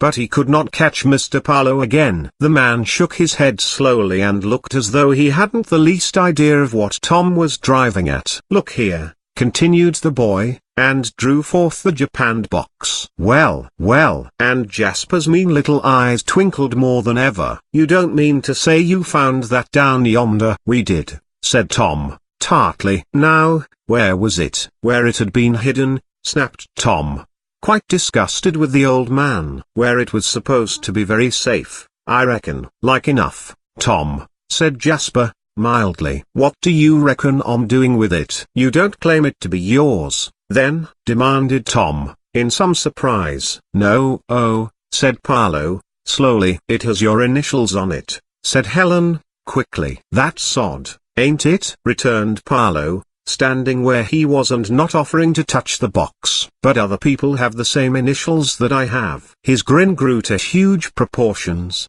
and he looked so sly that nothing but his high, bony nose kept his two little eyes from running together and making one eye of it. "Jabe Potter, for instance." "Then you think this is likely to be Mr. Potter's?" queried Tom. "Couldn't say. Jabe will probably claim it. He would take advantage of the initials, sure enough." "And why don't you?" asked Helen. "'Cause me and Jabe are two different men," declared Parlow, righteously. Nobody ever could say, with proof, that Jasper Parlow took what warn't his own. "This is my uncle's cash box, I am very sure," interposed Ruth, with some anger. "It was not swept away the day of the flood. You were there in his little office at the very moment the waters struck the mill, and we saw you running from the place as though you were scared." "Jeffers pelters," croaked Jasper. "It was enough to scare anybody." "That may be, but you weren't too scared to grab this box when you ran, and you must have hidden it under your coat as you left the mill." "I am going to tell my uncle all about it, and how we saw you down the hill yonder," looking at this very box before you thrust it back in its hiding place." Jasper Parlow grew enraged rather than frightened by this threat. "Tell," he barked. "You tell what ye please." "Provin's another thing. I don't know nothing about the box. I never opened it. I don't know what's in it. And you can tell Jabe that if he tries to make me trouble over it, I'll make him trouble in a certain locality he knows where and what about. I shall give him the box and tell him how it came into my possession," repeated Ruth, firmly, and then she and her friends drove away. They hurried Tubby back to the Red Mill and Ruth ran in ahead of her friends with the cash box in her hands. The moment Uncle Jabez saw it, he started forward with a loud cry. He almost tore the box from her grasp, but then became gentle again in a moment. "Gal," he ejaculated, softly, "how do ye get this away from Parlow?" "Oh, Uncle. How did you know he had it?" "I've been suspicious. He couldn't scarce keep it to hisself." "He ain't opened it, I see." "I don't think he has." "We'll see." "Tell me about it," urged the miller, staring at Helen and Tom as they approached. Ruth told him all about it. She pointed, too, to the fact that Helen and Tom, and especially Tom's dog, had more to do with the recovery of the cash box than she had. Uncle Jabez listened and nodded as though he appreciated that fact. Meanwhile, however, he hunted up the key to the japanned box and unlocked it. It was plain that the contents of the box were for the most part securities in the shape of stocks and bonds, with a good deal of currency in small notes. There was a little coin of gold and silver packed into one compartment. Uncle Jabez counted it all with feverish anxiety. "Right to a penny," he gasped, when he had finished, and mopped the perspiration from his brow. "The rascal didn't touch it." "He didn't dare." "But he'll dare something else, Uncle," said Ruth, hastily. "I believe he's going right to Mr. Cameron to make you trouble." "Aha!" exclaimed Uncle Jabez, and looked hard at Tom. "I'm sorry if he makes trouble about that old thing, Mr. Potter," said Tom, stumblingly. "I've tried to keep his mouth shut." "Aha!" said Uncle Jabez, again. Then he added, "And I shouldn't be at all surprised, young man, if you'd given Jasper money to keep his mouth shut away." Tom flushed and nodded. "I didn't want any row, especially when Helen and I think so much of Ruth." "You wouldn't have bought Jasper off for my sake, I reckon," said Jabez, sharply. "You wouldn't have done it for my sake?" "Why should I?" returned Tom, coolly. "You never have been any too friendly towards me." "Ha!" said the miller, nodding. "That's true. But let me tell you, young man, that I saw your father about the time I ran you down. We don't get along very well, I admit. I ain't got much use for you Camerons. But I had no intention of doing you harm. You can believe that, or not. If you will remember, the evening you went over that embankment on the Wilkins Corners Road, I came up behind you. My mules were young, and your dog jumped out at them and scared them. They bolted, and I never knew till next day that you had been knocked over the embankment." "We'll let bygones be bygones, Mr. Potter," said Tom, good-humoredly. "I came out of it all right." "But you had no business to pay Jasper Parlow money for keeping still about it," said the miller, sourly. "Being bled by a blackmailer is never the action of a wise man. When he threatened me, I went to your father at once and got ahead of Parlow. We agreed to say nothing about it. That's about all we did agree on. However," added Mr. Potter, grimly, "now you children run along. Ruth, come here. I figure I owe you something because of the finding of this box." "Yes, I know how much the others had to do with it, too. But they'd never been over there in O'Lakey Glen if it hadn't been for you. I'll make this up to you. I never yet owed a debt that I didn't repay in full. I'll remember this one, gal." But so much happened in those next 2 weeks, following the finding of the cash box, that Ruth quite forgot this promise on her uncle's part. She realized, however, that he seemed really desirous of being kind to her, and that much of his grimness had disappeared. Everybody at the Red Miller and many other people, too, had their thoughts fixed upon Mercy Curtis at this time. She had been getting stronger all the while. She had been able to hobble on her 2 sticks from her bedroom to the porch. She had been to ride half a dozen times in the Camerons' automobile. And then, suddenly, without other warning, Dr. Davison and the strange surgeon who had once examined Mercy, appeared in a big limousine car. with a couch arranged inside, and they whisked Mercy off to a sanitarium some miles away, where she was operated on by the famous surgeon, with Dr. Davison's help, and from which place the report came back in a few days that the operation had been successful and that Mercy Curtis would in time walk again. Meanwhile, Ruth had kept up her recitations to Miss Cramp, often walking back and forth to town, but sometimes getting a lift, and the teacher pronounced her prepared to enter the Cheslow High School. She had taken the studies that Helen Cameron had taken, and, on comparing notes, the chums found that they were in much the same condition of advancement. "Oh, if you were only going to Briarwood with me, instead of to Cheslow High," wailed Helen, one day, as they sat on the porch of the Red Mill house. "Ah, dear," said Ruth, quietly, "don't talk about it. I want to go with you more than I ever wanted to do anything in my whole life here." "What's that?" exclaimed Uncle Jabez's gruff voice behind them. "What's that you want to do, Ruth?" "To go to boarding school, Uncle," stammered his niece. "Ha!" grunted the miller. "Ain't you calculating on going to high school?" "Oh, Mr. Potter," broke in Helen, frightened by her own temerity. "That isn't the school Ruth wants to go to. I am going to Briarwood Hall, and she wants to go, too. Do let her. It would be just heavenly, if she could go there, and we could be together." Jabez Potter came out upon the porch and looked down upon his niece. The grim lines of his face could not relax, it seemed, but his eyes did seem to twinkle as he said, "And that's the greatest wish of your life, is it, Ruth?" "I believe it is, Uncle Jabez," she whispered, looking at him in wonder. Well, he said, gruffly, dropping his gaze. "Maybe I owe it ye. My savings of years was in that cash box, Ruth." "Yeah, well, I'll think it over and see if it can be arranged about this Briarwood business. I'll see your Aunt Elvira." And that Uncle Jabez Potter saw about it to some purpose is proven by the fact that the reader may meet Ruth and her friends again in the next volume of this series, to be entitled Ruth Fielding at Briarwood Hall, or Solving the Campus Mystery. "Perhaps he isn't such an ogre after all," whispered Helen, when she and Ruth were alone. "Not after you get to know him," replied the girl of the Red Mill, with a quiet smile.